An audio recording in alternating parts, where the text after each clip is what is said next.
The Scandal of Father Brown. By G. K. Chesterton. The Scandal of Father Brown.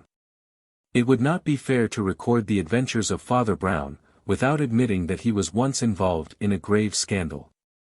There still are persons, perhaps even of his own community, who would say that there was a sort of blot upon his name. It happened in a picturesque Mexican roadhouse of rather loose repute, as appeared later. And to some it seemed that for once the priest had allowed a romantic streak in him, and his sympathy for human weakness, to lead him into loose and unorthodox action. The story in itself was a simple one. And perhaps the whole surprise of it consisted in its simplicity. Burning Troy began with Helen, this disgraceful story began with the beauty of Hypatia Potter. Americans have a great power, which Europeans do not always appreciate, of creating institutions from below, that is by popular initiative.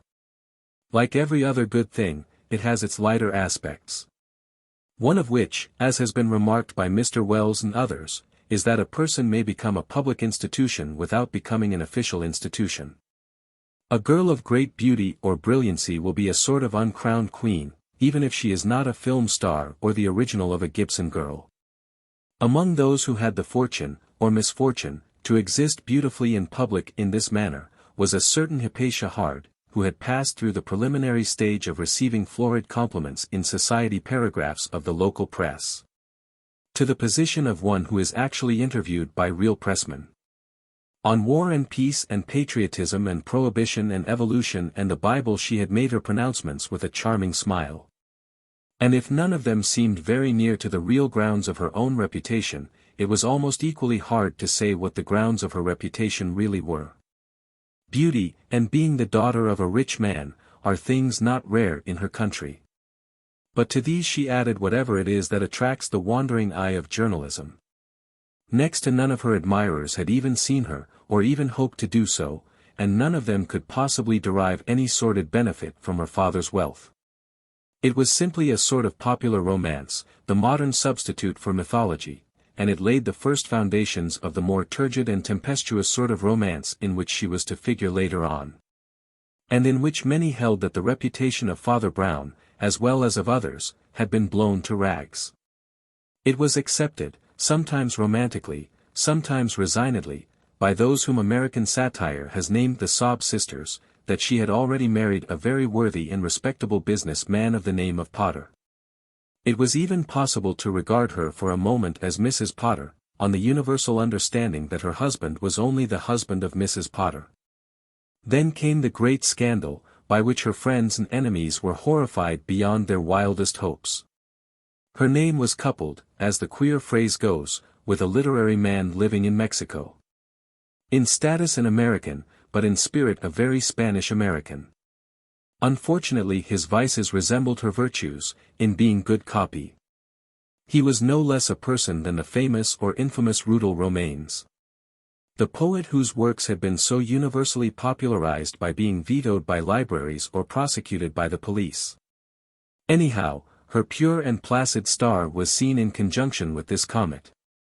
He was of the sort to be compared to a comet, being hairy and hot, the first in his portraits, the second in his poetry.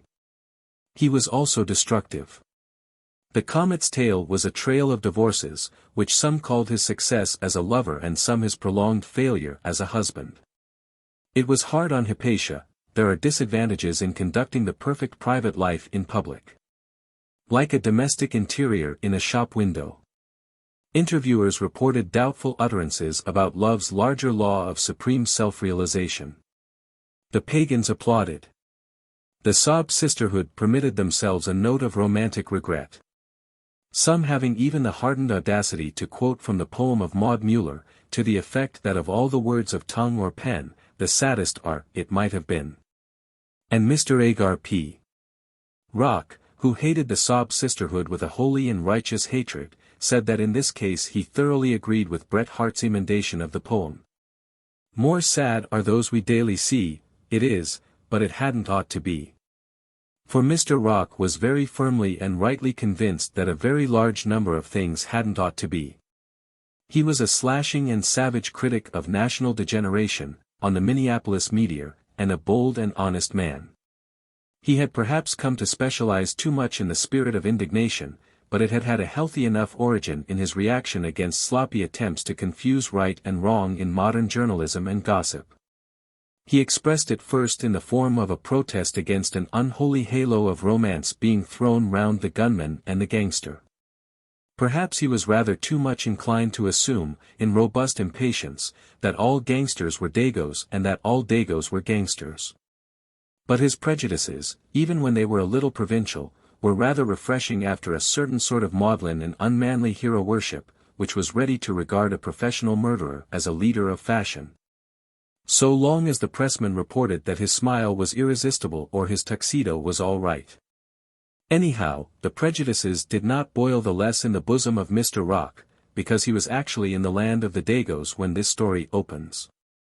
Striding furiously up a hill beyond the Mexican border, to the White Hotel, fringed with ornamental palms, in which it was supposed that the Potters were staying and that the mysterious Hypatia now held her court.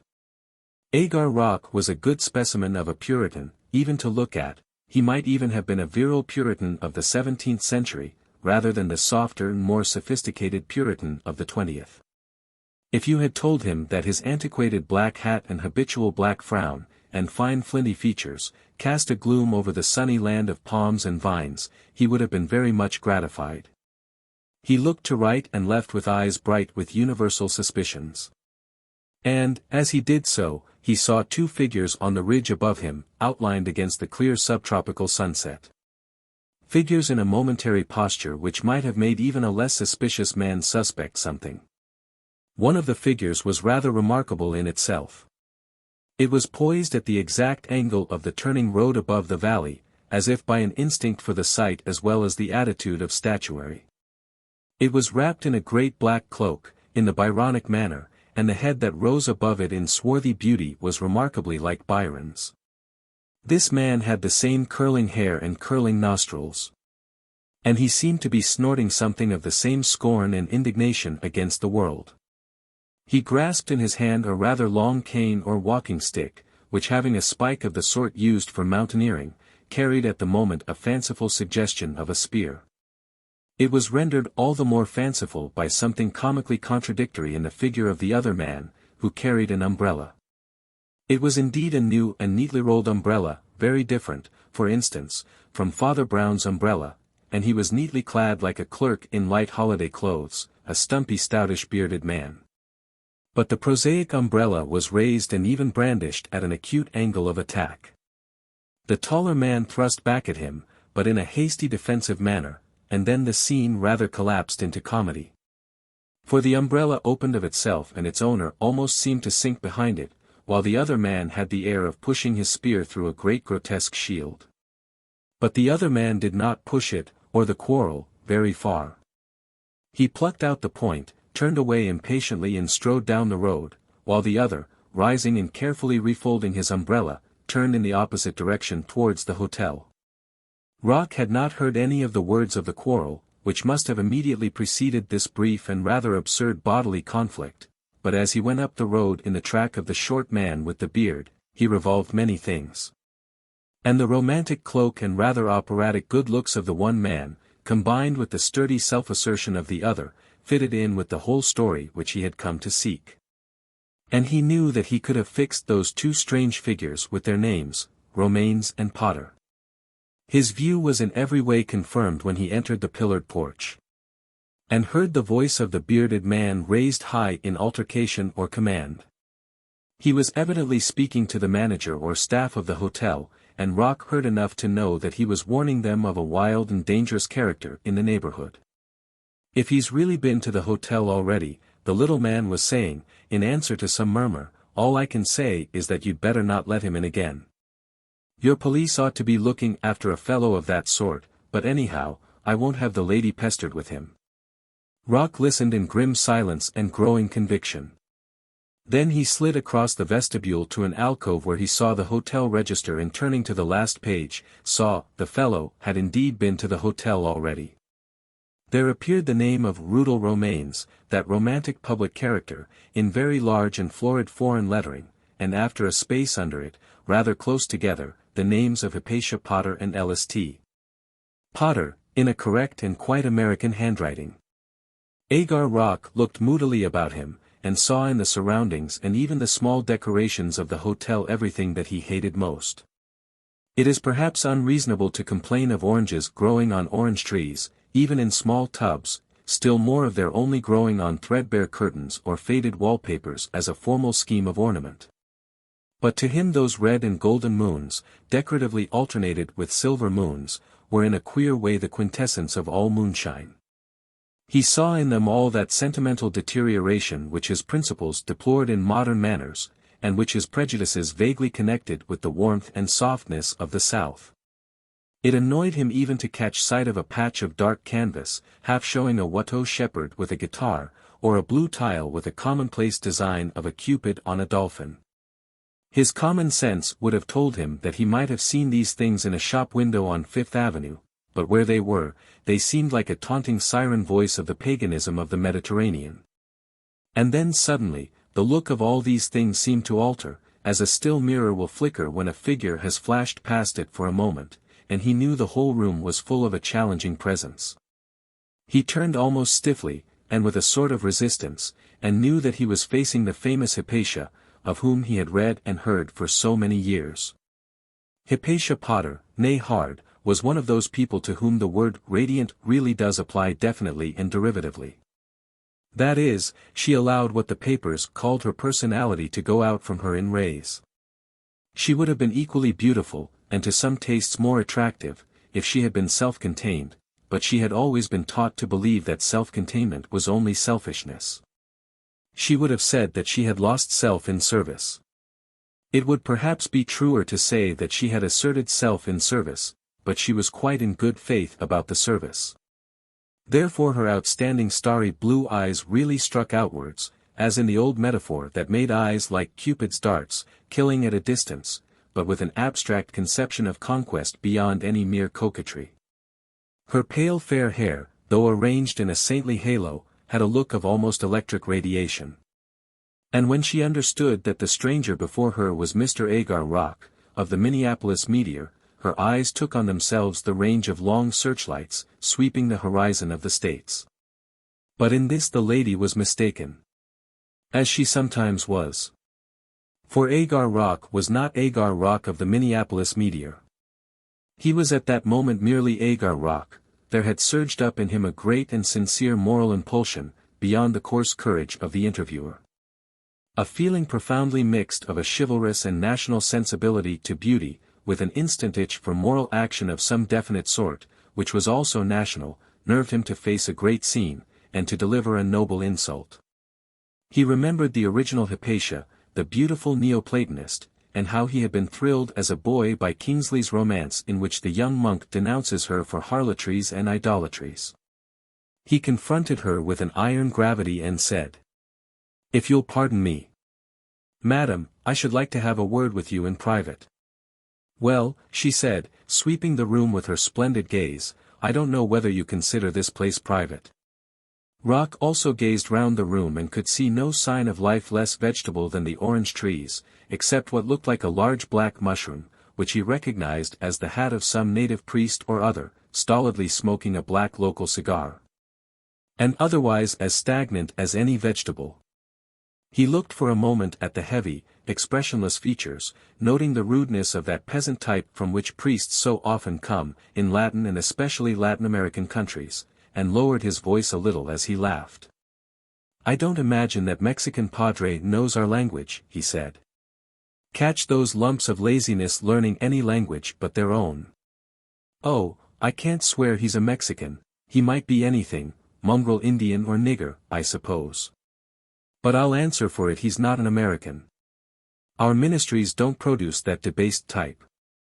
"As a matter of fact," said the debased type, removing his black cigar, "I'm English and my name is Brown. But pray let me leave you if you wish to be private." "If you're English," said Rock warmly, "you ought to have some normal Nordic instinct for protesting against all this nonsense. Well, it's enough to say now that I'm in a position to testify that there's a pretty dangerous fellow hanging round this place, a tall fellow in a cloak, like those pictures of crazy poets." "Well, you can't go much by that," said the priest mildly, a lot of people round here use those cloaks, because the chill strikes very suddenly after sunset. Rock darted a dark and doubtful glance at him, as if suspecting some evasion in the interests of all that was symbolized to him by mushroom hats and moonshine. It wasn't only the cloak, he growled, though it was partly the way he wore it. The whole look of the fellow was theatrical, down to his damned theatrical good looks. And if you'll forgive me, madam, I strongly advise you to have nothing to do with him, if he comes bothering here. Your husband has already told the hotel people to keep him out. Hypatia sprang to her feet and, with a very unusual gesture, covered her face, thrusting her fingers into her hair. She seemed to be shaken, possibly with sobs, but by the time she had recovered they had turned into a sort of wild laughter. "Oh, you are all too funny," she said, and, in a way very unusual with her, ducked and darted to the door and disappeared. "Bit hysterical when they laugh like that," said Rock uncomfortably, then, rather at a loss, and turning to the little priest, "as I say, if you're English, you ought really to be on my side against these Dagos, anyhow. Oh, I'm not one of those who talk tosh about Anglo-Saxons, but there is such a thing as history. You can always claim that America got her civilization from England. Also, to temper our pride," said Father Brown, "we must always admit that England got her civilization from Dagos." Again there glowed in the other's mind the exasperated sense that his interlocutor was fencing with him, and fencing on the wrong side, in some secret and evasive way, and he curtly professed a failure to comprehend. "Well, there was a Dago, or possibly a Wop, called Julius Caesar," said Father Brown. "He was afterwards killed in a stabbing match. You know these Dagos always use knives. And there was another one called Augustine, who brought Christianity to our little island, and really, I don't think we should have had much civilization without those two. Anyhow, that's all ancient history," said the somewhat irritated journalist, "and I'm very much interested in modern history. What I see is that these scoundrels are bringing paganism to our country, and destroying all the Christianity there is. Also destroying all the common sense there is. All settled habits, all solid social order, all the way in which the farmers who were our fathers and grandfathers did manage to live in the world, melted into a hot mush by sensations and sensualities about film stars who divorced every month or so. And make every silly girl think that marriage is only a way of getting divorced." "You are quite right," said Father Brown. "Of course I quite agree with you there. But you must make some allowances. Perhaps these southern people are a little prone to that sort of fault. You must remember that northern people have other kinds of faults. Perhaps these surroundings do encourage people to give too rich an importance to mere romance." The whole integral indignation of Agar Rock's life rose up within him at the word. "I hate romance," he said, hitting the little table before him. "I've fought the papers I worked for 40 years about the infernal trash. Every blackguard bolting with a barmaid is called a romantic elopement or something. And now our own Hypatia Hard, a daughter of a decent people, may get dragged into some rotten romantic divorce case, that will be trumpeted to the whole world as happily as a royal wedding. This mad poet Romanes is hanging round her. And you bet the spotlight will follow him, as if he were any rotten little Dago who is called the great lover on the films. I saw him outside, and he's got the regular spotlight face. Now my sympathies are with decency and common sense. My sympathies are with poor Potter, a plain straightforward broker from Pittsburgh, who thinks he has a right to his own home. And he's making a fight for it, too. I heard him hollering at the management, telling them to keep that rascal out. And quite right too. The people here seem a sly and slinky lot, but I rather fancy he's put the fear of God into them already. As a matter of fact, said Father Brown, I rather agree with you about the manager and the men in this hotel. But you mustn't judge all Mexicans by them. Also I fancy the gentleman you speak of has not only hollered, but handed round dollars enough to get the whole staff on his side. I saw them locking doors and whispering most excitedly. By the way, your plain straightforward friend seems to have a lot of money. I've no doubt his business does well, said Rock. He's quite the best type of sound businessman. What do you mean? I fancied it might suggest another thought to you, said Father Brown, and, rising with rather heavy civility, he left the room. Rock watched the Potters very carefully that evening at dinner. And gained some new impressions, though none that disturbed his deep sense of the wrong that probably threatened the peace of the Potter home. Potter himself proved worthy of somewhat closer study. Though the journalist had at first accepted him as prosaic and unpretentious, there was a pleasure in recognizing finer lines in what he considered the hero or victim of a tragedy. Potter had really rather a thoughtful and distinguished face, though worried and occasionally petulant. Rock got an impression that the man was recovering from an illness. His faded hair was thin but rather long, as if it had been lately neglected, and his rather unusual beard gave the onlooker the same notion. Certainly he spoke once or twice to his wife in a rather sharp and acid manner, fussing about tablets or some detail of digestive science, but his real worry was doubtless concerned with the danger from without. His wife played up to him in the splendid if somewhat condescending manner of a patient Griselda, but her eyes also roamed continually to the doors and shutters, as if in half-hearted fear of an invasion. Rock had only too good reason to dread, after her curious outbreak, the fact that her fear might turn out to be only half-hearted. It was in the middle of the night that the extraordinary event occurred.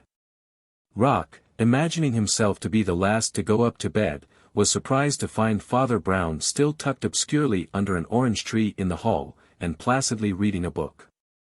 He returned the other's farewell without further words, and the journalist had his foot on the lowest step of the stair, when suddenly the outer door sprang on its hinges and shook and rattled under the shock of blows planted from without. And a great voice louder than the blows was heard violently demanding admission. Somehow the journalist was certain that the blows had been struck with a pointed stick like an alpenstock. He looked back at the darkened lower floor, and saw the servants of the hotel sliding here and there to see that the doors were locked, and not unlocking them. Then he slowly mounted to his room, and sat down furiously to write his report. He described the siege of the hotel, the evil atmosphere, the shabby luxury of the place, the shifty evasions of the priest, above all, that terrible voice crying without, like a wolf prowling round the house. Then, as he wrote, he heard a new sound and sat up suddenly. It was a long repeated whistle, and in his mood he hated it doubly, because it was like the signal of a conspirator and like the love call of a bird. There followed an utter silence, in which he sat rigid, then he rose abruptly, for he had heard yet another noise. It was a faint swish followed by a sharp rap or rattle, and he was almost certain that somebody was throwing something at the window. He walked stiffly downstairs, to the floor which was now dark and deserted, or nearly deserted. For the little priest was still sitting under the orange shrub, lit by a low lamp, and still reading his book. "You seem to be sitting up late," he said harshly. "Quite a dissipated character," said Father Brown, looking up with a broad smile, "reading economics of usury at all wild hours of the night." "The place is locked up," said Rock. "Very thoroughly locked up," replied the other. "Your friend with the beard seems to have taken every precaution. By the way, your friend with the beard is a little rattled. I thought he was rather cross at dinner." "Natural enough," growled the other, "if he thinks savages in this savage place are out to wreck his home life." "Wouldn't it be better," said Father Brown, "if a man tried to make his home life nice inside, while he was protecting it from the things outside?" "Oh, I know you will work up all the casuistical excuses," said the other. "Perhaps he was rather snappy with his wife, but he's got the right on his side. Look here, you seem to me to be rather a deep dog. I believe you know more about this than you say. What the devil is going on in this infernal place? Why are you sitting up all night to see it through?" "Well," said Father Brown patiently, "I rather thought my bedroom might be wanted." "Wanted by whom?" "As a matter of fact, Mrs. Potter wanted another room," explained Father Brown with limpid clearness. "I gave her mine, because I could open the window. Go and see, if you like." "I'll see to something else first," said Rock, grinding his teeth. "You can play your monkey tricks in this Spanish monkey house, but I'm still in touch with civilization." He strode into the telephone booth and rang up his paper, pouring out the whole tale of the wicked priest who helped the wicked poet. Then he ran upstairs into the priest's room, in which the priest had just lit a short candle, showing the windows beyond wide open. He was just in time to see a sort of rude ladder unhooked from the window-sill and rolled up by a laughing gentleman on the lawn below.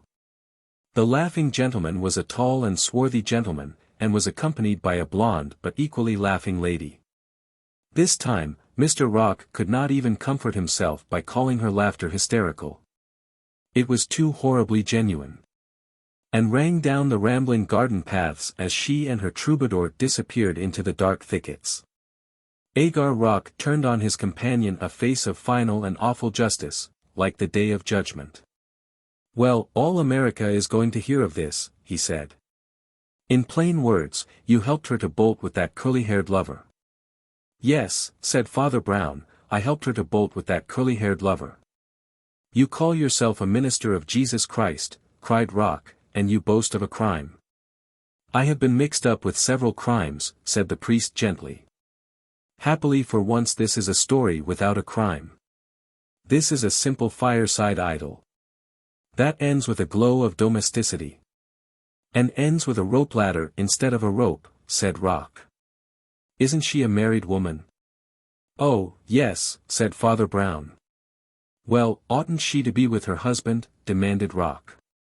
"She is with her husband," said Father Brown. The other was startled into anger. "You lie," he said. "The poor little man is still snoring in bed." "You seem to know a lot about his private affairs," said Father Brown plaintively. "You could almost write a life of the man with a beard. The only thing you don't seem ever to have found out about him is his name." "Nonsense," said Rock. "His name is in the hotel book." "I know it is," answered the priest, nodding gravely, "in very large letters, the name of Rudel Romaines. Hypatia Potter, who met him here, put her name boldly under his, when she meant to elope with him. And her husband put his name under that, when he pursued them to this place. He put it very close under hers, by way of protest. The Romaines, who has pots of money, as a popular misanthrope despising men, bribed the brutes in this hotel to bar and bolt it and keep the lawful husband out. And I, as you truly say, helped him to get in. When a man is told something that turns things upside down, that the tail wags the dog, that the fish has caught the fisherman, that the earth goes round the moon, he takes some little time before he even asks seriously if it is true. He is still content with the consciousness that it is the opposite of the obvious truth. Rock said at last, "You don't mean that little fellow is the romantic Rudel we're always reading about? And that curly-haired fellow is Mr. Potter of Pittsburgh?" "Yes," said Father Brown. "I knew it the moment I clapped eyes on both of them. But I verified it afterwards." Rock ruminated for a time and said at last, "I suppose it's barely possible you're right. But how did you come to have such a notion, in the face of the facts?" Father Brown looked rather abashed. Subsided into a chair, and stared into vacancy, until a faint smile began to dawn on his round and rather foolish face. "Well," he said, "you see, the truth is, I'm not romantic." "I don't know what the devil you are," said Rock roughly. "Now you are romantic," said Father Brown helpfully. "For instance, you see somebody looking poetical, and you assume he is a poet. Do you know what the majority of poets look like? What a wild confusion was created by that coincidence of three good-looking aristocrats at the beginning of the 19th century, Byron and Goethe and Shelley. Believe me, in the common way, a man may write, 'Beauty has laid her flaming lips on mine,' or whatever that chap wrote, without being himself particularly beautiful. Besides, do you realize how old a man generally is by the time his fame has filled the world? What's painted Swinburne with a halo of hair? But Swinburne was bald before most of his last American or Australian admirers had heard of his hyacinthine locks. So was D'Annunzio. As a fact, Romaine still has rather a fine head, as you will see if you look at it closely. He looks like an intellectual man, and he is. Unfortunately, like a good many other intellectual men, he's a fool. He's let himself go to seed with selfishness and fussing about his digestion. So that the ambitious American lady, who thought it would be like soaring to Olympus with the 9 muses to elope with a poet, found that a day or so of it was about enough for her. So that when her husband came after her, and stormed the place, she was delighted to go back to him. But her husband? Queried Rock. I am still rather puzzled about her husband. Ah, you've been reading too many of your erotic modern novels, said Father Brown, and partly closed his eyes in answer to the protesting glare of the other. I know a lot of stories start with a wildly beautiful woman wedded to some elderly swine in the stock market. But why? In that, as in most things, modern novels are the very reverse of modern. I don't say it never happens. But it hardly ever happens now except by her own fault. Girls nowadays marry whom they like, especially spoilt girls like Hypatia. And whom do they marry? A beautiful wealthy girl like that would have a ring of admirers, and whom would she choose? The chances are 100 to 1 that she'd marry very young and choose the handsomest man she met at a dance or a tennis party. Well, ordinary business men are sometimes handsome. A young god appeared, called Potter, and she wouldn't care if he was a broker or a burglar. But, given the environment, you will admit it's more likely he would be a broker. Also, it's quite likely that he'd be called Potter. You see, you are so incurably romantic that your whole case was founded on the idea that a man looking like a young god couldn't be called Potter. Believe me, names are not so appropriately distributed. Well, said the other, after a short pause, and what do you suppose happened after that? Father Brown got up rather abruptly from the seat in which he had collapsed. The candlelight threw the shadow of his short figure across the wall and ceiling, giving an odd impression that the balance of the room had been altered. Ah, he muttered, that's the devil of it. That's the real devil. Much worse than the old Indian demons in this jungle. You thought I was only making out a case for the loose ways of these Latin Americans. Well, the queer thing about you, and he blinked owlishly at the other through his spectacles, the queerest thing about you is that in a way you're right. You say down with romance. I say I'd take my chance in fighting the genuine romances, all the more because they are precious few, outside the first fiery days of youth. I say, take away the intellectual friendships. Take away the platonic unions, take away the higher laws of self-fulfillment and the rest, and I'll risk the normal dangers of the job.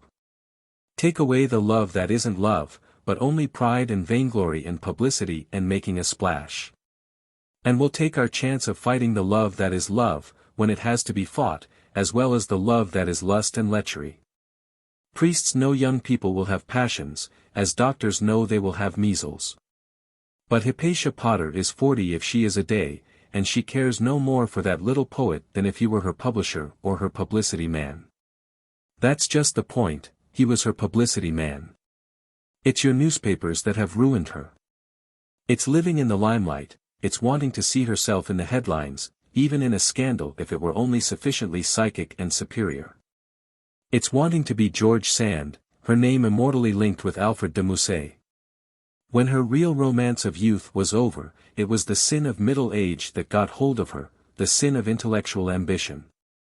She hasn't got any intellect to speak of, but you don't need any intellect to be an intellectual.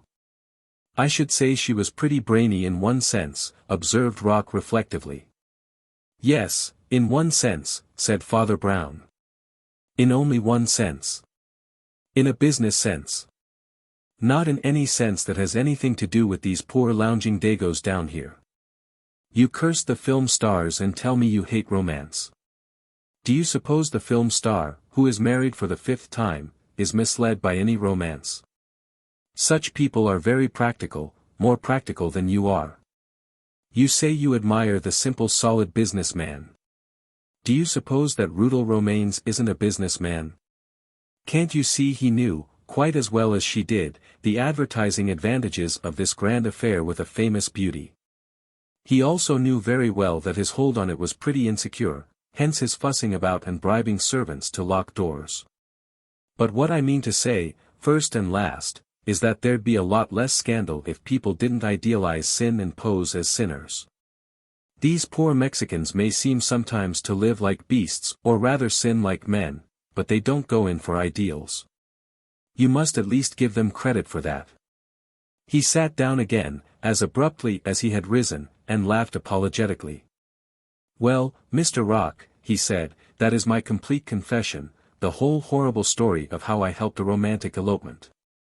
You can do what you like with it. In that case, said Rock, rising, I will go to my room and make a few alterations in my report. But, first of all, I must ring up my paper and tell them I've been telling them a pack of lies. Not much more than half an hour had passed, between the time when Rock had telephoned to say the priest was helping the poet to run away with the lady, and the time when he telephoned to say that the priest had prevented the poet from doing precisely the same thing. But in that short interval of time was born and enlarged and scattered upon the winds the scandal of Father Brown. The truth is still half an hour behind the slander, and nobody can be certain when or where it will catch up with it. The garrulity of pressmen and the eagerness of enemies had spread the first story through the city, even before it appeared in the first printed version. It was instantly corrected and contradicted by Rock himself, in a second message stating how the story had really ended, but it was by no means certain that the first story was killed. A positively incredible number of people seemed to have read the first issue of the paper and not the second. Again and again, in every corner of the world, like a flame bursting from blackened ashes, there would appear the old tale of the Brown scandal, or priest ruins Potter home. Tireless apologists of the priest's party watched for it, and patiently tagged after it with contradictions and exposures and letters of protest. Sometimes the letters were published in the papers, and sometimes they were not. But still nobody knew how many people had heard the story without hearing the contradiction. It was possible to find whole blocks of blameless and innocent people who thought the Mexican scandal was an ordinary recorded historical incident like the gunpowder plot. Then somebody would enlighten these simple people, only to discover that the old story had started afresh among a few quite educated people, who would seem the last people on earth to be duped by it. And so the two Father Browns chase each other round the world forever, the first a shameless criminal fleeing from justice, the second a martyr broken by slander, in a halo of rehabilitation. But neither of them is very like the real Father Brown, who is not broken at all, but goes stumping with his stout umbrella through life, liking most of the people in it, accepting the world as his companion, but never as his judge. How do you find this book? Any thoughts about the book or the author? Any suggestion for improvement? Please take a moment to share your thoughts in a comment. If you like it, share it with your friends who might enjoy it as well. Subscribe to keep in touch. Visit CompleteAudiobooks.com for more quality content. The Quick One. The strange story of the incongruous strangers is still remembered along that strip of the Sussex coast, where the large and quiet hotel called the Maypole and Garland looks across its own gardens to the sea. Two quaintly assorted figures did, indeed, enter that quiet hotel on that sunny afternoon. One being conspicuous in the sunlight and visible over the whole shore, by the fact of wearing a lustrous green turban, surrounding a brown face and a black beard. The other would have seemed to some even more wild and weird, by reason of his wearing a soft black clergyman's hat with a yellow mustache and yellow hair of leonine length. He at least had often been seen preaching on the sands or conducting Band of Hope services with a little wooden spade, only he had certainly never been seen going into the bar of an hotel. The arrival of these quaint companions was the climax of the story, but not the beginning of it, and, in order to make a rather mysterious story as clear as possible, it is better to begin at the beginning. Half an hour before those two conspicuous figures entered the hotel, and were noticed by everybody, two other very inconspicuous figures had also entered it, and been noticed by nobody. One was a large man, and handsome in a heavy style, but he had a knack of taking up very little room, like a background. Only an almost morbidly suspicious examination of his boots would have told anybody that he was an inspector of police in plain clothes, in very plain clothes. The other was a drab and insignificant little man, also in plain clothes, only that they happened to be clerical clothes, but nobody had ever seen him preaching on the sands. These travelers also found themselves in a sort of large smoking room with a bar, for a reason which determined all the events of that tragic afternoon. The truth is that the respectable hotel called the Maypole and Garland was being done up. Those who had liked it in the past were moved to say that it was being done down, or possibly done in.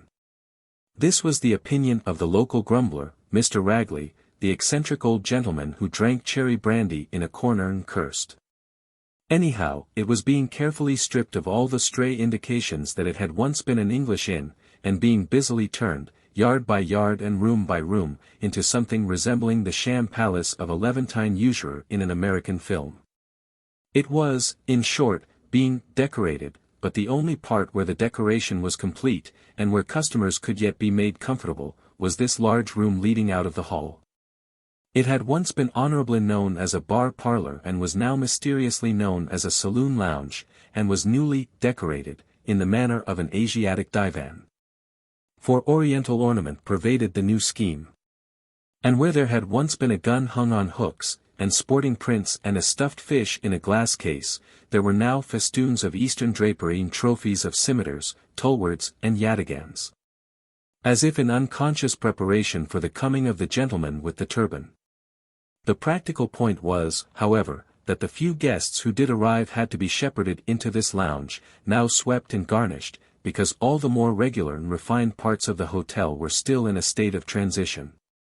Perhaps that was also the reason why even those few guests were somewhat neglected, the manager and others being occupied with explanations or exhortations elsewhere. Anyhow, the first two travelers who arrived had to kick their heels for some time unattended. The bar was at the moment entirely empty, and the inspector rang and rapped impatiently on the counter. But the little clergyman had already dropped into a lounge seat and seemed in no hurry for anything. Indeed, his friend the policeman, turning his head, saw that the round face of the little cleric had gone quite blank, as it had a way of doing sometimes. He seemed to be staring through his moon-like spectacles at the newly decorated wall. "I may as well offer you a penny for your thoughts," said Inspector Greenwood, turning from the counter with a sigh, "as nobody seems to want my pennies for anything else. This seems to be the only room in the house that isn't full of ladders and whitewash, and this is so empty that there isn't even a potboy to give me a pot of beer. Oh!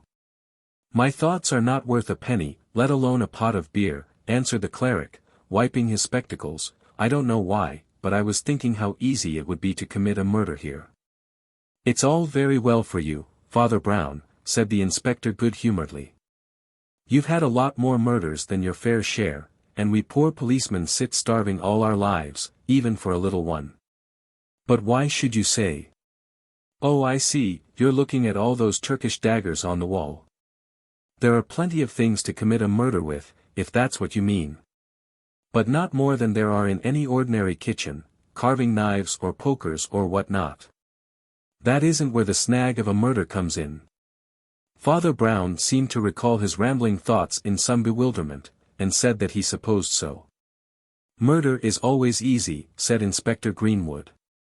"There can't possibly be anything more easy than murder. I could murder you at this minute, more easily than I can get a drink in this damned bar. The only difficulty is committing a murder without committing oneself as a murderer. It's this shyness about owning up to a murder, it's this silly modesty of murderers about their own masterpieces, that makes the trouble. They will stick to this extraordinary fixed idea of killing people without being found out. And that's what restrains them, even in a room full of daggers. Otherwise every cutler's shop would be piled with corpses. And that, by the way, explains the one kind of murder that really can't be prevented. Which is why, of course, we poor bobbies are always blamed for not preventing it. When a madman murders a king or a president, it can't be prevented. You can't make a king live in a coal cellar, or carry about a president in a steel box. Anybody can murder him who does not mind being a murderer. That is where the madman is like the martyr, sort of beyond this world. A real fanatic can always kill anybody he likes." Before the priest could reply, a joyous band of bagmen rolled into the room like a shoal of porpoises. And the magnificent bellow of a big, beaming man, with an equally big and beaming tie-pin, brought the eager and obsequious manager running like a dog to the whistle, with a rapidity which the police in plain clothes had failed to inspire. "I'm sure I'm very sorry, Mr. Jukes," said the manager, who wore a rather agitated smile and a wave or curl of very varnished hair across his forehead. "We're rather understaffed at present, and I had to attend to something in the hotel, Mr. Jukes." Mr. Jukes was magnanimous, but in a noisy way, and ordered drinks all round, conceding one even to the almost cringing manager. Mr. Jukes was a traveller for a very famous and fashionable wine and spirits firm, and may have conceived himself as lawfully the leader in such a place. Anyhow, he began a boisterous monologue, rather tending to tell the manager how to manage his hotel, and the others seemed to accept him as an authority. The policeman and the priest had retired to a low bench and small table in the background, from which they watched events, up to that rather remarkable moment when the policeman had very decisively to intervene. For the next thing that happened, as already narrated, was the astonishing apparition of a brown Asiatic in a green turban, accompanied by the, if possible, more astonishing apparition of a nonconformist minister. Omens such as appear before a doom. In this case there was no doubt about evidence for the portent. A taciturn but observant boy cleaning the steps for the last hour, being a leisurely worker, the dark, fat, bulky bar attendant, even the diplomatic but distracted manager, all bore witness to the miracle. The apparitions, as the skeptics say, were due to perfectly natural causes. The man with the mane of yellow hair and the semi-clerical clothes was not only familiar as a preacher on the sands, but as a propagandist throughout the modern world. He was no less a person than the Reverend David Price Jones, whose far-resounding slogan was Prohibition and Purification for our land and the Britons overseas. He is an excellent public speaker and organizer. And an idea had occurred to him that ought to have occurred to prohibitionists long ago. It was the simple idea that, if prohibition is right, some honor is due to the prophet who was perhaps the first prohibitionist. He had corresponded with the leaders of Mohammedan religious thought, and had finally induced a distinguished Moslem, one of whose names was Akbar and the rest an untranslatable ululation of Allah with attributes, to come and lecture in England on the ancient Moslem veto on wine. Neither of them certainly had been in a public house bar before, but they had come there by the process already described, driven from the genteel tea-rooms, shepherded into the newly decorated saloon. Probably all would have been well, if the great prohibitionist, in his innocence, had not advanced to the counter and asked for a glass of milk. The commercial travelers, though a kindly race, emitted involuntary noises of pain. A murmur of suppressed jests was heard, as "shun the bowl," or "better bring out the cow." But the magnificent Mr. Jukes, feeling it due to his wealth and tie-pin to produce more refined humor, fanned himself as one about to faint, and said pathetically, "They know they can knock me down with a feather. They know a breath will blow me away. They know my doctor says I'm not to have these shocks. And they come and drink cold milk in cold blood, before my very eyes." The Rev. David Price Jones, accustomed to deal with hecklers at public meetings, was so unwise as to venture on remonstrance and recrimination, in this very different and much more popular atmosphere. The Oriental total abstainer abstained from speech as well as spirits, and certainly gained in dignity by doing so. In fact, so far as he was concerned, the Moslem culture certainly scored a silent victory. He was obviously so much more of a gentleman than the commercial gentleman, that a faint irritation began to arise against his aristocratic aloofness. And when Mr. Price Jones began to refer in argument to something of the kind, the tension became very acute indeed. "I ask you, friends," said Mr. Price Jones, with expansive platform gestures, "why does our friend here set an example to us Christians in truly Christian self-control and brotherhood?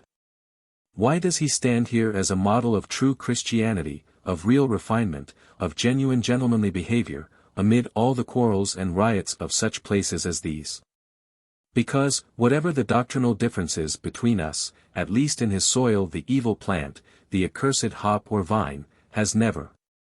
At this crucial moment of the controversy it was that John Ragley, the stormy petrel of 100 storms of controversy, red-faced, white-haired, his antiquated top hat on the back of his head, his stick swinging like a club, entered the house like an invading army.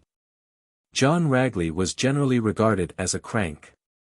He was the sort of man who writes letters to the newspaper, which generally do not appear in the newspaper, but which do appear afterwards as pamphlets, printed, or misprinted, at his own expense, and circulated to 100 waste-paper baskets.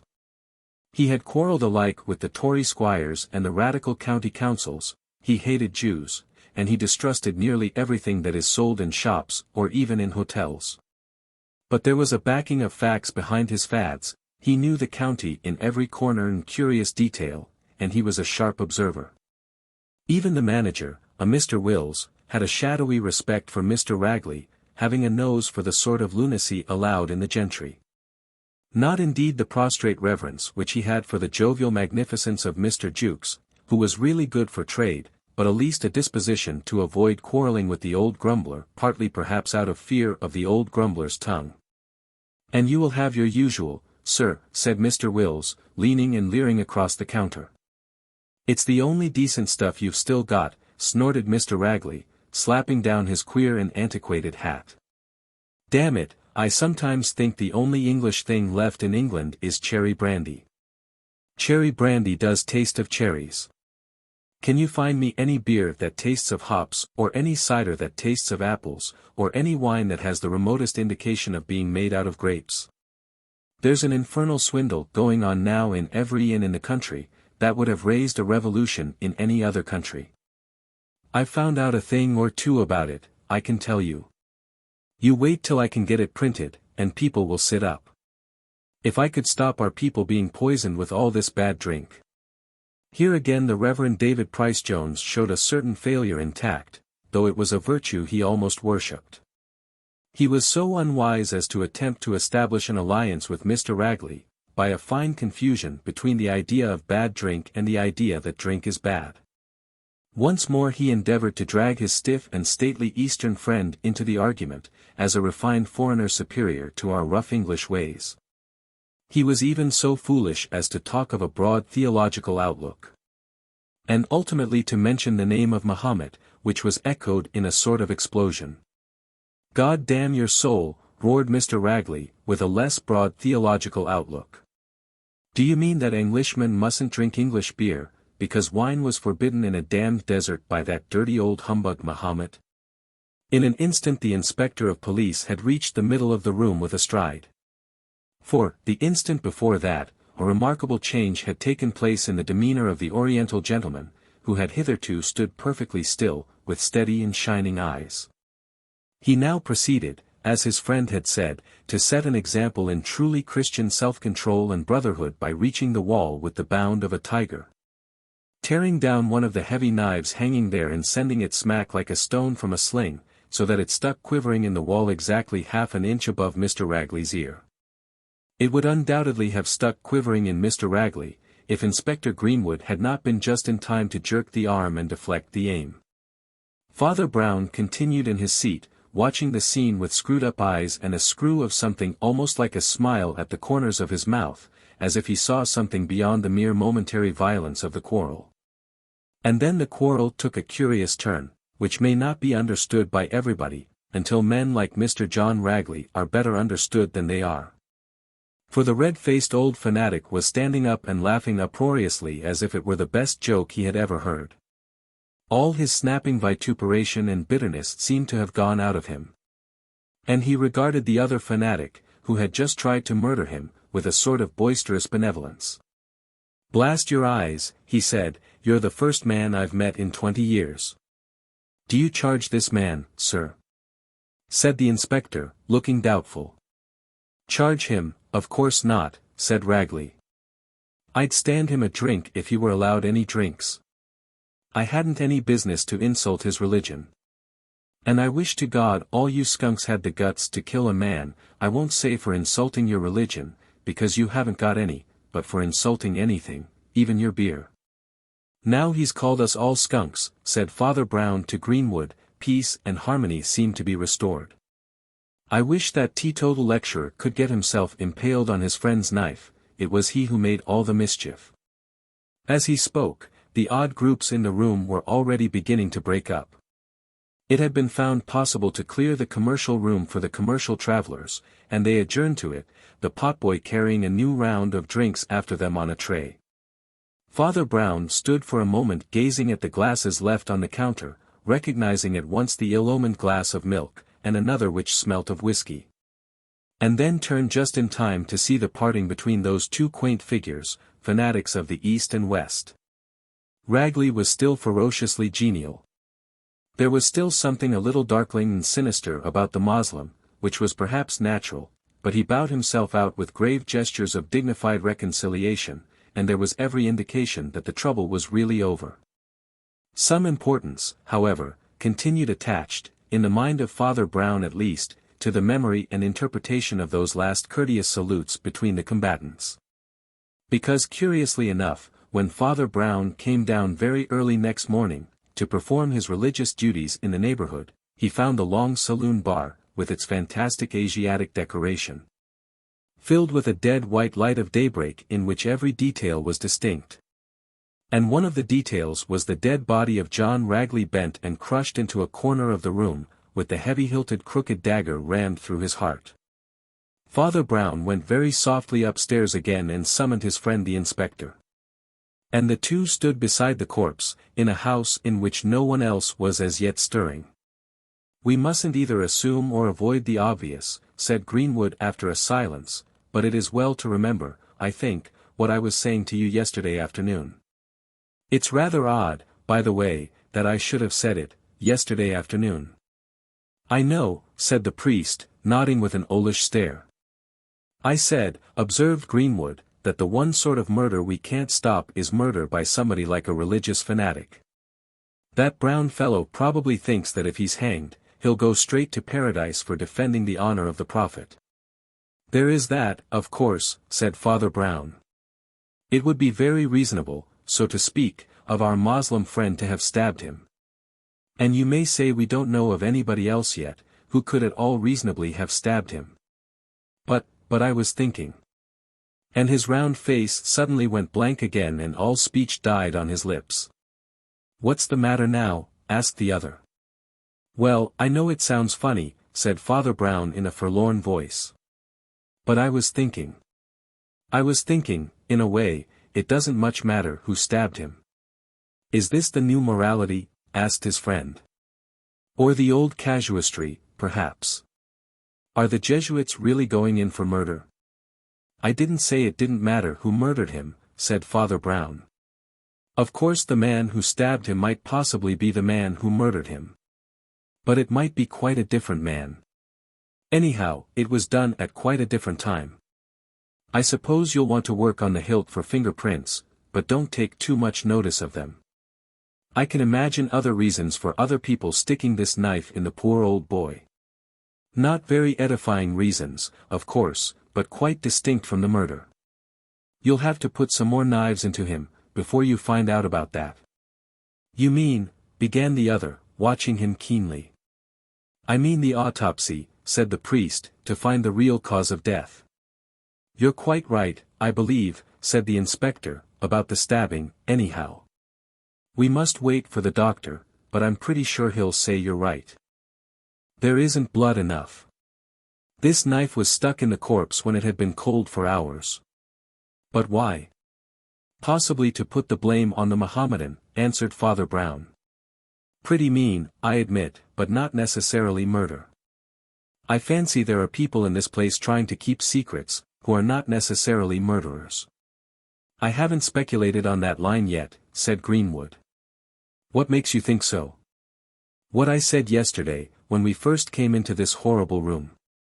I said it would be easy to commit a murder here. But I wasn't thinking about all those stupid weapons, though you thought I was. About something quite different."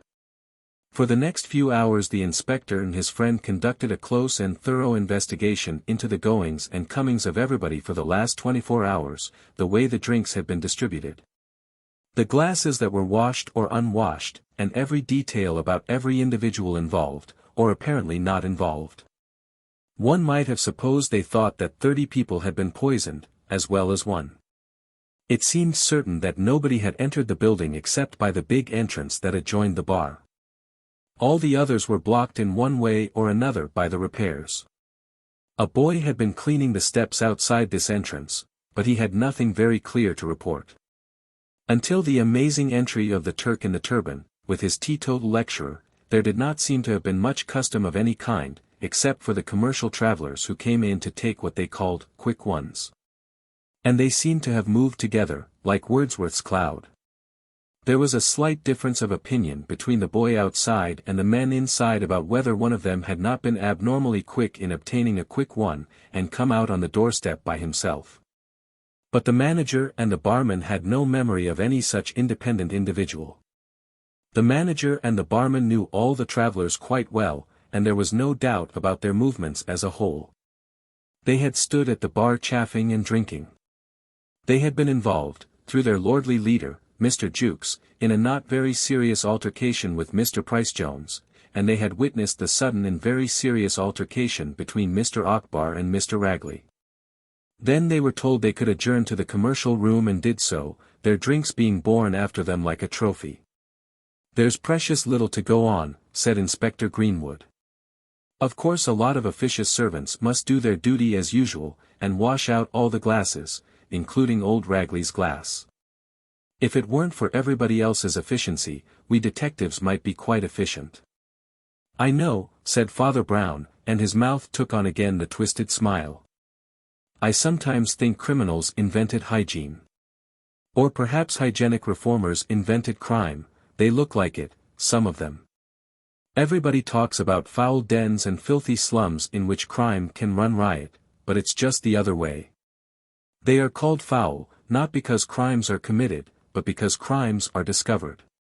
It's in the neat, spotless, clean and tidy places that crime can run riot, no mud to make footprints, no dregs to contain poison, kind servants washing out all traces of the murder.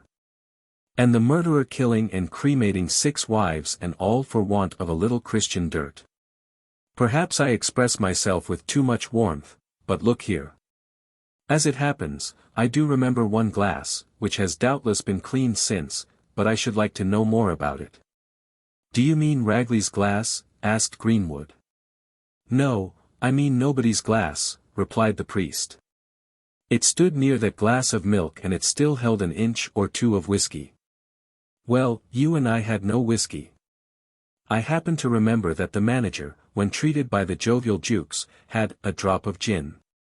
I hope you don't suggest that our Moslem was a whiskey drinker disguised in a green turban, or that the Reverend David Price-Jones managed to drink whiskey and milk together, without noticing it." "Most of the commercial travelers took whiskey," said the inspector. "They generally do." "Yes, and they generally see they get it too," answered Father Brown. "In this case, they had it all carefully carted after them to their own room. But this glass was left behind." "An accident, I suppose," said Greenwood doubtfully. "The man could easily get another in the commercial room afterwards." Father Brown shook his head. "You've got to see people as they are. Now these sort of men, well, some call them vulgar and some common, but that's all likes and dislikes. I'd be content to say that they are mostly simple men. Lots of them very good men, very glad to go back to the missus and the kids. Some of them might be blackguards, might have had several mistresses, or even murdered several mistresses. But most of them are simple men, and, mark you, just the least tiny bit drunk. Not much, there's many a Duke or Don at Oxford drunker. But when that sort of man is at that stage of conviviality, he simply can't help noticing things, and noticing them very loud. Don't you observe that the least little incident jerks them into speech? If the beer froths over, they froth over with it, and have to say, "Whoa, Emma," or, "Doing me proud, aren't you?" Now I should say it's flatly impossible for 5 of these festive beings to sit round a table in the commercial room, and have only 4 glasses set before them, the 5th man being left out, without making a shout about it. Probably they would make a shout about it. Certainly he would make a shout about it. He wouldn't wait, like an Englishman of another class, till he could get a drink quietly later.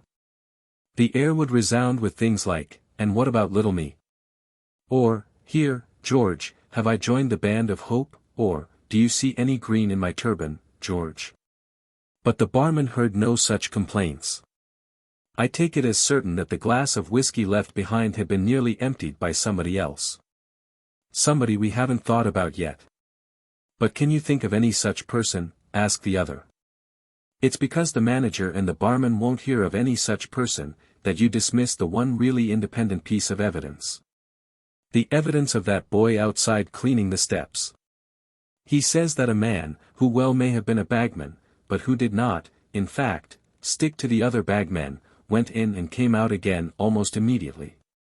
The manager and the barman never saw him. Or say they never saw him.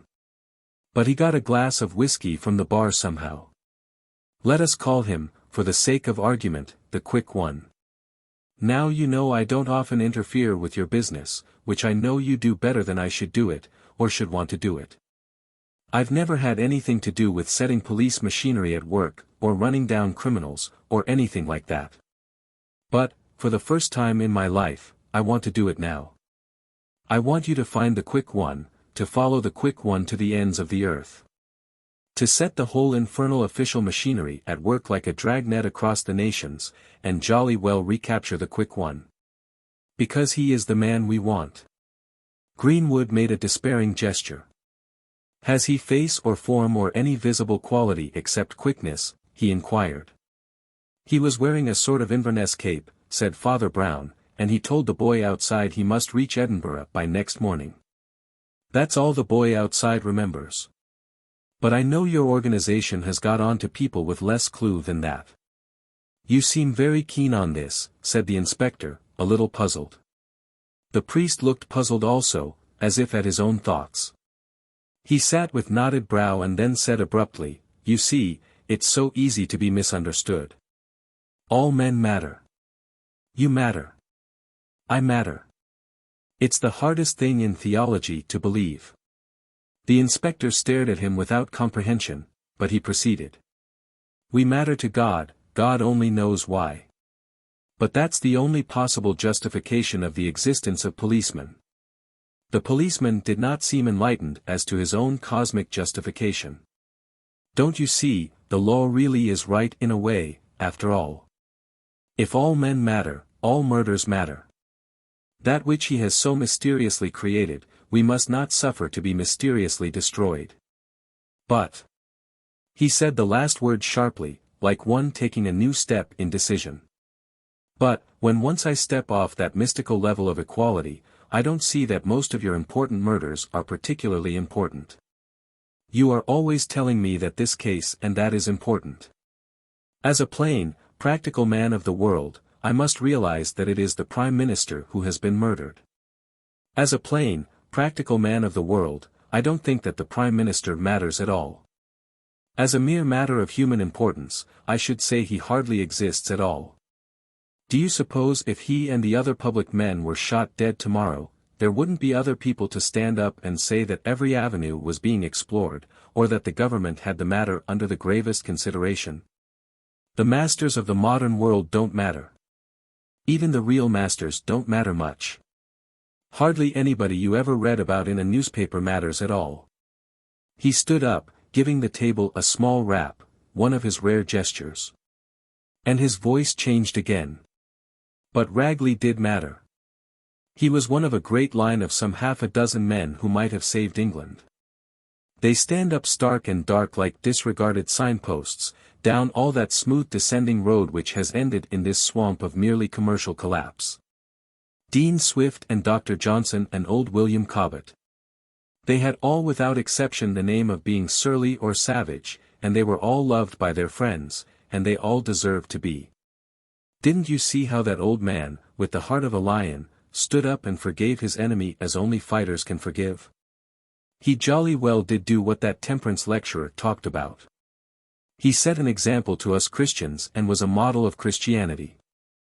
And when there is foul and secret murder of a man like that, then I do think it matters so much that even the modern machinery of police will be a thing that any respectable person may make use of. Oh, don't mention it. And so, for once in a way, I really do want to make use of you. And so, for some stretch of those strange days and nights, We might almost say that the little figure of Father Brown drove before him into action all the armies and engines of the police forces of the Crown. As the little figure of Napoleon drove the batteries and the battle lines of the vast strategy that covered Europe. Police stations and post offices worked all night. Traffic was stopped, correspondence was intercepted, inquiries were made in 100 places, in order to track the flying trail of that ghostly figure, without face or name, with an Inverness cape and an Edinburgh ticket. Meanwhile, of course, the other lines of investigation were not neglected. The full report of the post-mortem had not yet come in, but everybody seemed certain that it was a case of poisoning. This naturally threw the primary suspicion upon the cherry brandy, and this again naturally threw the primary suspicion on the hotel. Most probably on the manager of the hotel, said Greenwood gruffly. He looks a nasty little worm to me. Of course it might be something to do with some servant, like the barman. He seems rather a sulky specimen, and Ragley might have cursed him a bit, having a flaming temper, though he was generally generous enough afterwards. But, after all, as I say, the primary responsibility, and therefore the primary suspicion, rests on the manager. Oh, I knew the primary suspicion would rest on the manager, said Father Brown. That was why I didn't suspect him. You see, I rather fancied somebody else must have known that the primary suspicion would rest on the manager, or the servants of the hotel. That is why I said it would be easy to kill anybody in the hotel. But you'd better go and have it out with him, I suppose. The inspector went. But came back again after a surprisingly short interview, and found his clerical friend turning over some papers that seemed to be a sort of dossier of the stormy career of John Ragley. This is a rum go, said the inspector.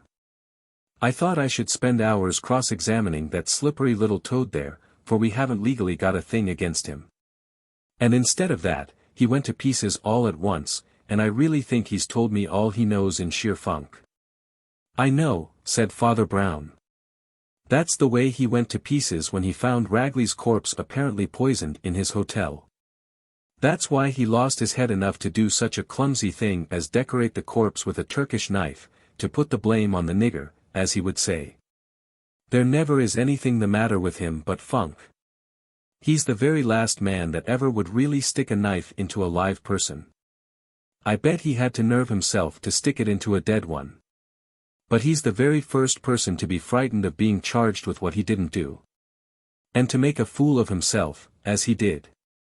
I suppose I must see the barman too, observed Greenwood. I suppose so, answered the other. I don't believe myself it was any of the hotel people, well, because it was made to look as if it must be the hotel people.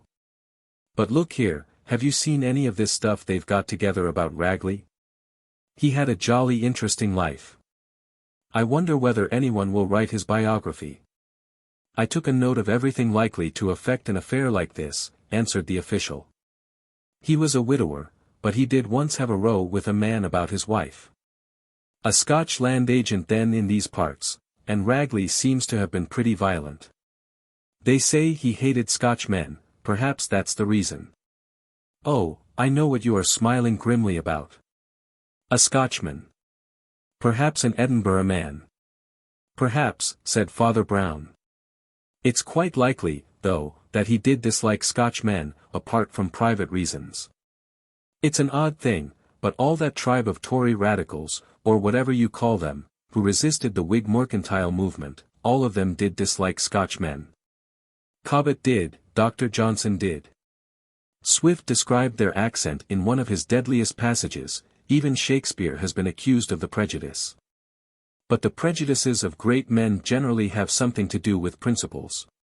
And there was a reason, I fancy. The Scot came from a poor agricultural land, that became a rich industrial land.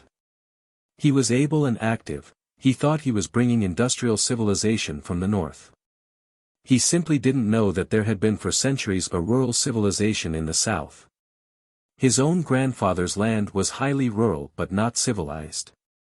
Well, I suppose we can only wait for more news. I hardly think you'll get the latest news out of Shakespeare and Dr. Johnson, grinned the police officer. What Shakespeare thought of Scotch men isn't exactly evidence. Father Brown cocked an eyebrow, as if a new thought had surprised him. "Why, now I come to think of it," he said, "there might be better evidence, even out of Shakespeare. He doesn't often mention Scotchmen. But he was rather fond of making fun of Welshmen."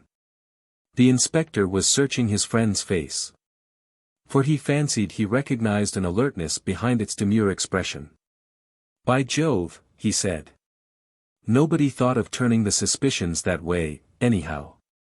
"Well," said Father Brown, with broad-minded calm, "you started by talking about fanatics. And how a fanatic could do anything. Well, I suppose we had the honor of entertaining in this bar parlor yesterday, about the biggest and loudest and most fat-headed fanatic in the modern world. If being a pig-headed idiot with one idea is the way to murder, I put in a claim for my Reverend Brother Price Jones, the prohibitionist, in preference to all the fakirs in Asia, and it's perfectly true, as I told you. That his horrible glass of milk was standing side by side on the counter with the mysterious glass of whiskey." "Which you think was mixed up with the murder," said Greenwood, staring. "Look here, I don't know whether you're really serious or not." Even as he was looking steadily in his friend's face, finding something still inscrutable in its expression, the telephone rang stridently behind the bar. Lifting the flap in the counter, Inspector Greenwood passed rapidly inside, unhooked the receiver, listened for an instant, and then uttered a shout, not addressed to his interlocutor, but to the universe in general. Then he listened still more attentively and said explosively at intervals, "Yes, yes. Come round at once, bring him round if possible. Good piece of work. Congratulate you."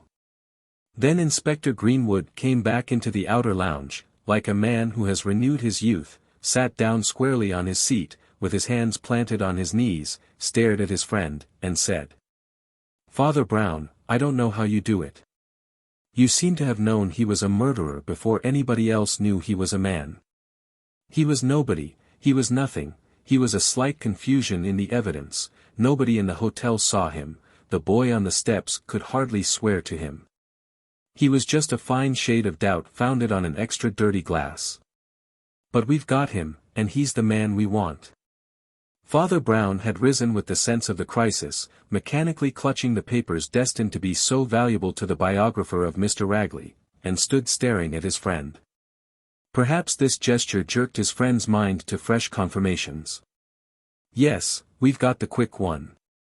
And very quick he was, like Quicksilver, in making his getaway. We only just stopped him, off on a fishing trip to Orkney," he said. "But he's the man, all right. He's the Scotch land agent who made love to Ragley's wife, he's the man who drank Scotch whiskey in this bar and then took a train to Edinburgh. And nobody would have known it but for you." "Well, what I meant," began Father Brown, in a rather dazed tone, and at that instant there was a rattle and rumble of heavy vehicles outside the hotel, and 2 or 3 other insubordinate policemen blocked the bar with their presence. One of them, invited by his superior to sit down, did so in an expansive manner, like one at once happy and fatigued, and he also regarded Father Brown with admiring eyes. "Got the murderer?" "Sir, oh yes," he said, "I know he's a murderer, 'cause he bally nearly murdered me. I've captured some tough characters before now, but never one like this, hit me in the stomach like the kick of a horse and nearly got away from 5 men. Oh, you've got a real killer this time." "Inspector." "Where is he?" asked Father Brown, staring. "Outside in the van, in handcuffs," replied the policeman, "and, if you're wise, you'll leave him there, for the present." Father Brown sank into a chair in a sort of soft collapse, and the papers he had been nervously clutching were shed around him, shooting and sliding about the floor like sheets of breaking snow. Not only his face, but his whole body, conveyed the impression of a punctured balloon. "Oh! Oh," he repeated, as if any further oath would be inadequate. "Oh, that I've done it again." "If you mean you've caught the criminal again," began Greenwood. But his friend stopped him with a feeble explosion, like that of expiring soda water. "I mean," said Father Brown, "that it's always happening, and really, I don't know why. I always try to say what I mean. But everybody else means such a lot by what I say. What in the world is the matter now? Cried Greenwood, suddenly exasperated. Well, I say things, said Father Brown in a weak voice, which could alone convey the weakness of the words. I say things, but everybody seems to know they mean more than they say. Once I saw a broken mirror and said, something has happened, and they all answered, yes, yes, as you truly say, 2 men wrestled and 1 ran into the garden, and so on. I don't understand it, something happened, and 2 men wrestled, don't seem to me at all the same, but I dare say I read old books of logic. Well, it's like that here. You seem to be all certain this man is a murderer. But I never said he was a murderer. I said he was the man we wanted. He is. I want him very much. I want him frightfully. I want him as the one thing we haven't got in the whole of this horrible case, a witness. They all stared at him, but in a frowning fashion, like men trying to follow a sharp new turn of the argument, and it was he who resumed the argument. From the first minute I entered that big empty bar or saloon, I knew what was the matter with all this business was emptiness, solitude, too many chances for anybody to be alone. In a word, the absence of witnesses. All we knew was that when we came in, the manager and the barman were not in the bar. But when were they in the bar? What chance was there of making any sort of timetable of when anybody was anywhere? The whole thing was blank for want of witnesses. I rather fancy the barman or somebody was in the bar just before we came, and that's how the Scotchman got his Scotch whiskey. He certainly didn't get it after we came. But we can't begin to inquire whether anybody in the hotel poisoned poor Ragley's cherry brandy, till we really know who was in the bar and when. Now I want you to do me another favor, in spite of this stupid muddle, which is probably all my fault. I want you to collect all the people involved in this room, I think they're all still available, unless the Asiatic has gone back to Asia, and then take the poor Scotchman out of his handcuffs, and bring him in here. And let him tell us who did serve him with whiskey, and who was in the bar, and who else was in the room, and all the rest. He's the only man whose evidence can cover just that period when the crime was done. I don't see the slightest reason for doubting his word. But look here, said Greenwood. This brings it all back to the hotel authorities. And I thought you agreed that the manager isn't the murderer. Is it the barman, or what? I don't know, said the priest blankly. I don't know for certain even about the manager. I don't know anything about the barman. I fancy the manager might be a bit of a conspirator, even if he wasn't a murderer. But I do know there's one solitary witness on earth who may have seen something, and that's why I set all your police dogs on his trail to the ends of the earth. The mysterious Scotchman, when he finally appeared before the company thus assembled, was certainly a formidable figure, tall, with a hulking stride and a long sardonic hatchet face, with tufts of red hair. And wearing not only an Inverness cape but a Glengarry bonnet, he might well be excused for a somewhat acrid attitude, but anybody could see he was of the sort to resist arrest, even with violence. It was not surprising that he had come to blows with a fighting fellow like Ragley. It was not even surprising that the police had been convinced, by the mere details of capture, that he was a tough and a typical killer. But he claimed to be a perfectly respectable farmer, in Aberdeenshire, his name being James Grant. And somehow not only Father Brown, but Inspector Greenwood, a shrewd man with a great deal of experience, was pretty soon convinced that the Scots' ferocity was the fury of innocence rather than guilt. Now what we want from you, Mr. Grant, said the inspector gravely, dropping without further parley into tones of courtesy, is simply your evidence on one very important fact. I am greatly grieved at the misunderstanding by which you have suffered, but I am sure you wish to serve the ends of justice. I believe you came into this bar just after it opened, at 5:30, and were served with a glass of whiskey.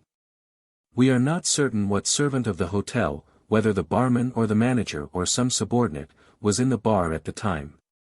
Will you look round the room, and tell me whether the bar attendant who served you is present here? Aye, he's present, said Mr. Grant, grimly smiling, having swept the group with a shrewd glance. I'd know him anywhere, and ye'll agree he's big enough to be seen. D'ye have all your inn servants as grand as yon? The inspector's eye remained hard and steady, and his voice colorless and continuous. The face of Father Brown was a blank, but on many other faces there was a cloud. The barman was not particularly big and not at all grand. And the manager was decidedly small. "We only want the barman identified," said the inspector calmly. "Of course we know him, but we should like you to verify it independently." "You mean?" And he stopped suddenly. "Weel, there he is plain enough," said the Scotchman wearily, and made a gesture, and with that gesture the gigantic Jukes, the prince of commercial travellers, rose like a trumpeting elephant. And in a flash had 3 policemen fastened on him like hounds on a wild beast. "Well, all that was simple enough," said Father Brown to his friend afterwards. "As I told you, the instant I entered the empty barroom, my first thought was that, if the barman left the bar unguarded like that, there was nothing in the world to stop you or me or anybody else lifting the flap and walking in. And putting poison in any of the bottles standing waiting for customers. Of course, a practical poisoner would probably do it as Jukes did, by substituting a poisoned bottle for the ordinary bottle. That could be done in a flash. It was easy enough for him, as he traveled in bottles, to carry a flask of cherry brandy prepared and of the same pattern. Of course, it requires one condition, but it's a fairly common condition. It would hardly do to start poisoning the beer or whiskey that scores of people drink. It would cause a massacre. But when a man is well known as drinking only one special thing, like cherry brandy, that isn't very widely drunk, it's just like poisoning him in his own home. Only it's a jolly sight safer. For practically the whole suspicion instantly falls on the hotel, or somebody to do with the hotel. And there's no earthly argument to show that it was done by anyone out of 100 customers that might come into the bar, even if people realized that a customer could do it. It was about as absolutely anonymous and irresponsible a murder as a man could commit. "And why exactly did the murderer commit it?" asked his friend. Father Brown rose and gravely gathered the papers which he had previously scattered in a moment of distraction. "May I recall your attention," he said smiling, "to the materials of the forthcoming life and letters of the late John Ragley? Or, for that matter, his own spoken words. He said in this very bar that he was going to expose a scandal about the management of hotels. And the scandal was the pretty common one of a corrupt agreement between hotel proprietors and a salesman who took and gave secret commissions, so that his business had a monopoly of all the drinks sold in the place. It wasn't even an open slavery like an ordinary tied house, it was a swindle at the expense of everybody the manager was supposed to serve. It was a legal offense. So the ingenious Jukes, taking the first moment when the bar was empty, as it often was, stepped inside and made the exchange of bottles. Unfortunately at that very moment a Scotchman in an Inverness cape came in harshly demanding whiskey. Jukes saw his only chance was to pretend to be the barman and serve the customer. He was very much relieved that the customer was a quick one. "I think you're rather a quick one yourself," observed Greenwood. "If you say you smelt something at the start, in the mere air of an empty room. Did you suspect Jukes at all at the start?" "Well, he sounded rather rich somehow," answered Father Brown vaguely. "You know when a man has a rich voice. And I did sort of ask myself why he should have such a disgustingly rich voice, when all those honest fellows were fairly poor. But I think I knew he was a sham when I saw that big shining breastpin." "You mean because it was sham?" asked Greenwood doubtfully. "Oh, no, because it was genuine," said Father Brown. The blast of the book. Professor Openshaw always lost his temper, with a loud bang, if anybody called him a spiritualist, or a believer in spiritualism. This, however, did not exhaust his explosive elements. For he also lost his temper if anybody called him a disbeliever in spiritualism. It was his pride to have given his whole life to investigating psychic phenomena. It was also his pride never to have given a hint of whether he thought they were really psychic or merely phenomenal. He enjoyed nothing so much as to sit in a circle of devout spiritualists and give devastating descriptions of how he had exposed medium after medium and detected fraud after fraud. For indeed he was a man of much detective talent and insight. When once he had fixed his eye on an object, and he always fixed his eye on a medium, as a highly suspicious object. There was a story of his having spotted the same spiritualist mountebank under 3 different disguises, dressed as a woman, a white-bearded old man, and a Brahmin of a rich chocolate brown. These recitals made the true believers rather restless, as indeed they were intended to do, but they could hardly complain, for no spiritualist denies the existence of fraudulent mediums. Only the professor's flowing narrative might well seem to indicate that all mediums were fraudulent. But woe to the simple-minded and innocent materialist, and materialists as a race are rather innocent and simple-minded, who, presuming on this narrative tendency, should advance the thesis that ghosts were against the laws of nature. Or that such things were only old superstitions. Or that it was all tosh, or, alternatively, bunk. Him would the professor, suddenly reversing all his scientific batteries, sweep from the field with a cannonade of unquestionable cases and unexplained phenomena, of which the wretched rationalist had never heard in his life. Giving all the dates and details, stating all the attempted and abandoned natural explanations. Stating everything, indeed, except whether he, John Oliver Openshaw, did or did not believe in spirits, and that neither spiritualist nor materialist could ever boast of finding out. Professor Openshaw, a lean figure with pale leonine hair and hypnotic blue eyes, stood exchanging a few words with Father Brown, who was a friend of his. On the steps outside the hotel where both had been breakfasting that morning and sleeping the night before. The professor had come back rather late from one of his grand experiments, in general exasperation, and was still tingling with the fight that he always waged alone and against both sides. "Oh, I don't mind you," he said laughing. "You don't believe in it even if it's true. But all these people are perpetually asking me what I'm trying to prove. They don't seem to understand that I'm a man of science. A man of science isn't trying to prove anything. He's trying to find out what will prove itself." "But he hasn't found out yet," said Father Brown. "Well, I have some little notions of my own, that are not quite so negative as most people think," answered the professor, after an instant of frowning silence. "Anyhow, I've begun to fancy that if there is something to be found, they're looking for it along the wrong line. It's all too theatrical, it's showing off, all their shiny ectoplasm and trumpets and voices and the rest. All on the model of old melodramas and moldy historical novels about the family ghost.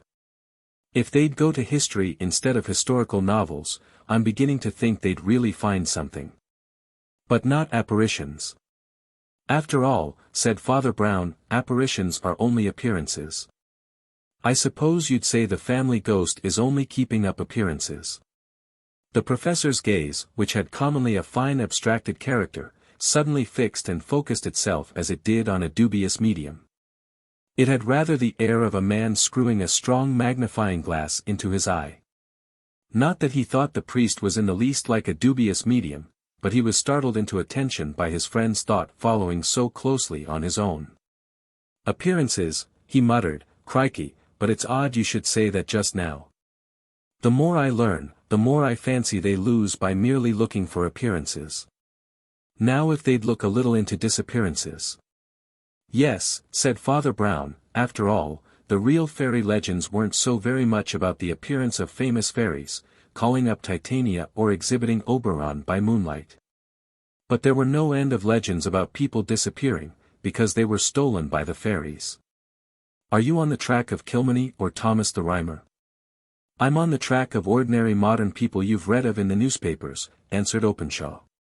"You may well stare, but that's my game just now, and I've been on it for a long time. Frankly, I think a lot of psychic appearances could be explained away. It's the disappearances I can't explain, unless they're psychic. These people in the newspaper who vanish and are never found, if you knew the details as I do. And now only this morning I got confirmation, an extraordinary letter from an old missionary, quite a respectable old boy. He's coming to see me at my office this morning. Perhaps you'd lunch with me or something. And I'd tell the results, in confidence." "Thanks, I will, unless," said Father Brown modestly, "the fairies have stolen me by then." With that they parted and Openshaw walked round the corner to a small office he rented in the neighborhood. chiefly for the publication of a small periodical, of psychical and psychological notes of the driest and most agnostic sort. He had only one clerk, who sat at a desk in the outer office, totting up figures and facts for the purposes of the printed report, and the professor paused to ask if Mr. Pringle had called. The clerk answered mechanically in the negative and went on mechanically adding up figures, and the professor turned towards the inner room that was his study. "Oh, by the way, Berridge," he added, without turning round, "if Mr. Pringle comes, send him straight in to me. You needn't interrupt your work, I rather want those notes finished tonight if possible. You might leave them on my desk tomorrow, if I am late." And he went into his private office, still brooding on the problem which the name of Pringle had raised, or rather, perhaps, had ratified and confirmed in his mind. Even the most perfectly balanced of agnostics is partially human, and it is possible that the missionary's letter seemed to have greater weight as promising to support his private and still tentative hypothesis. He sat down in his large and comfortable chair, opposite the engraving of Montaigne, and read once more the short letter from the Reverend Luke Pringle, making the appointment for that morning. No man knew better than Professor Openshaw the marks of the letter of the crank, the crowded details, the spidery handwriting, the unnecessary length and repetition. There were none of these things in this case. But a brief and businesslike typewritten statement that the writer had encountered some curious cases of disappearance, which seemed to fall within the province of the professor as a student of psychic problems. The professor was favorably impressed, nor had he any unfavorable impression, in spite of a slight movement of surprise, when he looked up and saw that the Reverend Luke Pringle was already in the room. "Your clerk told me to come straight in," said Mr. Pringle apologetically, but with a broad and rather agreeable grin. The grin was partly masked by masses of reddish-grey beard and whiskers. A perfect jungle of a beard, such as is sometimes grown by white men living in the jungles, but the eyes above the snub nose had nothing about them in the least wild or outlandish. Openshaw had instantly turned on them that concentrated spotlight or burning glass of skeptical scrutiny which he turned on many men to see if they were mountebanks or maniacs, and, in this case, he had a rather unusual sense of reassurance. The wild beard might have belonged to a crank, but the eyes completely contradicted the beard. They were full of that quite frank and friendly laughter which is never found in the faces of those who are serious frauds or serious lunatics. He would have expected a man with those eyes to be a Philistine, a jolly skeptic, a man who shouted out shallow but hearty contempt of ghosts and spirits, but anyhow, no professional humbug could afford to look as frivolous as that.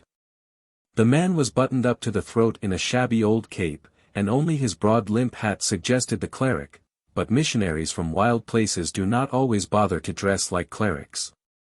"You probably think all this another hoax, Professor," said Mr. Pringle, with a sort of abstract enjoyment, "and I hope you will forgive my laughing at your very natural air of disapproval.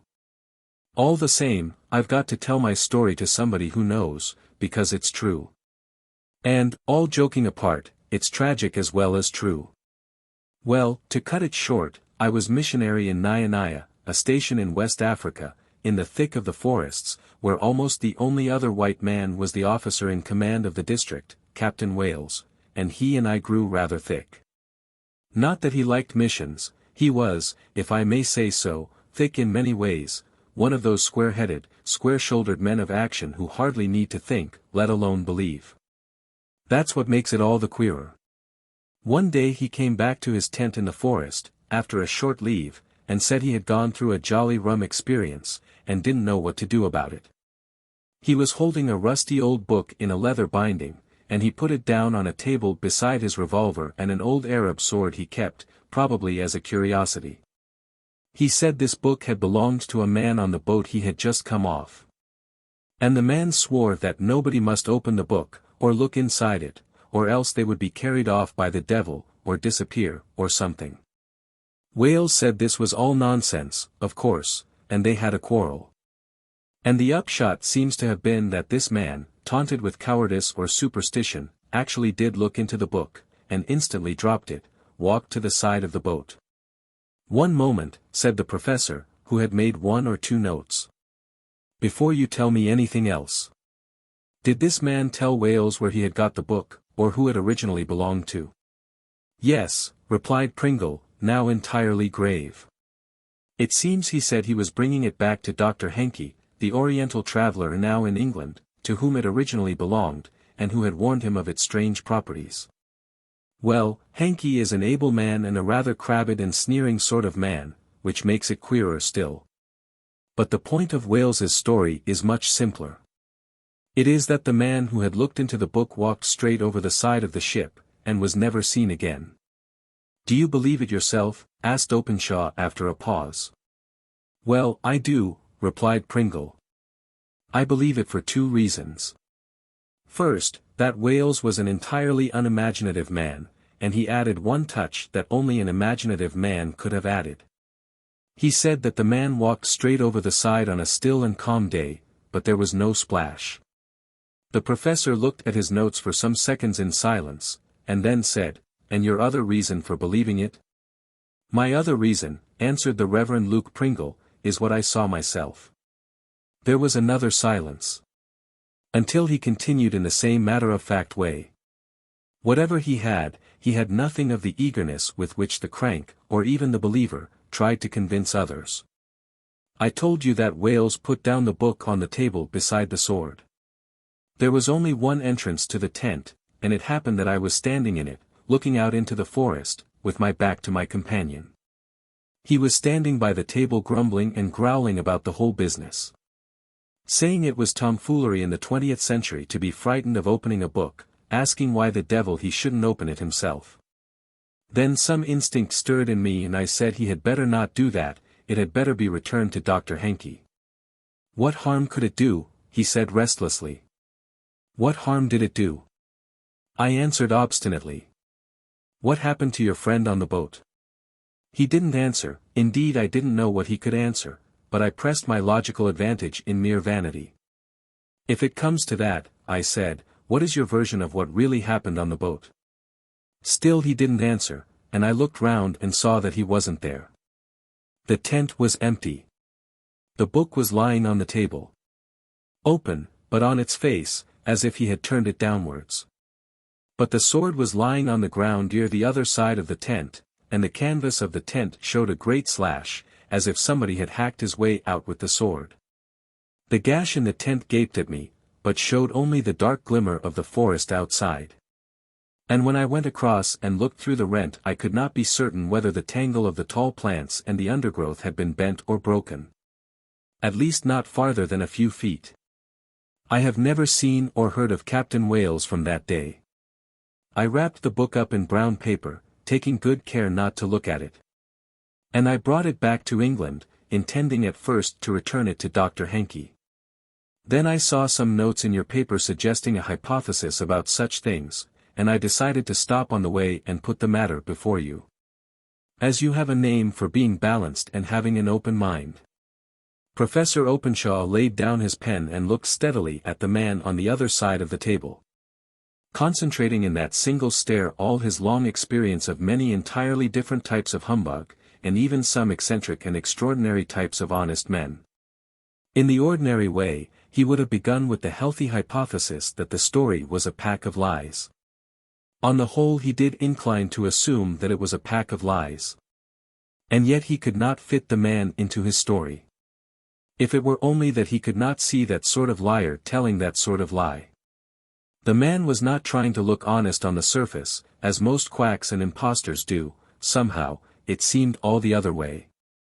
As if the man was honest, in spite of something else that was merely on the surface.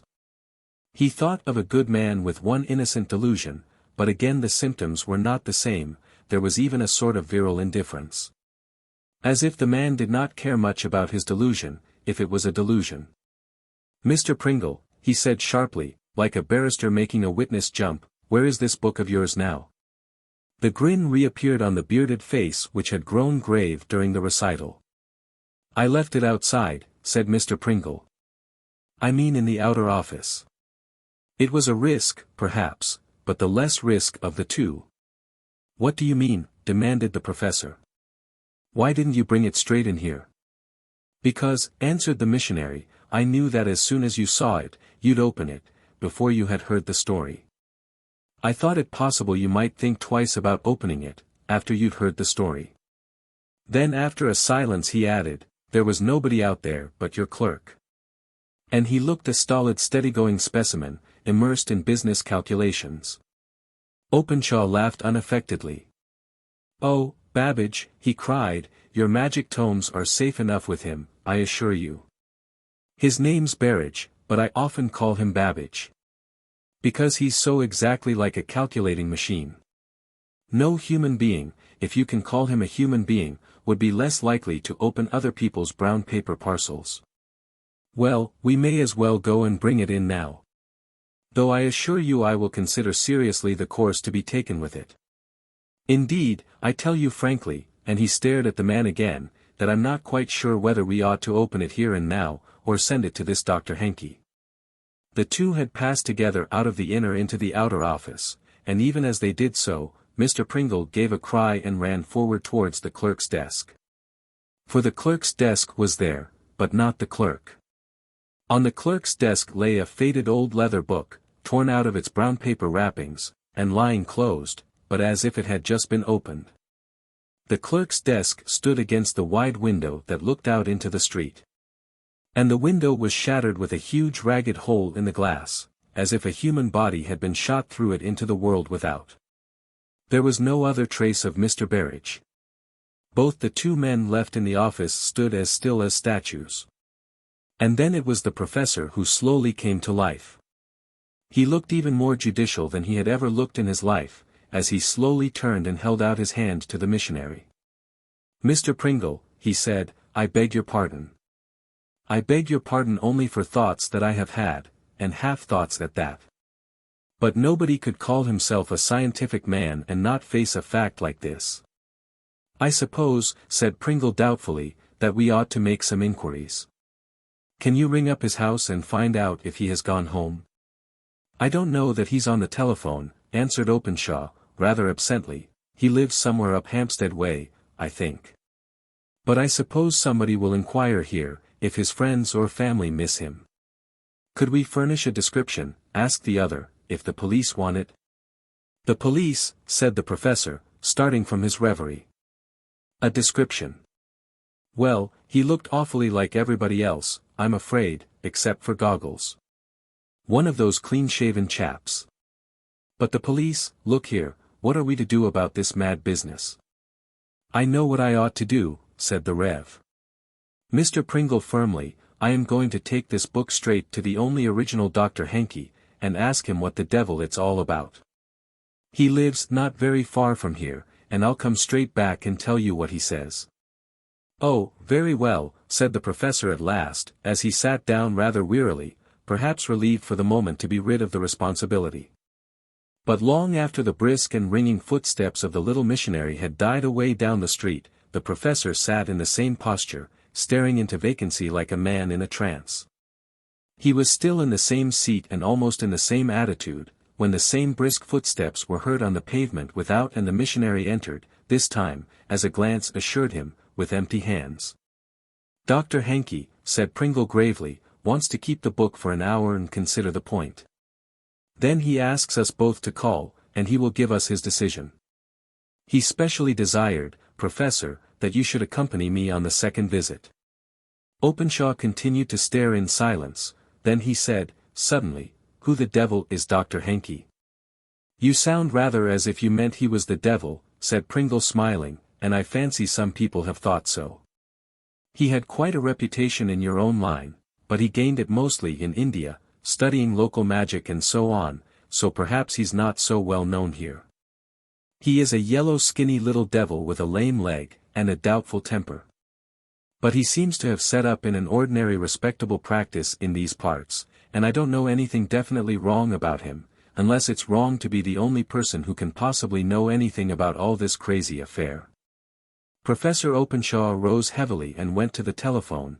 He rang up Father Brown, changing the luncheon engagement to a dinner, that he might hold himself free for the expedition to the house of the Anglo-Indian doctor. After that he sat down again, lit a cigar and sank once more into his own unfathomable thoughts. Father Brown went round to the restaurant appointed for dinner, and kicked his heels for some time in a vestibule full of mirrors and palms in pots. He had been informed of Openshaw's afternoon engagement, and, as the evening closed in dark and stormy round the glass and the green plants, guessed that it had produced something unexpected and unduly prolonged. He even wondered for a moment whether the professor would turn up at all, but when the professor eventually did, it was clear that his own more general guesses had been justified. For it was a very wild-eyed and even wild-haired professor who eventually drove back with Mr. Pringle from the expedition to the north of London, where suburbs are still fringed with heathy wastes and scraps of common, looking more sombre under the rather thunderstorm sunset. Nevertheless, they had apparently found the house, standing a little apart though within hail of other houses. They had verified the brass plate duly engraved, J.I. Hankey, M.D., M.R.C.S. Only they did not find J.I. Hankey, M.D., M.R.C.S. They found only what a nightmare whisper had already subconsciously prepared them to find, a commonplace parlor with the accursed volume lying on the table, as if it had just been read. And beyond, a back door burst open and a faint trail of footsteps that ran a little way up so steep a garden path that it seemed that no lame man could have run up so lightly. But it was a lame man who had run. For in those few steps there was the misshapen unequal mark of some sort of surgical boot, then 2 marks of that boot alone, as if the creature had hopped, and then nothing. There was nothing further to be learnt from Dr. J.I. Hankey, except that he had made his decision. He had read the oracle and received the doom. When the two came into the entrance under the palms, Pringle put the book down suddenly on a small table, as if it burned his fingers. The priest glanced at it curiously. There was only some rude lettering on the front with a couplet. They that looked into this book, them the flying terror took. And underneath, as he afterwards discovered, similar warnings in Greek, Latin and French. The other two had turned away with a natural impulsion towards drinks, after their exhaustion and bewilderment. And Openshaw had called to the waiter, who brought cocktails on a tray. You will dine with us, I hope, said the professor to the missionary, but Mr. Pringle amiably shook his head. If you'll forgive me, he said, I'm going off to wrestle with this book and this business by myself somewhere. I suppose I couldn't use your office for an hour or so. I suppose, I'm afraid it's locked, said Openshaw in some surprise. You forget there's a hole in the window. The Reverend Luke Pringle gave the very broadest of all broad grins and vanished into the darkness without. A rather odd fellow, that, after all, said the professor, frowning. He was rather surprised to find Father Brown talking to the waiter who had brought the cocktails, apparently about the waiter's most private affairs, for there was some mention of a baby who was now out of danger. He commented on the fact with some surprise, wondering how the priest came to know the man, but the former only said, Oh, I dine here every 2 or 3 months, and I've talked to him now and then. The professor, who himself dined there about 5 times a week, was conscious that he had never thought of talking to the man, but his thoughts were interrupted by a strident ringing and a summons to the telephone. The voice on the telephone said it was Pringle. It was rather a muffled voice, but it might well be muffled in all those bushes of beard and whisker. Its message was enough to establish identity. Professor, said the voice, I can't stand it any longer. I'm going to look for myself. I'm speaking from your office and the book is in front of me. If anything happens to me, this is to say goodbye. No, it's no good trying to stop me. You wouldn't be in time anyhow. I'm opening the book now. Openshaw thought he heard something like a sort of thrilling or shivering yet almost soundless crash, then he shouted the name of Pringle again and again, but he heard no more. He hung up the receiver, and, restored to a superb academic calm, rather like the calm of despair, went back and quietly took his seat at the dinner table. Then, as coolly as if he were describing the failure of some small silly trick at a séance, he told the priest every detail of this monstrous mystery. 5 men have now vanished in this impossible way, he said. Every one is extraordinary. And yet the one case I simply can't get over is my clerk, Berridge. It's just because he was the quietest creature that he's the queerest case. Yes, replied Father Brown, it was a queer thing for Berridge to do, anyway. He was awfully conscientious. He was also so jolly careful to keep all the office business separate from any fun of his own. Why, hardly anybody knew he was quite a humorist at home and... "Berridge," cried the professor. "What on earth are you talking about? Did you know him?" "Oh no," said Father Brown carelessly, "only as you say I know the waiter. I've often had to wait in your office, till you turned up. And of course I passed the time of day with poor Berridge. He was rather a card. I remember he once said he would like to collect valueless things, as collectors did the silly things they thought valuable. You know the old story about the woman who collected valueless things." "I'm not sure I know what you're talking about," said Openshaw. "But even if my clerk was eccentric, and I never knew a man I should have thought less so, it wouldn't explain what happened to him, and it certainly wouldn't explain the others." "What others?" asked the priest. The professor stared at him and spoke distinctly, as if to a child. "My dear Father Brown, 5 men have disappeared." "My dear Professor Openshaw, no men have disappeared." Father Brown gazed back at his host with equal steadiness and spoke with equal distinctness. Nevertheless, the professor required the words repeated, and they were repeated as distinctly. "I say that no men have disappeared." After a moment's silence, he added, "I suppose the hardest thing is to convince anybody that 0 plus 0 plus 0 is equal to 0. Men believe the oddest things if they are in a series, that is why Macbeth believed the 3 words of the 3 witches. Though the first was something he knew himself, and the last something he could only bring about himself. But in your case the middle term is the weakest of all." "What do you mean?" "You saw nobody vanish. You did not see the man vanish from the boat. You did not see the man vanish from the tent. All that rests on the word of Mr. Pringle, which I will not discuss just now. But you'll admit this. You would never have taken his word yourself, unless you had seen it confirmed by your clerk's disappearance, just as Macbeth would never have believed he would be king, if he had not been confirmed in believing he would be Cotter." "That may be true," said the professor, nodding slowly. "But when it was confirmed, I knew it was the truth. You say I saw nothing myself. But I did, I saw my own clerk disappear." "Berridge did disappear." "Berridge did not disappear," said Father Brown. "On the contrary." "What the devil do you mean by, on the contrary?" "I mean," said Father Brown, "that he never disappeared. He appeared." Openshaw stared across at his friend, but the eyes had already altered in his head, as they did when they concentrated on a new presentation of a problem. The priest went on, "He appeared in your study, disguised in a bushy red beard and buttoned up in a clumsy cape, and announced himself as the Reverend Luke Pringle. And you had never noticed your own clerk enough to know him again, when he was in so rough and ready a disguise." "But surely," began the professor. "Could you describe him for the police?" asked Father Brown. "Not you. You probably knew he was clean-shaven and wore tinted glasses, and merely taking off those glasses was a better disguise than putting on anything else. You had never seen his eyes any more than his soul, jolly laughing eyes. He had planted his absurd book and all the properties, then he calmly smashed the window, put on the beard and cape and walked into your study, knowing that you had never looked at him in your life." "But why should he play me such an insane trick?" demanded Openshaw. "Why, because you had never looked at him in your life," said Father Brown. And his hands slightly curled and clinched, as if he might have struck the table, if he had been given to gesture. "You called him the calculating machine, because that was all you ever used him for. You never found out even what a stranger strolling into your office could find out, in 5 minutes' chat, that he was a character, that he was full of antics. That he had all sorts of views on you and your theories and your reputation for spotting people.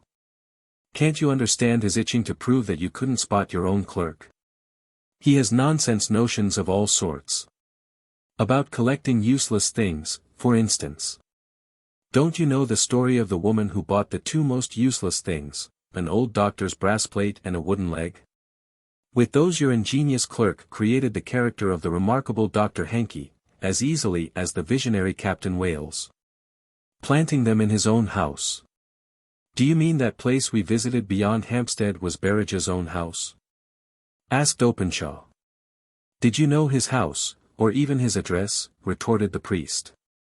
"Look here, don't think I'm speaking disrespectfully of you or your work. You are a great servant of truth and you know I could never be disrespectful to that. You've seen through a lot of liars, when you put your mind to it.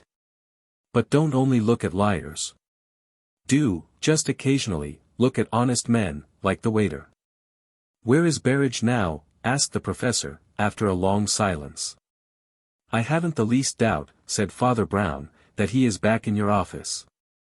In fact, he came back into your office at the exact moment when the Reverend Luke Pringle read the awful volume and faded into the void." There was another long silence and then Professor Openshaw laughed, with the laugh of a great man who is great enough to look small. Then he said abruptly, "I suppose I do deserve it, for not noticing the nearest helpers I have. But you must admit the accumulation of incidents was rather formidable. Did you never feel just a momentary awe of the awful volume?" "Oh, that," said Father Brown. "I opened it as soon as I saw it lying there. It's all blank pages. You see, I am not superstitious." The Green Man. A young man in knickerbockers, with an eager sanguine profile, was playing golf against himself on the links that lay parallel to the sand and sea, which were all growing grey with twilight. He was not carelessly knocking a ball about, but rather practicing particular strokes with a sort of microscopic fury, like a neat and tidy whirlwind. He had learned many games quickly, but he had a disposition to learn them a little more quickly than they can be learnt. He was rather prone to be a victim of those remarkable invitations by which a man may learn the violin in 6 lessons, or acquire a perfect French accent by a correspondence course. He lived in the breezy atmosphere of such hopeful advertisement and adventure. He was at present the private secretary of Admiral Sir Michael Craven, who owned the big house behind the park abutting on the links. He was ambitious, and had no intention of continuing indefinitely to be private secretary to anybody. But he was also reasonable, and he knew that the best way of ceasing to be a secretary was to be a good secretary. Consequently he was a very good secretary, dealing with the ever-accumulating arrears of the Admiral's correspondence with the same swift centripetal concentration with which he addressed the golf ball. He had to struggle with the correspondence alone and at his own discretion at present, for the Admiral had been with his ship for the last 6 months, and, though now returning, was not expected for hours, or possibly days. With an athletic stride, the young man, whose name was Harold Harker, crested the rise of turf that was the rampart of the links and, looking out across the sands to the sea, saw a strange sight. He did not see it very clearly. For the dusk was darkening every minute under stormy clouds, but it seemed to him, by a sort of momentary illusion, like a dream of days long past or a drama played by ghosts, out of another age in history. The last of the sunset lay in long bars of copper and gold above the last dark strip of sea that seemed rather black than blue. But blacker still against this gleam in the west, there passed in sharp outline, like figures in a shadow pantomime, 2 men with 3-cornered cocked hats and swords, as if they had just landed from one of the wooden ships of Nelson. It was not at all the sort of hallucination that would have come natural to Mr. Harker, had he been prone to hallucinations. He was of the type that is at once sanguine and scientific, and would be more likely to fancy the flying ships of the future than the fighting ships of the past. He therefore very sensibly came to the conclusion that even a futurist can believe his eyes. His illusion did not last more than a moment. On the second glance, what he saw was unusual but not incredible. The 2 men who were striding in single file across the sands, one some 15 yards behind the other, were ordinary modern naval officers. But naval officers wearing that almost extravagant full-dress uniform which naval officers never do wear if they can possibly help it, only on great ceremonial occasions such as the visits of royalty. In the man walking in front, who seemed more or less unconscious of the man walking behind, Harker recognized at once the high-bridged nose and spike-shaped beard of his own employer the Admiral. The other man following in his tracks he did not know. But he did know something about the circumstances connected with the ceremonial occasion. He knew that when the admiral's ship put in at the adjacent port, it was to be formally visited by a great personage, which was enough, in that sense, to explain the officers being in full dress. But he did also know the officers. Or at any rate the admiral. And what could have possessed the admiral to come on shore in that rig-out, when one could swear he would seize 5 minutes to change into mufti or at least into undress uniform, was more than his secretary could conceive. It seemed somehow to be the very last thing he would do. It was indeed to remain for many weeks one of the chief mysteries of this mysterious business. As it was, the outline of these fantastic court uniforms against the empty scenery, striped with dark sea and sand, had something suggestive of comic opera, and reminded the spectator of Pinafore. The second figure was much more singular. Somewhat singular in appearance, despite his correct lieutenant's uniform, and still more extraordinary in behavior. He walked in a strangely irregular and uneasy manner, sometimes quickly and sometimes slowly. As if he could not make up his mind whether to overtake the admiral or not. The admiral was rather deaf and certainly heard no footsteps behind him on the yielding sand. But the footsteps behind him, if traced in a detective manner, would have given rise to 20 conjectures from a limp to a dance. The man's face was swarthy as well as darkened with shadow, and every now and then the eyes in it shifted and shone, as if to accent his agitation. Once he began to run and then abruptly relapsed into a swaggering slowness and carelessness. Then he did something which Mr. Harker could never have conceived any normal naval officer in His Britannic Majesty's service doing, even in a lunatic asylum. He drew his sword. It was at this bursting point of the prodigy that the two passing figures disappeared behind a headland on the shore. The staring secretary had just time to notice the swarthy stranger, with a resumption of carelessness, knock off a head of sea holly with his glittering blade. He seemed then to have abandoned all idea of catching the other man up. But Mr. Harold Harker's face became very thoughtful indeed, and he stood there ruminating for some time before he gravely took himself inland, towards the road that ran past the gates of the great house and so by a long curve down to the sea. It was up this curving road from the coast that the admiral might be expected to come, considering the direction in which he had been walking, and making the natural assumption that he was bound for his own door. The path along the sands, under the links, turned inland just beyond the headland and solidifying itself into a road, returned towards Craven House. It was down this road, therefore, that the secretary darted, with characteristic impetuosity, to meet his patron returning home. But the patron was apparently not returning home. What was still more peculiar, the secretary was not returning home either, at least until many hours later, a delay quite long enough to arouse alarm and mystification at Craven House. Behind the pillars and palms of that rather too palatial country house, indeed, there was expectancy gradually changing to uneasiness. Grice the butler, a big bilious man abnormally silent below as well as above stairs, showed a certain restlessness as he moved about the main front hall and occasionally looked out of the side windows of the porch. On the white road that swept towards the sea. The admiral's sister Marian, who kept house for him, had her brother's high nose with a more sniffy expression. She was voluble, rather rambling, not without humor, and capable of sudden emphasis as shrill as a cockatoo. The admiral's daughter Olive was dark, dreamy, and as a rule abstractedly silent, perhaps melancholy, so that her aunt generally conducted most of the conversation, and that without reluctance. But the girl also had a gift of sudden laughter that was very engaging. "I can't think why they're not here already," said the elder lady. "The postman distinctly told me he'd seen the admiral coming along the beach. Along with that dreadful creature Rook. Why in the world they call him Lieutenant Rook?" "Perhaps," suggested the melancholy young lady, with a momentary brightness, "perhaps they call him lieutenant because he is a lieutenant." "I can't think why the admiral keeps him," snorted her aunt, as if she were talking of a housemaid. She was very proud of her brother and always called him the admiral, but her notions of a commission in the senior service were inexact. "Well, Roger Rook is sulky and unsociable and all that," replied Olive, "but of course that wouldn't prevent him being a capable sailor." "Sailor," cried her aunt with one of her rather startling cockatoo notes, "he isn't my notion of a sailor." The lass that loved a sailor, as they used to sing when I was young. Just think of it. He's not gay and free and what's its name. He doesn't sing shanties or dance a hornpipe. Well, observed her niece with gravity. The Admiral doesn't very often dance a hornpipe. Oh, you know what I mean, he isn't bright or breezy or anything, replied the old lady. Why, that secretary fellow could do better than that. Olive's rather tragic face was transfigured by one of her good and rejuvenating waves of laughter.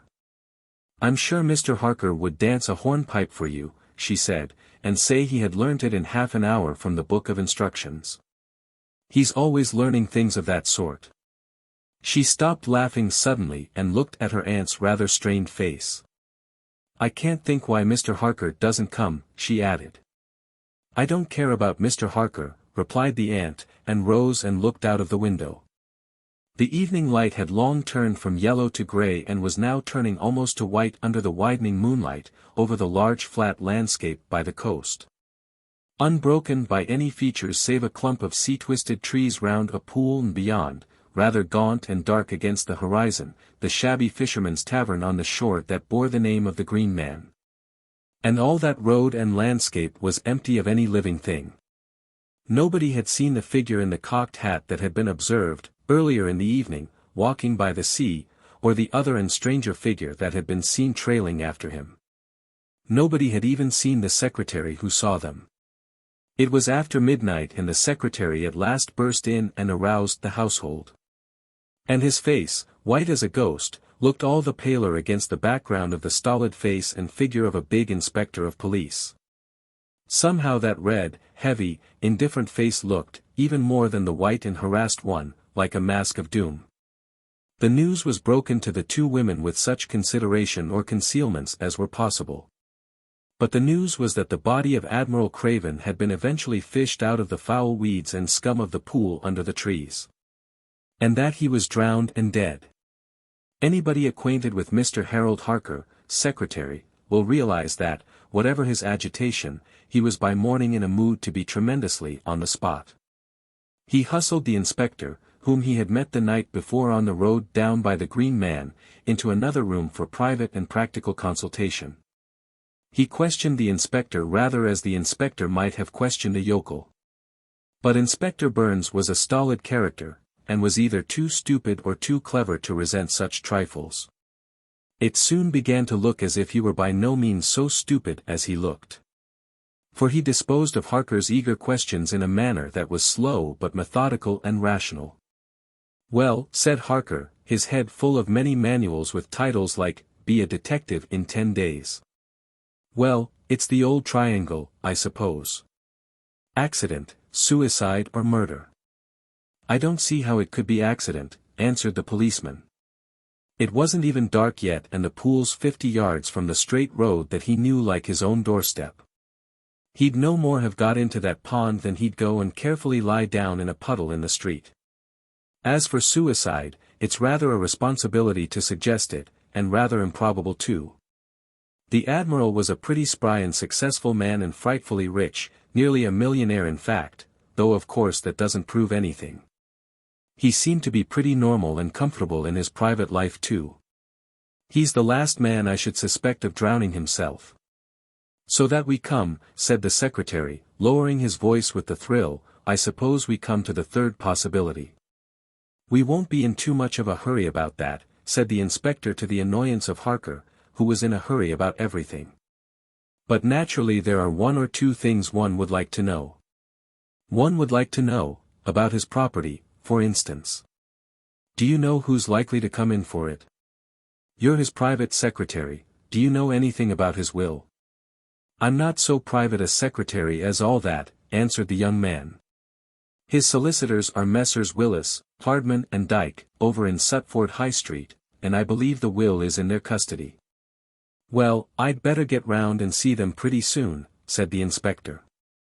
Let's get round and see them at once, said the impatient secretary. He took a turn or two restlessly up and down the room and then exploded in a fresh place. What have you done about the body, Inspector? He asked. Dr. Straker is examining it now at the police station. His report ought to be ready in an hour or so. It can't be ready too soon, said Harker. It would save time if we could meet him at the lawyer's. Then he stopped and his impetuous tone changed abruptly to one of some embarrassment. Look here, he said, we want to consider the young lady, the poor Admiral's daughter, as much as possible just now. She's got a notion that may be all nonsense, but I wouldn't like to disappoint her. There's some friend of hers she wants to consult, staying in the town at present. Man of the name of Brown. Priest or parson of some sort, she's given me his address. I don't take much stock in priests or parsons, but... The inspector nodded. I don't take any stock in priests or parsons, but I take a lot of stock in Father Brown, he said. I happen to have to do with him in a queer sort of society jewel case. He ought to have been a policeman instead of parson. Oh, all right, said the breathless secretary as he vanished from the room. Let him come to the lawyer's too. Thus it happened that, when they hurried across to the neighboring town to meet Dr. Straker at the solicitor's office, they found Father Brown already seated there, with his hands folded on his heavy umbrella, chatting pleasantly to the only available member of the firm. Dr. Straker also had arrived, but apparently only at that moment, as he was carefully placing his gloves in his top hat and his top hat on a side table. And the mild and beaming expression of the priest's moon-like face and spectacles, together with the silent chuckles of the jolly old grizzled lawyer, to whom he was talking, were enough to show that the doctor had not yet opened his mouth to bring the news of death. A beautiful morning after all, Father Brown was saying. That storm seems to have passed over us. There were some big black clouds, but I noticed that not a drop of rain fell. Not a drop, agreed the solicitor toying with a pen. He was the third partner, Mr. Dyke, there's not a cloud in the sky now. It's the sort of day for a holiday. Then he realized the newcomers and looked up, laying down the pen and rising. Ah, Mr. Harker, how are you? I hear the Admiral is expected home soon. Then Harker spoke, and his voice rang hollow in the room. I am sorry to say we are the bearers of bad news. Admiral Craven was drowned before reaching home. There was a change in the very air of the still office, though not in the attitudes of the motionless figures. Both were staring at the speaker as if a joke had been frozen on their lips. Both repeated the word drowned and looked at each other, and then again at their informant. Then there was a small hubbub of questions. When did this happen? Asked the priest. Where was he found? Asked the lawyer. He was found, said the inspector, in that pool by the coast, not far from the Green Man, and dragged out all covered with green scum and weeds so as to be almost unrecognizable. But Dr. Straker here has, what is the matter? Father Brown? Are you ill? The Green Man, said Father Brown with a shudder. I'm so sorry. I beg your pardon for being upset. Upset by what? Asked the staring officer. By his being covered with green scum, I suppose, said the priest, with a rather shaky laugh. Then he added rather more firmly, I thought it might have been seaweed. By this time everybody was looking at the priest, with a not unnatural suspicion that he was mad, and yet the next crucial surprise was not to come from him. After a dead silence, it was the doctor who spoke. Dr. Straker was a remarkable man, even to look at. He was very tall and angular, formal and professional in his dress, yet retaining a fashion that has hardly been known since mid-Victorian times. Though comparatively young, he wore his brown beard, very long and spreading over his waistcoat. In contrast with it, his features, which were both harsh and handsome, looked singularly pale. His good looks were also diminished by something in his deep eyes that was not squinting, but like the shadow of a squint. Everybody noticed these things about him, because the moment he spoke, he gave forth an indescribable air of authority.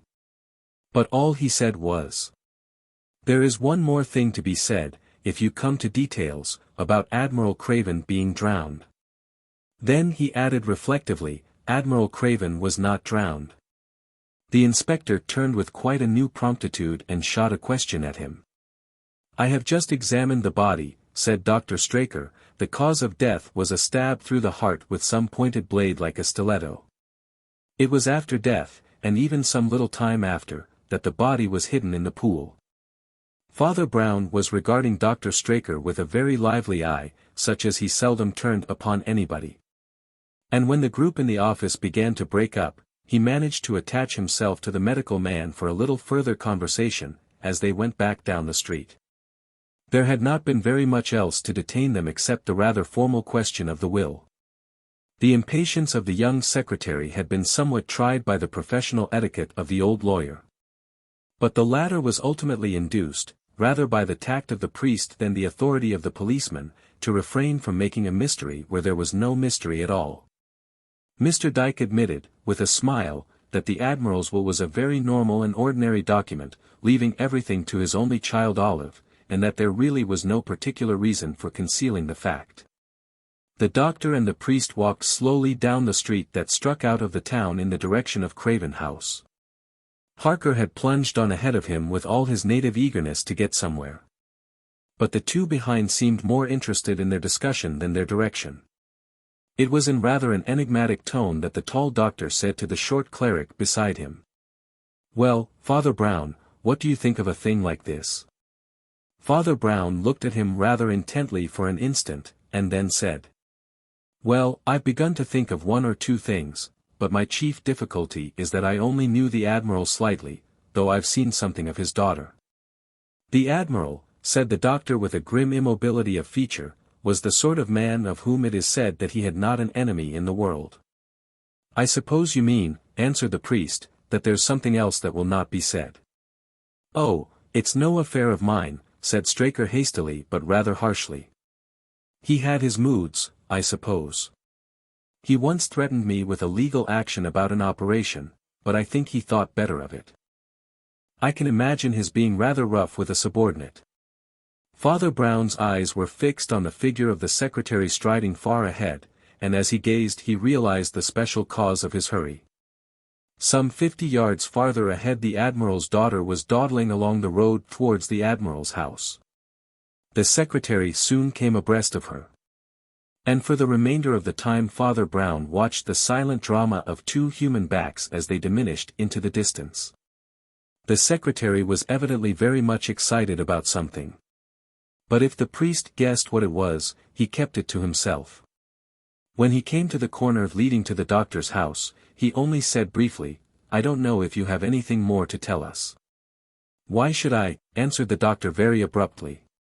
And striding off, left it uncertain whether he was asking why he should have anything to tell, or why he should tell it. Father Brown went stumping on alone, in the track of the two young people. But when he came to the entrance and avenues of the Admiral's Park, he was arrested by the action of the girl, who turned suddenly and came straight towards him, her face unusually pale and her eyes bright with some new and as yet nameless emotion. "Father Brown," she said in a low voice, "I must talk to you as soon as possible. You must listen to me, I can't see any other way out." "Why certainly," he replied, as coolly as if a gutter boy had asked him the time. "Where shall we go and talk?" The girl led him at random to one of the rather tumble-down arbors in the grounds, and they sat down behind a screen of large ragged leaves. She began instantly, as if she must relieve her feelings or faint. "Harold Harker," she said, "has been talking to me about things. Terrible things." The priest nodded and the girl went on hastily. "About Roger Rook. Do you know about Roger?" "I've been told," he answered, "that his fellow seamen call him the Jolly Roger, because he is never jolly, and looks like the pirate's skull and crossbones." "He was not always like that," said Olive in a low voice. "Something very queer must have happened to him. I knew him well when we were children, we used to play over there on the sands. He was harum-scarum and always talking about being a pirate. I dare say he was the sort they say might take to crime through reading shockers, but there was something poetical in his way of being piratical. He really was a Jolly Roger then. I suppose he was the last boy who kept up the old legend of really running away to sea, and at last his family had to agree to his joining the Navy." "Well. Yes," said Father Brown patiently. Well, she admitted, caught in one of her rare moments of mirth, I suppose poor Roger found it disappointing. Naval officers so seldom carry knives in their teeth or wave bloody cutlasses and black flags. But that doesn't explain the change in him. He just stiffened, grew dull and dumb, like a dead man walking about. He always avoids me, but that doesn't matter. I supposed some great grief that's no business of mine had broken him up. And now, well, if what Harold says is true, the grief is neither more nor less than going mad, or being possessed of a devil. And what does Harold say? Asked the priest. It's so awful I can hardly say it, she answered. He swears he saw Roger creeping behind my father that night, hesitating and then drawing his sword, and the doctor says father was stabbed with a steel point. I can't believe Roger Rook had anything to do with it. His sulks and my father's temper sometimes led to quarrels, but what are quarrels? I can't exactly say I'm standing up for an old friend, because he isn't even friendly. But you can't help feeling sure of some things, even about an old acquaintance. And yet Harold swears that he. Harold seems to swear a great deal, said Father Brown. There was a sudden silence, after which she said in a different tone, well, he does swear other things too. Harold Harker proposed to me just now. Am I to congratulate you, or rather him? Inquired her companion. I told him he must wait. He isn't good at waiting. She was caught again in a ripple of her incongruous sense of the comic. He said I was his ideal and his ambition and so on. He has lived in the States, but somehow I never remember it when he is talking about dollars, only when he is talking about ideals. And I suppose, said Father Brown very softly, that it is because you have to decide about Harold that you want to know the truth about Roger. She stiffened and frowned, and then equally abruptly smiled, saying, oh, you know too much. I know very little, especially in this affair, said the priest gravely. I only know who murdered your father. She started up and stood staring down at him stricken white. Father Brown made a wry face as he went on, I made a fool of myself when I first realized it, when they'd just been asking where he was found, and went on talking about green scum and the green man. Then he also rose. Clutching his clumsy umbrella with a new resolution, he addressed the girl with a new gravity. There is something else that I know, which is the key to all these riddles of yours, but I won't tell you yet. I suppose it's bad news. But it's nothing like so bad as the things you have been fancying. He buttoned up his coat and turned towards the gate. I'm going to see this Mr. Rook of yours. In a shed by the shore, near where Mr. Harker saw him walking. I rather think he lives there. And he went bustling off in the direction of the beach. Olive was an imaginative person, perhaps too imaginative to be safely left to brood over such hints as her friend had thrown out. But he was in rather a hurry to find the best relief for her broodings. The mysterious connection between Father Brown's first shock of enlightenment and the chance language about the pool and the inn, had grown her fancy in 100 forms of ugly symbolism. The green man became a ghost trailing loathsome weeds and walking the countryside under the moon, the sign of the green man became a human figure hanging as from a gibbet. And the tarn itself became a tavern, a dark subaqueous tavern for the dead sailors. And yet he had taken the most rapid method to overthrow all such nightmares, with a burst of blinding daylight which seemed more mysterious than the night. For before the sun had set, something had come back into her life that turned her whole world topsy-turvy once more, something she had hardly known that she desired until it was abruptly granted. Something that was, like a dream, old and familiar, and yet remained incomprehensible and incredible. For Roger Rook had come striding across the sands, and even when he was a dot in the distance, she knew he was transfigured. And as he came nearer and nearer, she saw that his dark face was alive with laughter and exultation. He came straight toward her, as if they had never parted, and seized her shoulders saying, "Now I can look after you, thank God." She hardly knew what she answered, but she heard herself questioning rather wildly why he seemed so changed and so happy. "Because I am happy," he answered. "I have heard the bad news."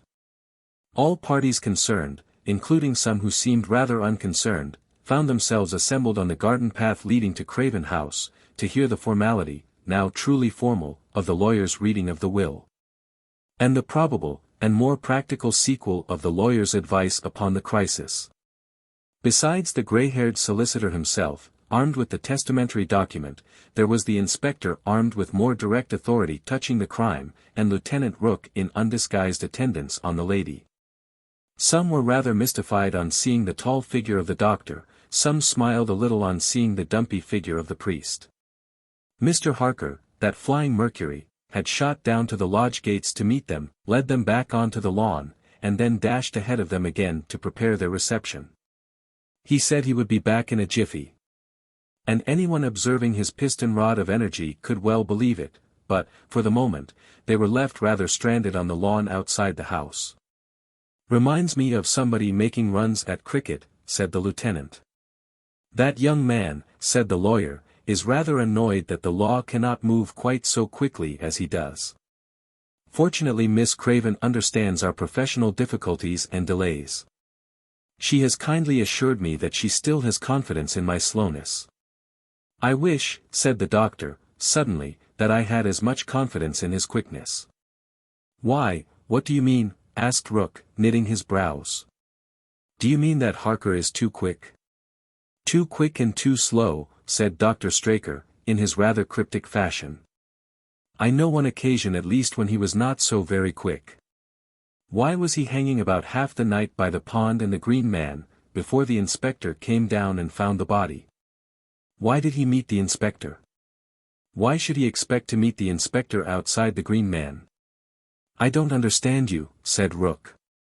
"Do you mean that Harker wasn't telling the truth?" Dr. Straker was silent. The grizzled lawyer laughed with grim good humor. "I have nothing more serious to say against the young man," he said, "than that he made a prompt and praiseworthy attempt to teach me my own business. For that matter, he made an attempt to teach me mine," said the inspector, who had just joined the group in front. "But that doesn't matter. If Dr. Straker means anything by his hints, they do matter. I must ask you to speak plainly, Doctor. It may be my duty to question him at once."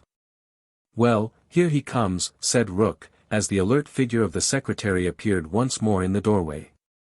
At this point Father Brown, who had remained silent and inconspicuous at the tail of the procession, astonished everybody very much, perhaps especially those who knew him. He not only walked rapidly to the front, but turned facing the whole group with an arresting, almost threatening expression, like a sergeant bringing soldiers to the halt. "Stop," he said almost sternly. "I apologize to everybody. But it's absolutely necessary that I should see Mr. Harker first.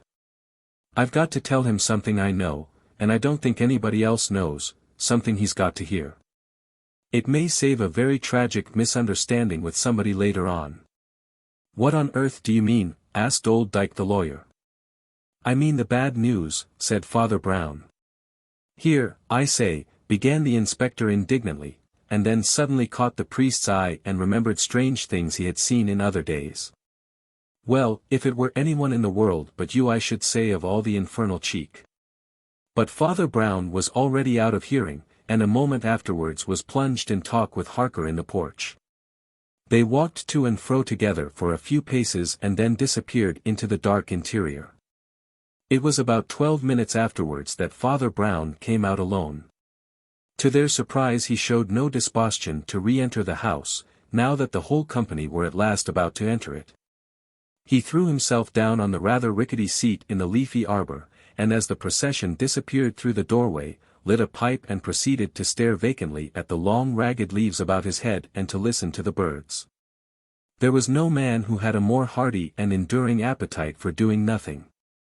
He was, apparently, in a cloud of smoke and a dream of abstraction, when the front doors were once more flung open and 2 or 3 figures came out helter-skelter, running towards him. The daughter of the house and her young admirer Mr. Rooke being easily winners in the race. Their faces were alight with astonishment, and the face of Inspector Burns, who advanced more heavily behind them, like an elephant shaking the garden, was inflamed with some indignation as well. "What can all this mean?" cried Olive, as she came panting to a halt. "He's gone. Bolted, said the lieutenant explosively. Harker's just managed to pack a suitcase and bolted. Gone clean out of the back door and over the garden wall to God knows where. What did you say to him? Don't be silly, said Olive, with a more worried expression. Of course you told him you'd found him out, and now he's gone. I never could have believed he was wicked like that. Well, gasped the inspector, bursting into their midst. What have you done now? What have you let me down like this for? Well, repeated Father Brown, what have I done? You have let a murderer escape, cried Burns, with a decision that was like a thunderclap in the quiet garden. You have helped a murderer to escape. Like a fool I let you warn him, and now he is miles away. I have helped a few murderers in my time, it is true, said Father Brown, then he added, in careful distinction, not, you will understand, helped them to commit the murder. But you knew all the time, insisted Olive. You guessed from the first that it must be he. That's what you meant about being upset by the business of finding the body. That's what the doctor meant by saying my father might be disliked by a subordinate. That's what I complain of, said the official indignantly. You knew even then that he was the... You knew even then, insisted Olive, that the murderer was. Father Brown nodded gravely. Yes, he said. I knew even then that the murderer was old Dyke. Was who? Repeated the inspector and stopped amid a dead silence, punctuated only by the occasional pipe of birds. I mean Mr. Dyke, the solicitor, explained Father Brown, like one explaining something elementary to an infant class. That gentleman with grey hair who's supposed to be going to read the will. They all stood like statues staring at him, as he carefully filled his pipe again and struck a match. At last Burns rallied his vocal powers to break the strangling silence with an effort resembling violence. But, in the name of heaven, why? Ah, why, said the priest and rose thoughtfully, puffing at his pipe. As to why he did it. Well, I suppose the time has come to tell you, or those of you who don't know, the fact that is the key of all this business. It's a great calamity. And it's a great crime, but it's not the murder of Admiral Craven. He looked Olive full in the face and said very seriously, I tell you the bad news bluntly and in few words. Because I think you are brave enough, and perhaps happy enough, to take it well. You have the chance, and I think the power, to be something like a great woman. You are not a great heiress. Amid the silence that followed it was he who resumed his explanation. Most of your father's money, I am sorry to say, has gone. It went by the financial dexterity of the grey-haired gentleman named Dyke, who is, I grieve to say, a swindler. Admiral Craven was murdered to silence him about the way in which he was swindled. The fact that he was ruined and you were disinherited is the single simple clue, not only to the murder, but to all the other mysteries in this business. He took a puff or two and then continued. I told Mr. Rook you were disinherited and he rushed back to help you. Mr. Rook is a rather remarkable person. Oh, chuck it, said Mr. Rook with a hostile air. Mr. Rook is a monster, said Father Brown with scientific calm. He is an anachronism, an atavism, a brute survival of the Stone Age.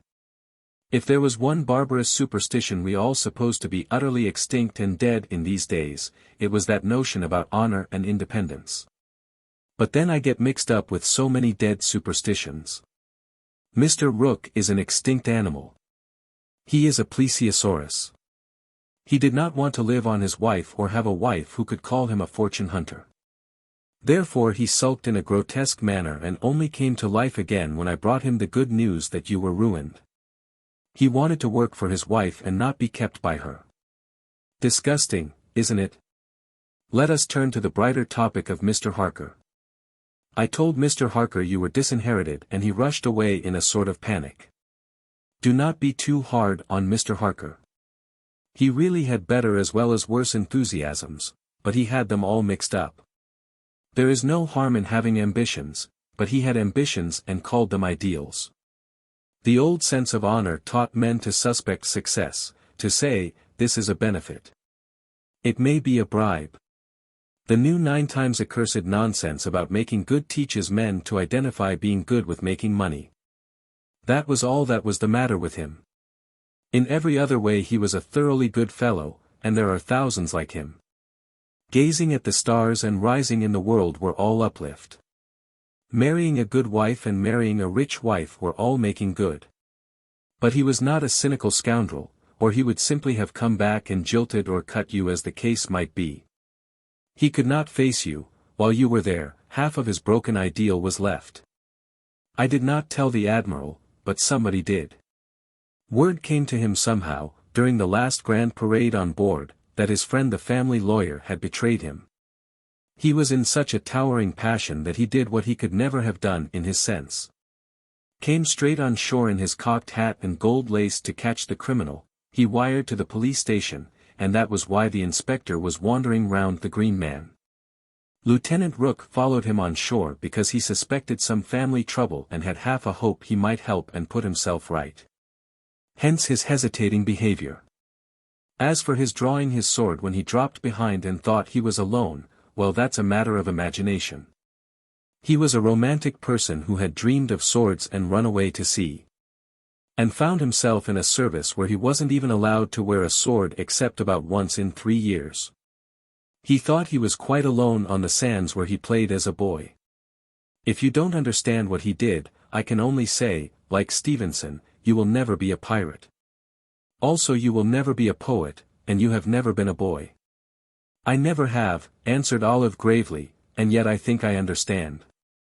Almost every man, continued the priest musing, will play with anything shaped like a sword or dagger, even if it is a paper knife. That is why I thought it so odd when the lawyer didn't. What do you mean? Asked Burns. Didn't what? Why, didn't you notice, answered Brown, at that first meeting in the office, the lawyer played with a pen and not with a paper knife, though he had a beautiful bright steel paper knife in the pattern of a stiletto. The pens were dusty and splashed with ink, but the knife had just been cleaned. But he did not play with it. There are limits to the irony of assassins. After a silence the inspector said, like one waking from a dream, look here. I don't know whether I'm on my head or my heels, I don't know whether you think you've got to the end, but I haven't got to the beginning. Where do you get all this lawyer stuff from? What started you out on that trail? Father Brown laughed curtly and without mirth.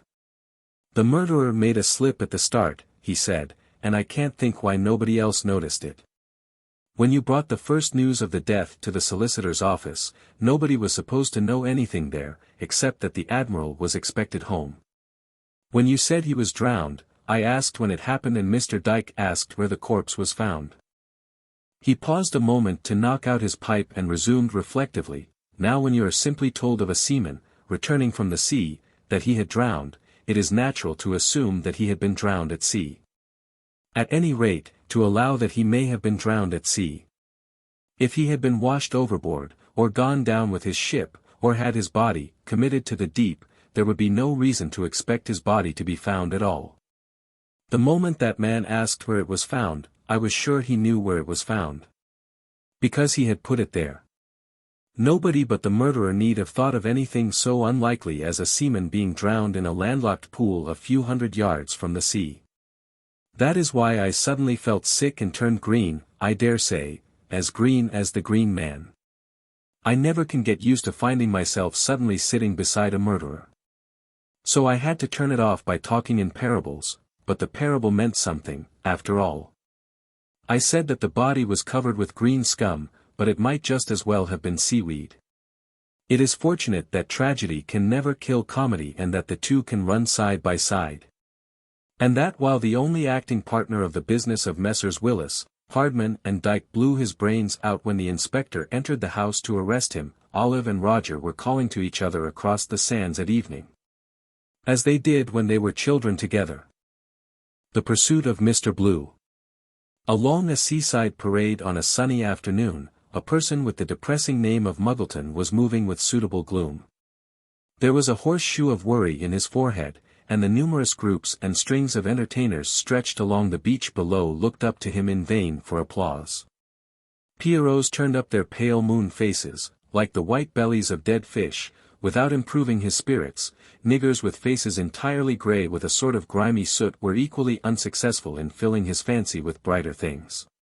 He was a sad and disappointed man. His other features, besides the bald brow with its furrow, were retiring and almost sunken, and a certain dingy refinement about them made more incongruous the one aggressive ornament of his face. It was an outstanding and bristling military mustache, and it looked suspiciously like a false mustache. It is possible, indeed, that it was a false mustache. It is possible, on the other hand, that even if it was not false it was forced. He might almost have grown it in a hurry, by a mere act of will, so much was it a part of his job rather than his personality. For the truth is that Mr. Muggleton was a private detective in a small way, and the cloud on his brow was due to a big blunder in his professional career. Anyhow it was connected with something darker than the mere possession of such a surname. He might almost, in an obscure sort of way, have been proud of his surname, for he came of poor but decent nonconformist people who claimed some connection with the founder of the Muggletonians. The only man who had hitherto had the courage to appear with that name in human history. The more legitimate cause of his annoyance, at least as he himself explained it, was that he had just been present at the bloody murder of a world-famous millionaire, and had failed to prevent it. Though he had been engaged at a salary of £5 a week to do so. Thus we may explain the fact that even the languorous singing of the song entitled, "Won't You Be My Luda-Doo-Da-Day," failed to fill him with the joy of life. For that matter, there were others on the beach, who might have had more sympathy with his murderous theme and Muggletonian tradition. Seaside resorts are the chosen pitches, not only of pierrots appealing to the amorous emotions, but also of preachers who often seem to specialize in a correspondingly somber and sulphurous style of preaching.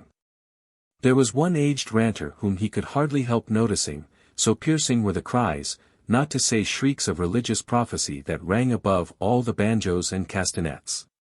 This was a long, loose, shambling old man, dressed in something like a fisherman's jersey, but inappropriately equipped with a pair of those very long and drooping whiskers which have never been seen since the disappearance of certain sportive mid-Victorian dandies.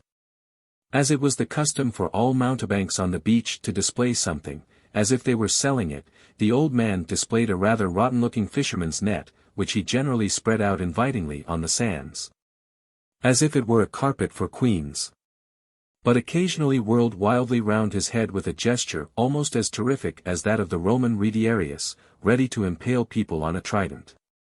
Indeed, he might really have impaled people, if he had had a trident.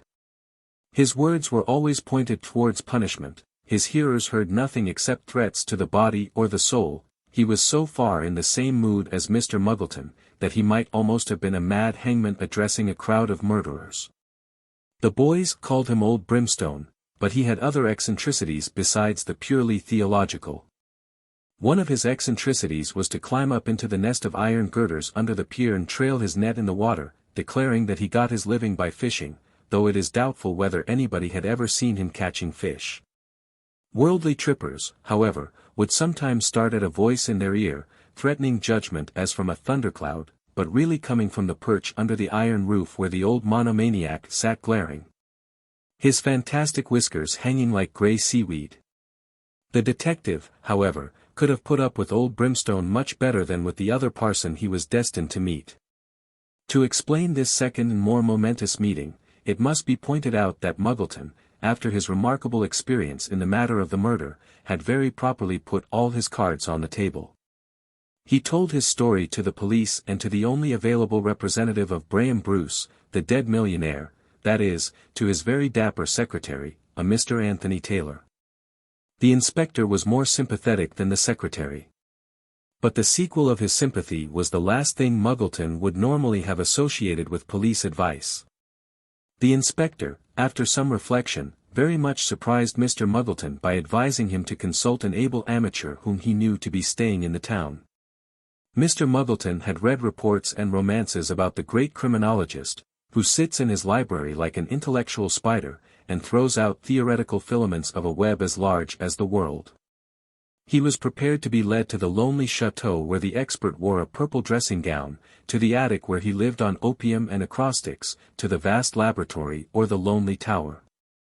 To his astonishment he was led to the very edge of the crowded beach by the pier to meet a dumpy little clergyman, with a broad hat and a broad grin, who was at that moment hopping about on the sands with a crowd of poor children, and excitedly waving a very little wooden spade. When the criminologist clergyman, whose name appeared to be Brown, had at last been detached from the children, though not from the spade, he seemed to Muggleton to grow more and more unsatisfactory. He hung about helplessly among the idiotic side-shows of the seashore, talking about random topics and particularly attaching himself to those rows of automatic machines which are set up in such places, solemnly spending penny after penny in order to play vicarious games of golf, football, cricket, conducted by clockwork figures, and finally contenting himself with the miniature exhibition of a race, in which one metal doll appeared merely to run and jump after the other. And yet all the time he was listening very carefully to the story which the defeated detective poured out to him. Only his way of not letting his right hand know what his left hand was doing, with pennies, got very much on the detective's nerves. "Can't we go and sit down somewhere?" said Muggleton impatiently. "I've got a letter you ought to see, if you're to know anything at all of this business."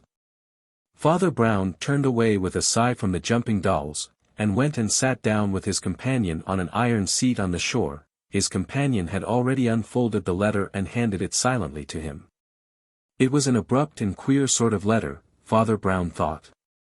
He knew that millionaires did not always specialize in manners, especially in dealing with dependents like detectives. But there seemed to be something more in the letter than mere brusquerie. "Dear Muggleton, I never thought I should come down to wanting help of this sort, but I'm about through with things. It's been getting more and more intolerable for the last 2 years. I guess all you need to know about the story is this. There is a dirty rascal who is a cousin of mine, I'm ashamed to say. He's been a tout, a tramp, a quack doctor, an actor, and all that, even has the brass to act under our name and call himself Bertrand Bruce. I believe he's either got some potty job at the theatre here, or is looking for one. But you may take it from me that the job isn't his real job. His real job is running me down and knocking me out for good, if he can. It's an old story and no business of anybody's. There was a time when we started neck and ran a race of ambition, and what they call love as well. Was it my fault that he was a rotter and I was a man who succeeds in things? But the dirty devil swears he'll succeed yet. Shoot me and run off with my, never mind. I suppose he's a sort of madman, but he'll jolly soon try to be some sort of murderer. I'll give you £5 a week if you'll meet me at the lodge at the end of the pier, just after the pier closes tonight, and take on my job. It's the only safe place to meet, if anything is safe by this time. J. Graham Bruce. Dear me, said Father Brown mildly. Dear me. A rather hurried letter. Muggleton nodded, and after a pause began his own story, in an oddly refined voice contrasting with his clumsy appearance. The priest knew well the hobbies of concealed culture hidden in many dingy lower and middle-class men, but even he was startled by the excellent choice of words only a shade too pedantic. The man talked like a book. I arrived at the little roundhouse at the end of the pier before there was any sign of my distinguished client. I opened the door and went inside, feeling that he might prefer me, as well as himself, to be as inconspicuous as possible. Not that it mattered very much, for the pier was too long for anybody to have seen us from the beach or the parade, and, on glancing at my watch, I saw by the time that the pier entrance must have already closed. It was flattering, after a fashion, that he should thus ensure that we should be alone together at the rendezvous, as showing that he did really rely on my assistance or protection. Anyhow, it was his idea that we should meet on the pier after closing time, so I fell in with it readily enough. There were 2 chairs inside the little round pavilion, or whatever you call it, so I simply took one of them and waited. I did not have to wait long. He was famous for his punctuality, and sure enough, as I looked up at the one little round window opposite me I saw him pass slowly, as if making a preliminary circuit of the place. I had only seen portraits of him, and that was a long time ago, and naturally he was rather older than the portraits, but there was no mistaking the likeness. The profile that passed the window was of the sort called aquiline, after the beak of the eagle, but he rather suggested a grey and venerable eagle, an eagle in repose, an eagle that has long folded its wings. There was no mistaking, however, that look of authority or silent pride in the habit of command, that has always marked men who, like him, have organized great systems and been obeyed. He was quietly dressed, what I could see of him. Especially as compared with the crowd of seaside trippers which had filled so much of my day. But I fancied his overcoat was of that extra elegant sort that is cut to follow the line of the figure, and it had a strip of astrakhan lining showing on the lapels. All this, of course, I took in at a glance, for I had already got to my feet and gone to the door. I put out my hand and received the first shock of that terrible evening. The door was locked. Somebody had locked me in. For a moment I stood stunned, and still staring at the round window, from which, of course, the moving profile had already passed, and then I suddenly saw the explanation. Another profile, pointed like that of a pursuing hound, flashed into the circle of vision, as into a round mirror. The moment I saw it, I knew who it was. It was the avenger. The murderer or would-be murderer, who had trailed the old millionaire for so long across land and sea, and had now tracked him to this blind alley of an iron pier that hung between sea and land. And I knew, of course, that it was the murderer who had locked the door. The man I saw first had been tall, but his pursuer was even taller. An effect that was only lessened by his carrying his shoulders hunched very high and his neck and head thrust forward like a true beast of the chase. The effect of the combination gave him rather the look of a gigantic hunchback. But something of the blood relationship that connected this ruffian with his famous kinsman showed in the two profiles as they passed across the circle of glass. The pursuer also had a nose rather like the beak of a bird. Though his general air of ragged degradation suggested the vulture rather than the eagle. He was unshaven to the point of being bearded, and the humped look of his shoulders was increased by the coils of a coarse woolen scarf. All these are trivialities, and can give no impression of the ugly energy of that outline, or the sense of avenging doom in that stooping and striding figure. Have you ever seen William Blake's design, sometimes called with some levity, the ghost of a flea, but also called, with somewhat greater lucidity, a vision of blood guilt or something of that kind? That is just such a nightmare of a stealthy giant, with high shoulders, carrying a knife and bowl. This man carried neither, but as he passed the window the second time, I saw with my own eyes that he loosened a revolver from the folds of the scarf and held it gripped and poised in his hand. The eyes in his head shifted and shone in the moonlight, and that in a very creepy way. They shot forward and back with lightning leaps, almost as if he could shoot them out like luminous horns, as do certain reptiles. 3 times the pursued and the pursuer passed in succession outside the window, treading their narrow circle, before I fully awoke to the need of some action, however desperate. I shook the door with rattling violence. When next I saw the face of the unconscious victim I beat furiously on the window, then I tried to break the window. But it was a double window of exceptionally thick glass, and so deep was the embrasure that I doubted if I could properly reach the outer window at all. Anyhow, my dignified client took no notice of my noise or signals. And the revolving shadow pantomime of those two masks of doom continued to turn round and round me, till I felt almost dizzy as well as sick. Then they suddenly ceased to reappear. I waited, and I knew that they would not come again. I knew that the crisis had come. I need not tell you more. You can almost imagine the rest, even as I sat there helpless, trying to imagine it, or trying not to imagine it. It is enough to say that in that awful silence, in which all sounds of footsteps had died away, there were only 2 other noises besides the rumbling undertones of the sea. The first was the loud noise of a shot and the second the duller noise of a splash. My client had been murdered within a few yards of me, and I could make no sign. I will not trouble you with what I felt about that. But even if I could recover from the murder, I am still confronted with the mystery. Yes, said Father Brown very gently, which mystery? The mystery of how the murderer got away, answered the other. The instant people were admitted to the pier next morning, I was released from my prison and went racing back to the entrance gates, to inquire who had left the pier since they were opened. Without bothering you with details, I may explain that they were, by a rather unusual arrangement, real full-size iron doors that would keep anybody out, or in, until they were opened. The officials there had seen nobody in the least resembling the assassin returning that way. And he was a rather unmistakable person. Even if he had disguised himself somehow, he could hardly have disguised his extraordinary height or got rid of the family nose. It is extraordinarily unlikely that he tried to swim ashore, for the sea was very rough. And there are certainly no traces of any landing. And, somehow, having seen the face of that fiend even once, let alone about 6 times, something gives me an overwhelming conviction that he did not simply drown himself in the hour of triumph. I quite understand what you mean by that, replied Father Brown. Besides, it would be very inconsistent with the tone of his original threatening letter, in which he promised himself all sorts of benefits after the crime. There's another point it might be well to verify. What about the structure of the pier underneath? Piers are very often made with a whole network of iron supports, which a man might climb through as a monkey climbs through a forest. Yes, I thought of that, replied the private investigator, but unfortunately this pier is oddly constructed in more ways than one. It's quite unusually long, and there are iron columns with all that tangle of iron girders.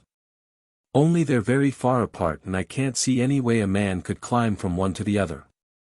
I only mentioned it, said Father Brown thoughtfully, because that queer fish with the long whiskers, the old man who preaches on the sand, often climbs up on to the nearest girder. I believe he sits there fishing when the tide comes up.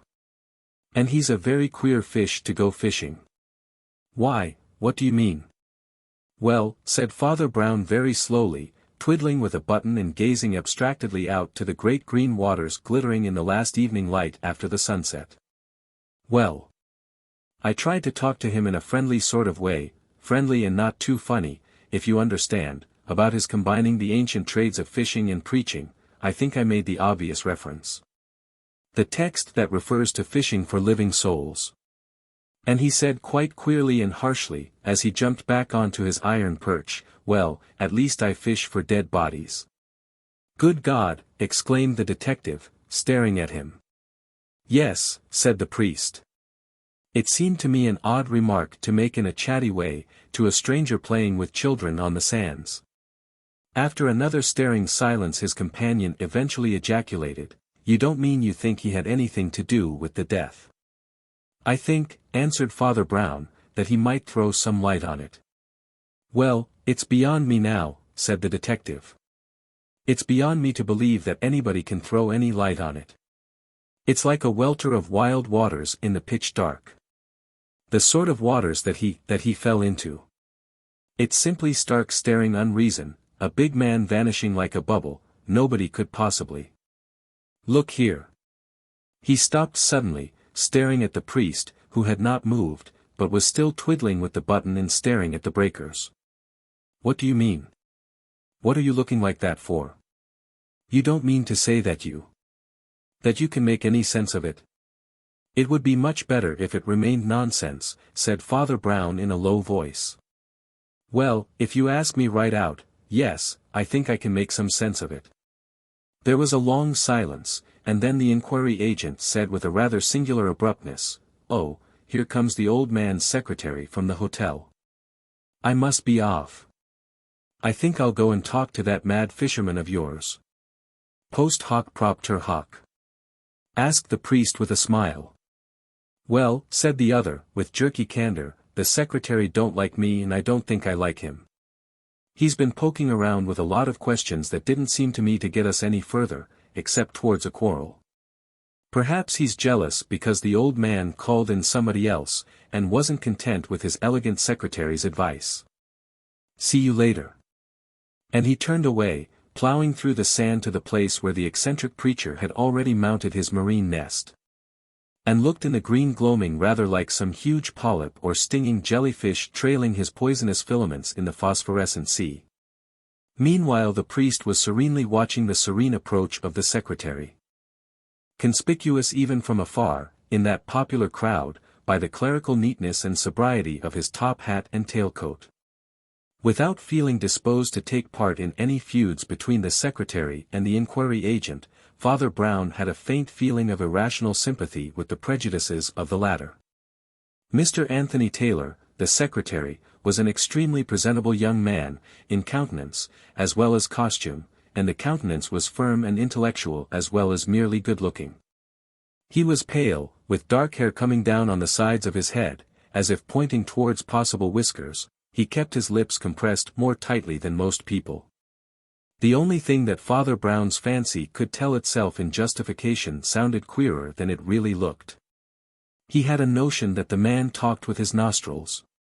Anyhow, the strong compression of his mouth brought out something abnormally sensitive and flexible in these movements at the sides of his nose, so that he seemed to be communicating and conducting life by snuffling and smelling, with his head up. As does a dog.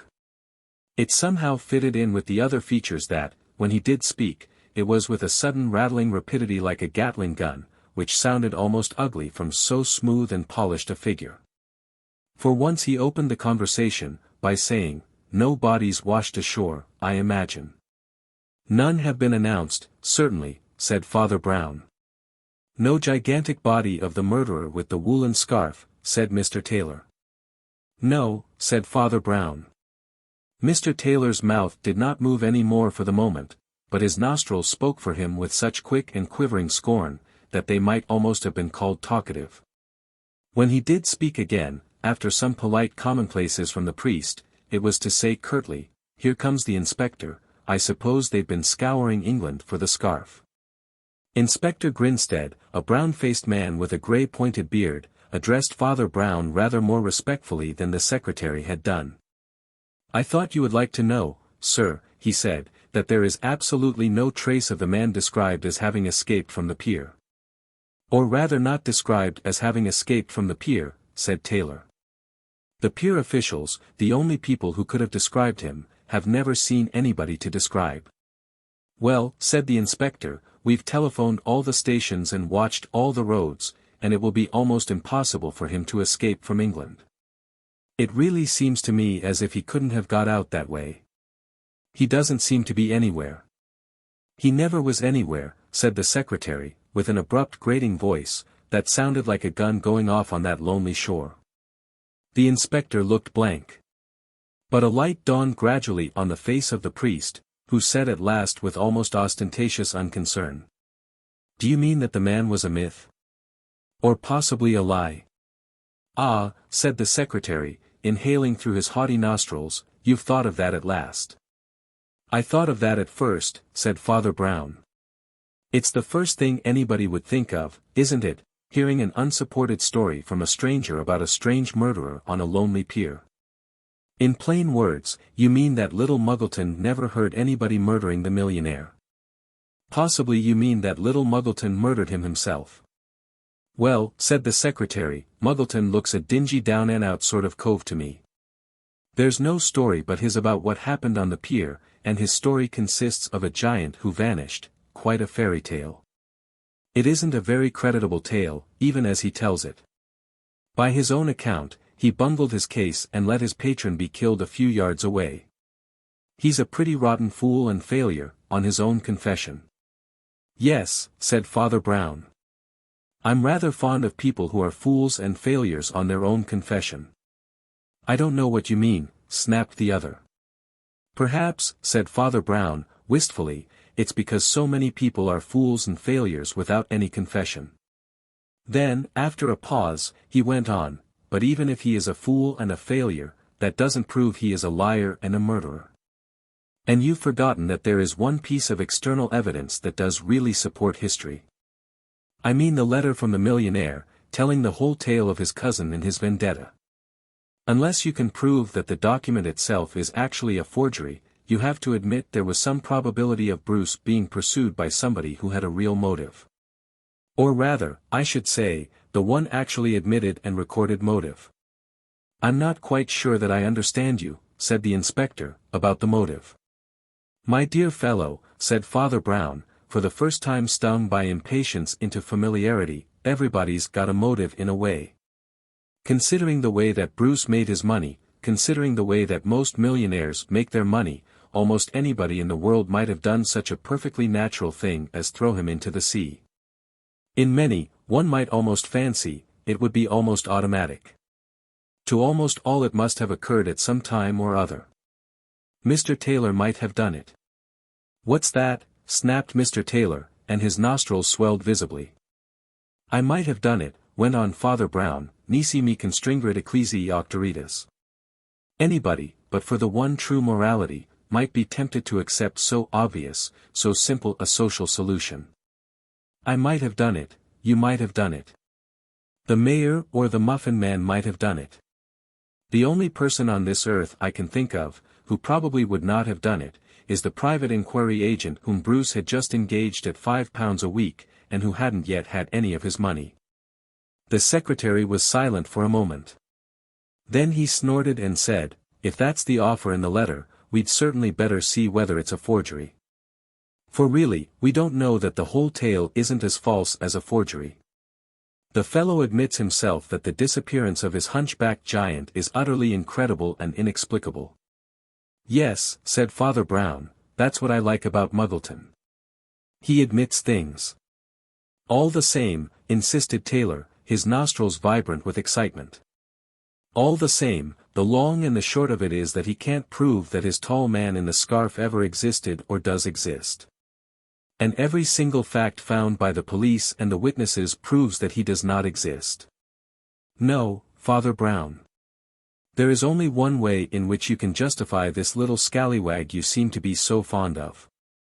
And that is by producing his imaginary man. And that is exactly what you can't do." "By the way," said the priest, absent-mindedly, "I suppose you come from the hotel where Bruce has rooms, Mr. Taylor?" Taylor looked a little taken aback, and seemed almost to stammer. "Well, he always did have those rooms, and they're practically his. I haven't actually seen him there this time." "I suppose you motored down with him," observed Brown, "or did you both come by train?" "I came by train and brought the luggage," said the secretary impatiently. "Something kept him, I suppose. I haven't actually seen him since he left Yorkshire on his own a week or two ago. So it seems," said the priest very softly, "that if Muggleton wasn't the last to see Bruce by the wild sea waves, you were the last to see him, on the equally wild Yorkshire moors." Taylor had turned quite white, but he forced his grating voice to composure. "I never said Muggleton didn't see Bruce on the pier."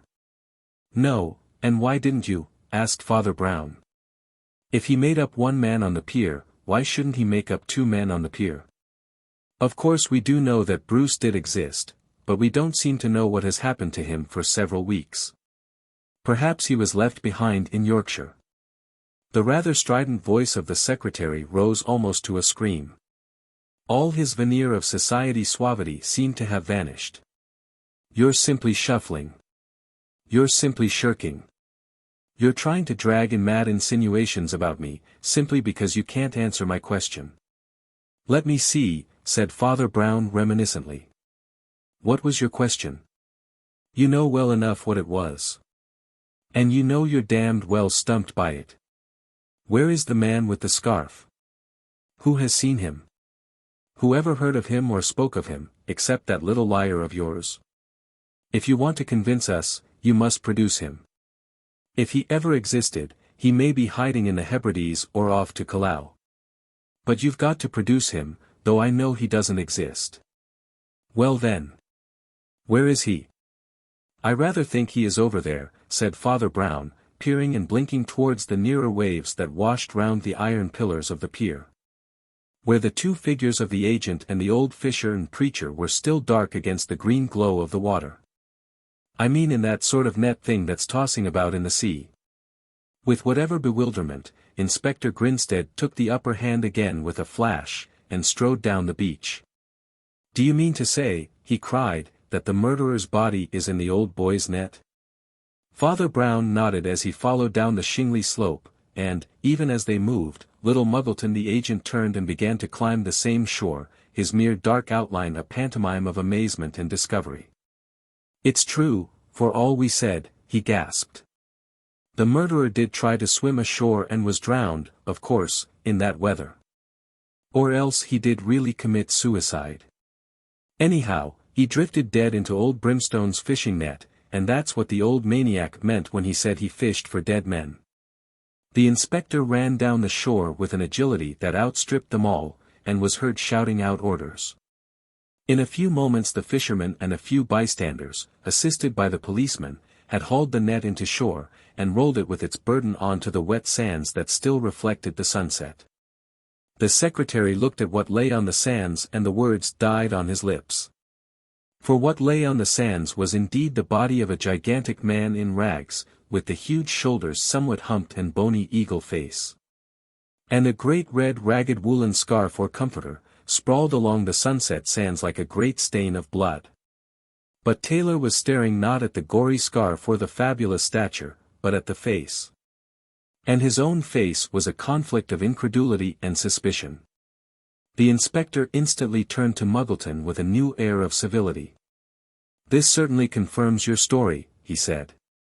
And until he heard the tone of those words, Muggleton had never guessed how almost universally his story had been disbelieved. Nobody had believed him. Nobody but Father Brown. Therefore, seeing Father Brown edging away from the group, he made a movement to depart in his company. But even then he was brought up rather short by the discovery that the priest was once more being drawn away by the deadly attractions of the funny little automatic machines. He even saw the reverend gentleman fumbling for a penny. He stopped, however, with the penny poised in his finger and thumb, as the secretary spoke for the last time in his loud discordant voice. "And I suppose we may add," he said, "that the monstrous and imbecile charges against me are also at an end." "My dear sir," said the priest, "I never made any charges against you. I'm not such a fool as to suppose you were likely to murder your master in Yorkshire and then come down here to fool about with his luggage. All I said was that I could make out a better case against you than you were making out so vigorously against poor Mr. Muggleton.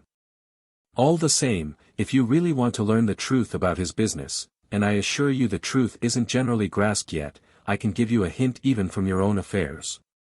It is rather a rum and significant thing that Mr. Bruce the millionaire had been unknown to all his usual haunts and habits for weeks before he was really killed. As you seem to be a promising amateur detective, I advise you to work on that line." "What do you mean?" asked Taylor sharply. But he got no answer out of Father Brown, who was once more completely concentrated on jiggling the little handle of the machine, that made one doll jump out and then another doll jump after it. "Father Brown," said Muggleton, his old annoyance faintly reviving, "will you tell me why you like that fool thing so much?" "For one reason," replied the priest, peering closely into the glass puppet show. "Because it contains the secret of this tragedy." Then he suddenly straightened himself, and looked quite seriously at his companion. "I knew all along," he said, "that you were telling the truth and the opposite of the truth." Muggleton could only stare at a return of all the riddles. "It's quite simple," added the priest, lowering his voice. "That corpse with the scarlet scarf over there is the corpse of Braham Bruce the millionaire. There won't be any other." "But the two men," began Muggleton, and his mouth fell open. "Your description of the two men was quite admirably vivid," said Father Brown.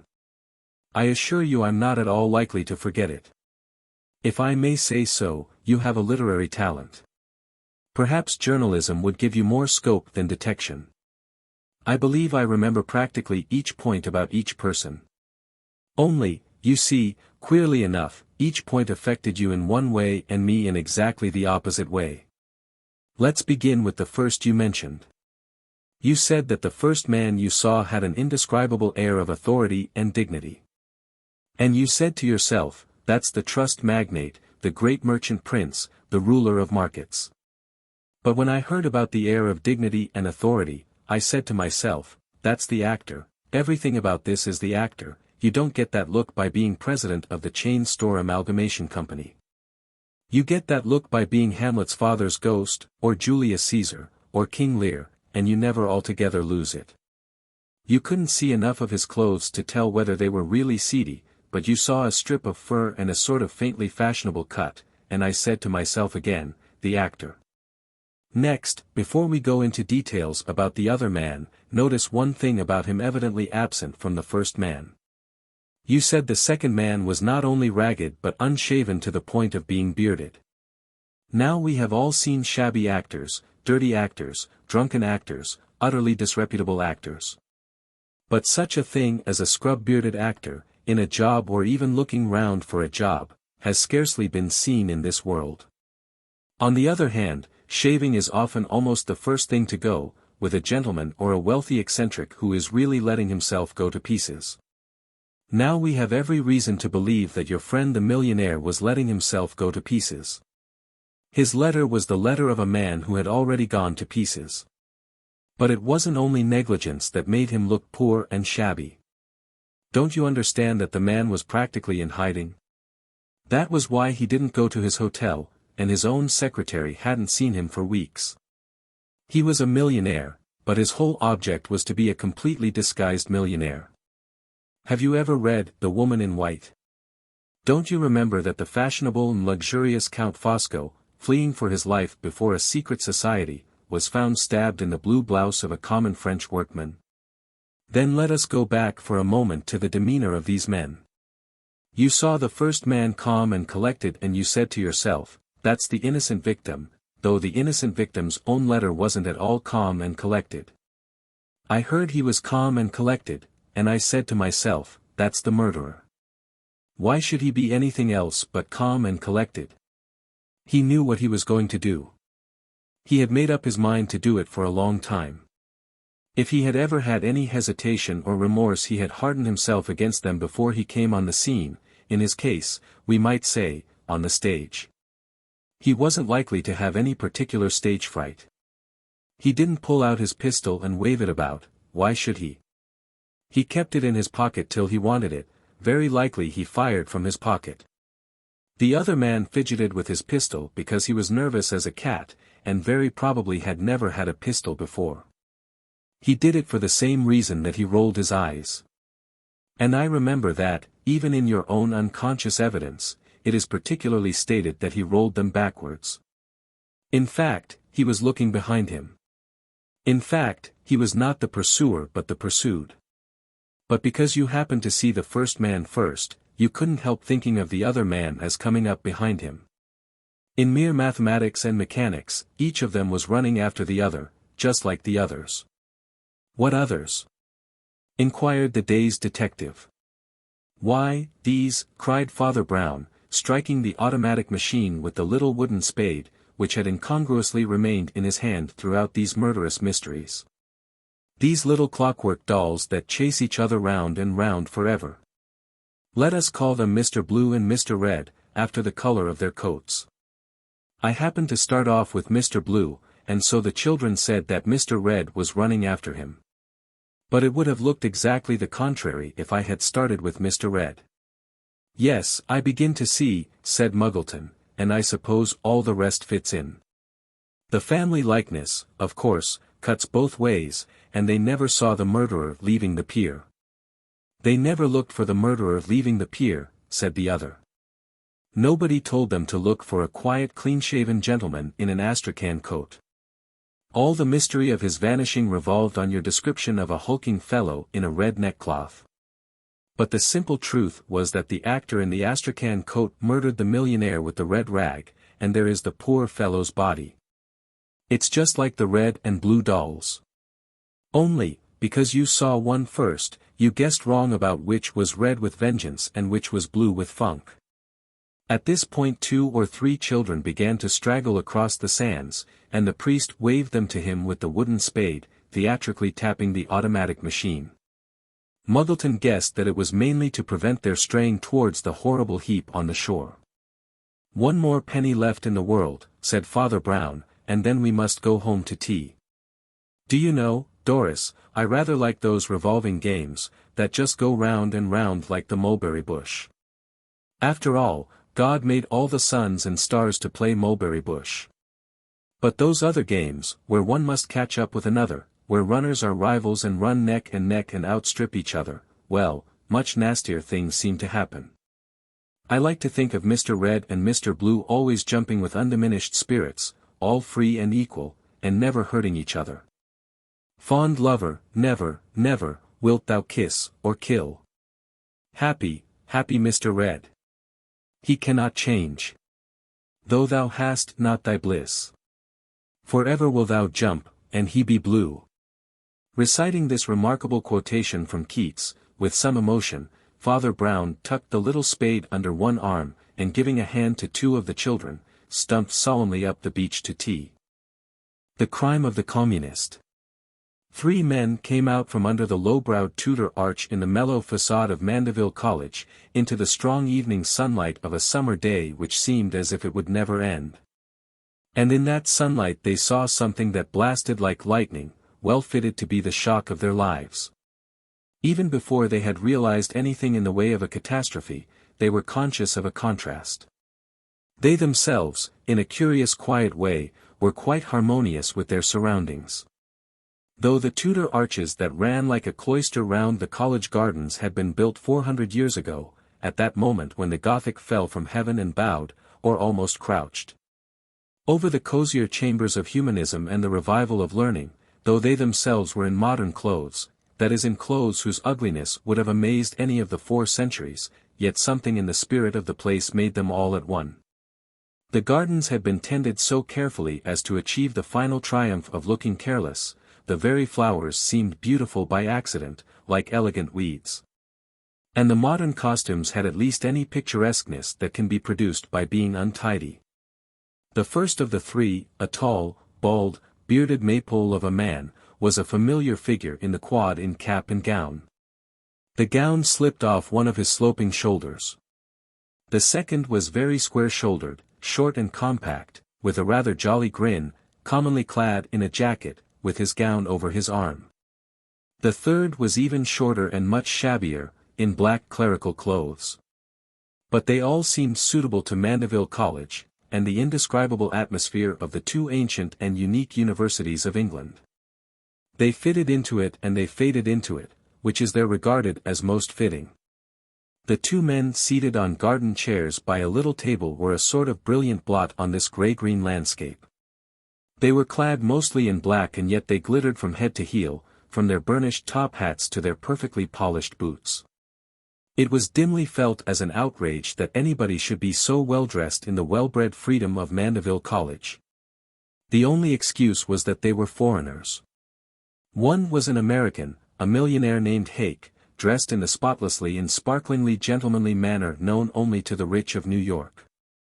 The other, who added to all these things the outrage of an astrakhan overcoat, to say nothing of a pair of florid whiskers, was a German count of great wealth, the shortest part of whose name was von Zimmern. The mystery of this story, however, is not the mystery of why they were there. They were there for the reason that commonly explains the meeting of incongruous things. They proposed to give the college some money. They had come in support of a plan supported by several financiers and magnates of many countries, for founding a new chair of economics at Mandeville College. They had inspected the college with that tireless conscientious sightseeing of which no sons of Eve are capable except the American and the German. And now they were resting from their labors and looking solemnly at the college gardens. So far so good. The 3 other men, who had already met them, passed with a vague salutation, but one of them stopped, the smallest of the 3, in the black clerical clothes. "I say," he said, with rather the air of a frightened rabbit, "I don't like the look of those men." "Good God! Who could?" ejaculated the tall man, who happened to be the master of Mandeville. "At least we have some rich men who don't go about dressed up like tailors' dummies." "Yes," hissed the little cleric, "that's what I mean. Like tailors' dummies." "Why, what do you mean?" asked the shorter of the other men, sharply. "I mean they're like horrible waxworks," said the cleric in a faint voice. "I mean they don't move." "Why don't they move?" Suddenly starting out of his dim retirement, he darted across the garden and touched the German baron on the elbow.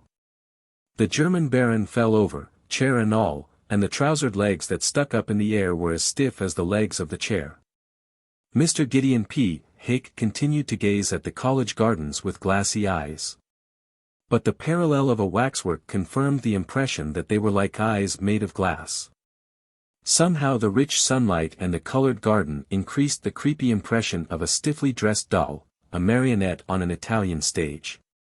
The small man in black, who was a priest named Brown, tentatively touched the millionaire on the shoulder, and the millionaire fell sideways, but horribly all of a piece, like something carved in wood.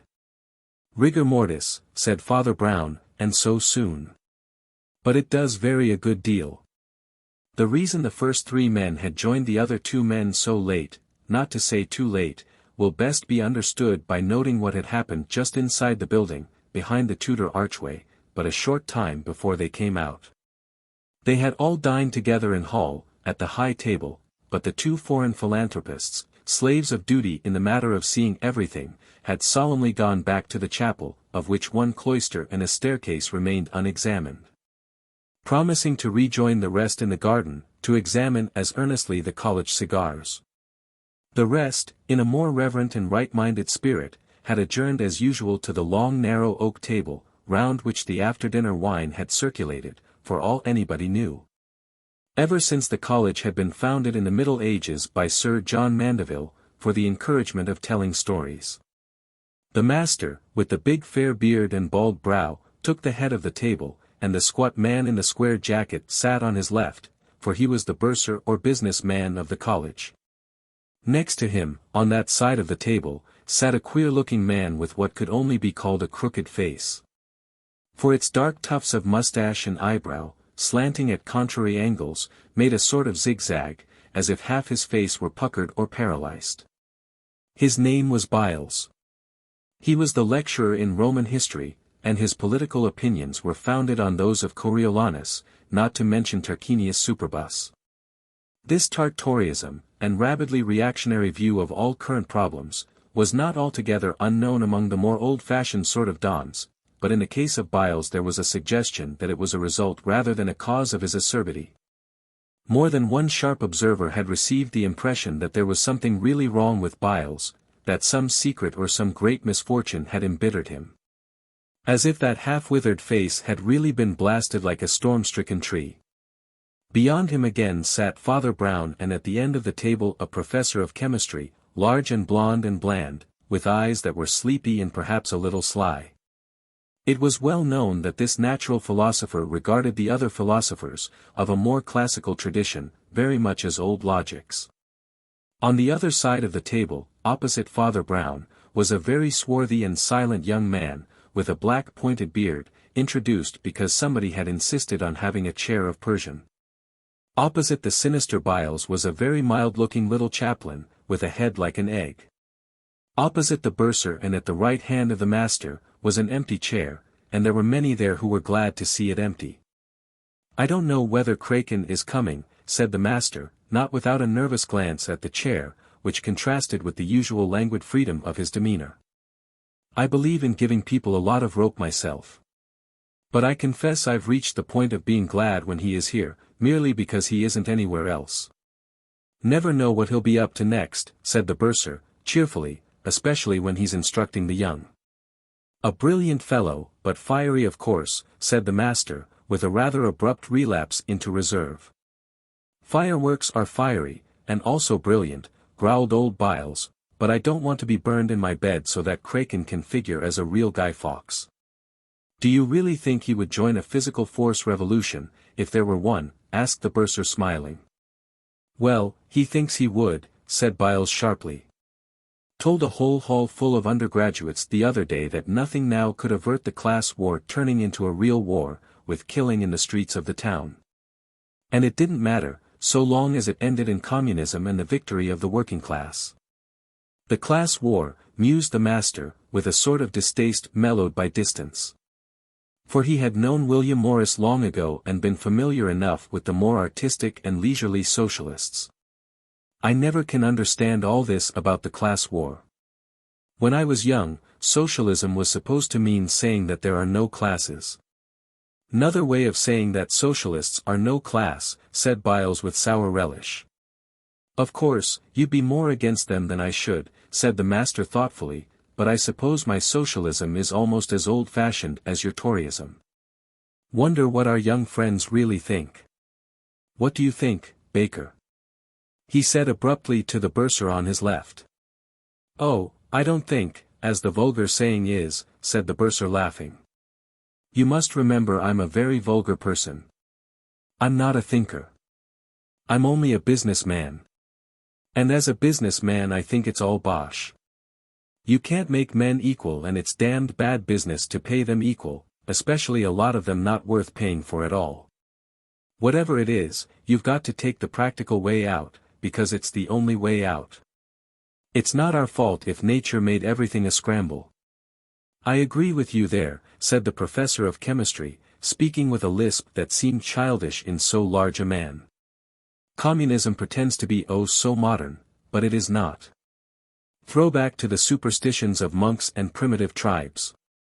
A scientific government, with a really ethical responsibility to posterity, would be always looking for the line of promise and progress, not leveling and flattening it all back into the mud again. Socialism is sentimentalism. And more dangerous than a pestilence, for in that at least the fittest would survive. The master smiled a little sadly. You know, you and I will never feel quite the same about differences of opinion. Didn't somebody say up here, about walking with a friend by the river, not differing much, except in opinion? Isn't that the motto of a university? To have hundreds of opinions and not be opinionated. If people fall here, it's by what they are, not what they think.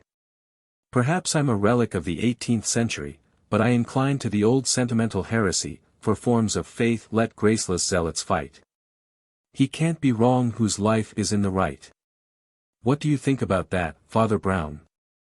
He glanced a little mischievously across at the priest and was mildly startled. For he had always found the priest very cheerful and amiable and easy to get on with, and his round face was mostly solid with good humor. But for some reason the priest's face at this moment was knotted with a frown much more somber than any the company had ever seen on it. So that for an instant that commonplace countenance actually looked darker and more ominous than the haggard face of Byles. An instant later the cloud seemed to have passed, but Father Brown still spoke with a certain sobriety and firmness. I don't believe in that, anyhow, he said shortly. How can his life be in the right, if his whole view of life is wrong? That's a modern muddle that arose because people didn't know how much views of life can differ. Baptists and Methodists knew they didn't differ very much in morality, but then they didn't differ very much in religion or philosophy. It's quite different when you pass from the Baptists to the Anabaptists, or from the Theosophists to the thugs.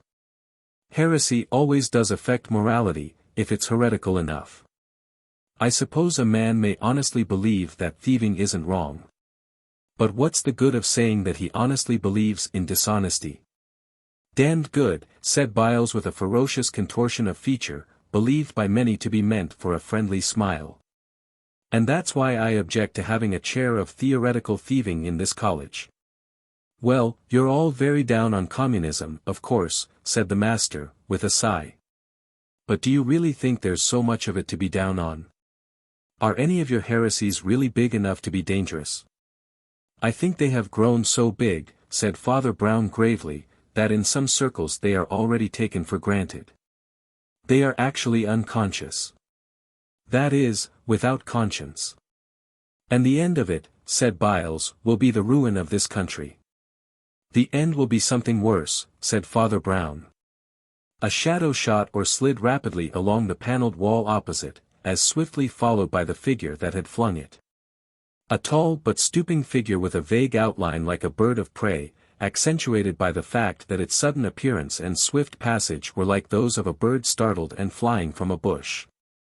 It was only the figure of a long-limbed, high-shouldered man with long drooping mustaches, in fact, familiar enough to them all. But something in the twilight and candlelight and the flying and streaking shadow connected it strangely with the priest's unconscious words of omen, for all the world, as if those words had indeed been an augury, in the old Roman sense. And the sign of it the flight of a bird. Perhaps Mr. Byles might have given a lecture on such Roman augury, and especially on that bird of ill omen. The tall man shot along the wall like his own shadow until he sank into the empty chair on the master's right, and looked across at the bursar and the rest with hollow and cavernous eyes. His hanging hair and mustache were quite fair, but his eyes were so deep-set that they might have been black.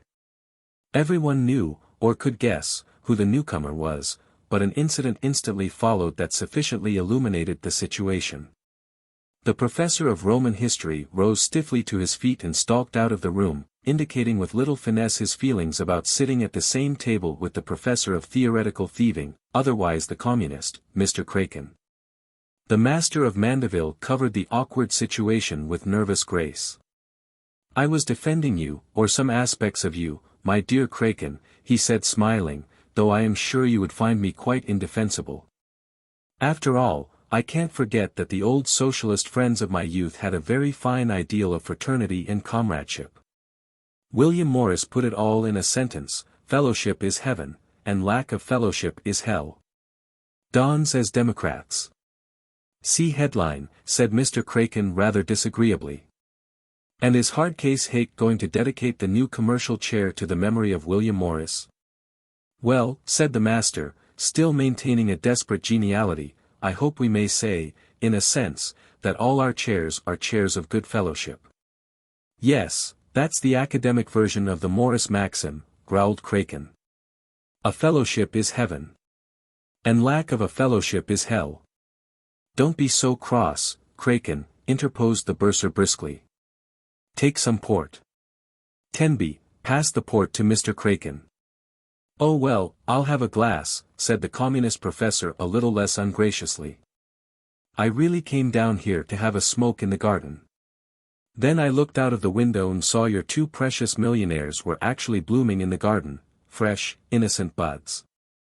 After all, it might be worth while to give them a bit of my mind." The master had risen under cover of his last conventional cordiality, and was only too glad to leave the bursar to do his best with the wild man. Others had risen, and the groups at the table had begun to break up, and the bursar and Mr. Kraken were left more or less alone at the end of the long table.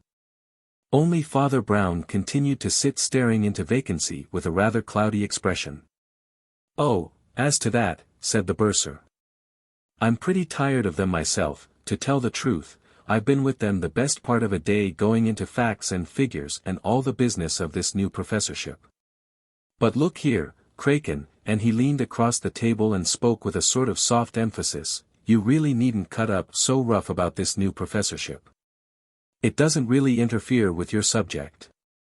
You're the only professor of political economy at Mandeville and, though I don't pretend to agree with your notions, everybody knows you've got a European reputation.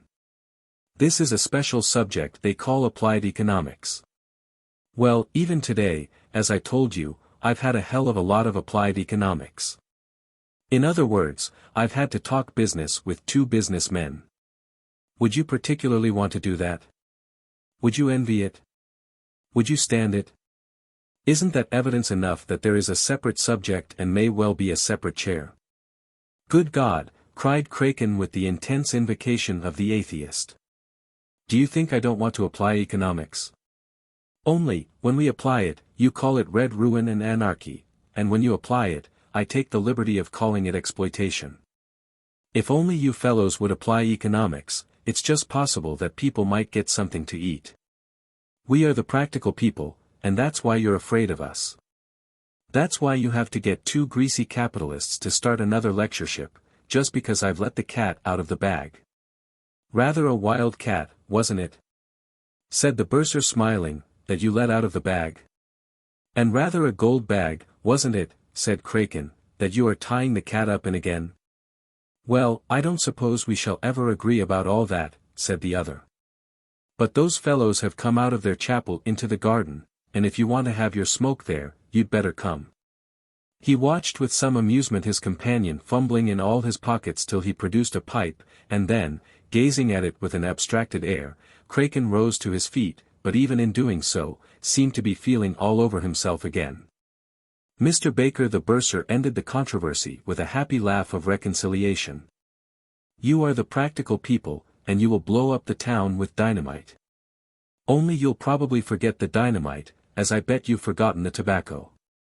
Never mind, take a fill of mine. Matches?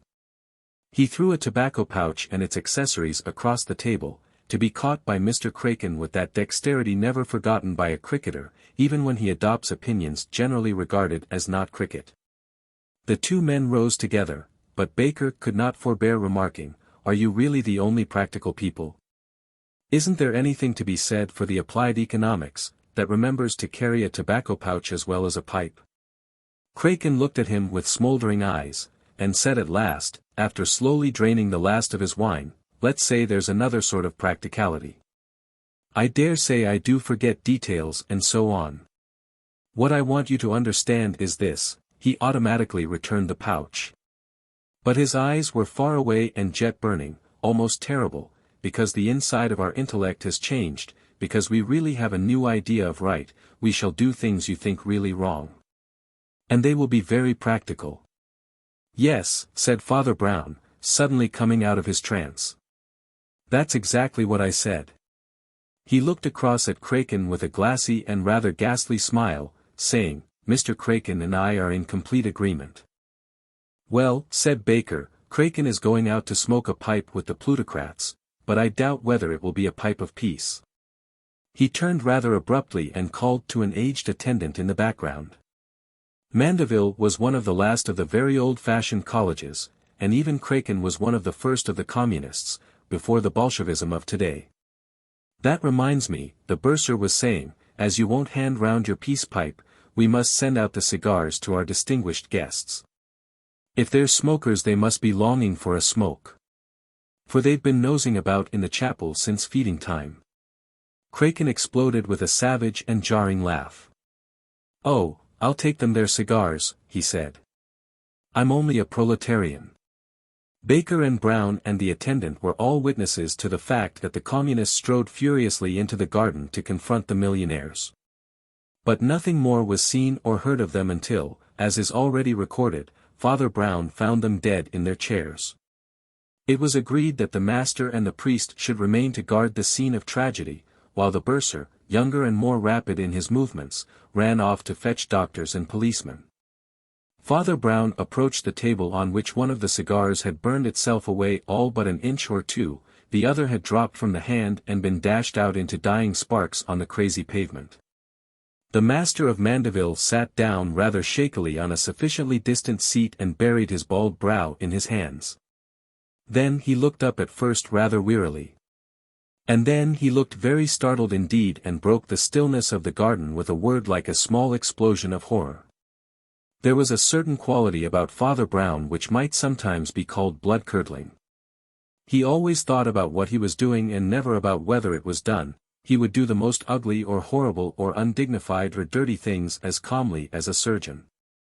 There was a certain blank, in his simple mind, of all those things commonly associated with being superstitious or sentimental. He sat down on the chair from which the corpse had fallen, picked up the cigar the corpse had partially smoked, carefully detached the ash, examined the butt end and then stuck it in his mouth and lit it. It looked like some obscene and grotesque antic in derision of the dead, and it seemed to him to be the most ordinary common sense. A cloud floated upwards like the smoke of some savage sacrifice and idolatry. But to Father Brown it appeared a perfectly self-evident fact that the only way to find out what a cigar is like is to smoke it. Nor did it lessen the horror for his old friend, the master of Mandeville, to have a dim but shrewd guess that Father Brown was, upon the possibilities of the case, risking his own life. "No. I think that's all right," said the priest, putting the stump down again. "Jolly good cigars. Your cigars. Not American or German. I don't think there's anything odd about the cigar itself, but they'd better take care of the ashes. These men were poisoned somehow with the sort of stuff that stiffens the body quickly. By the way, there goes somebody who knows more about it than we do." The master sat up with a curiously uncomfortable jolt.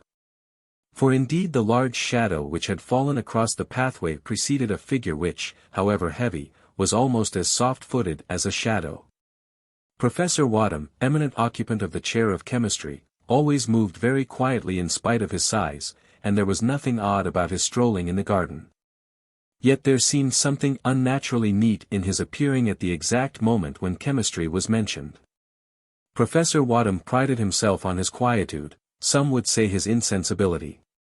He did not turn a hair on his flattened flaxen head, but stood looking down at the dead men with a shade of something like indifference on his large frog-like face.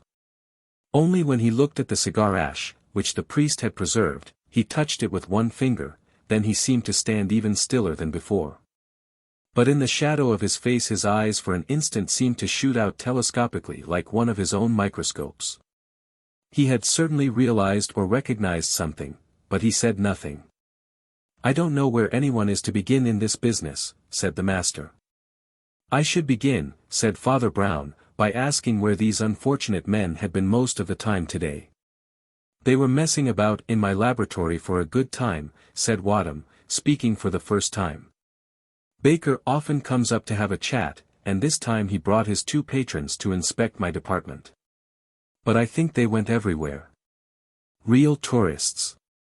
I know they went to the chapel and even into the tunnel under the crypt, where you have to light candles, instead of digesting their food like sane men.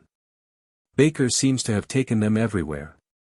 "Were they interested in anything particular in your department?" asked the priest. "What were you doing there just then?" The professor of chemistry murmured a chemical formula beginning with sulfate, and ending with something that sounded like selenium, unintelligible to both his hearers. He then wandered wearily away and sat on a remote bench in the sun, closing his eyes, but turning up his large face with heavy forbearance.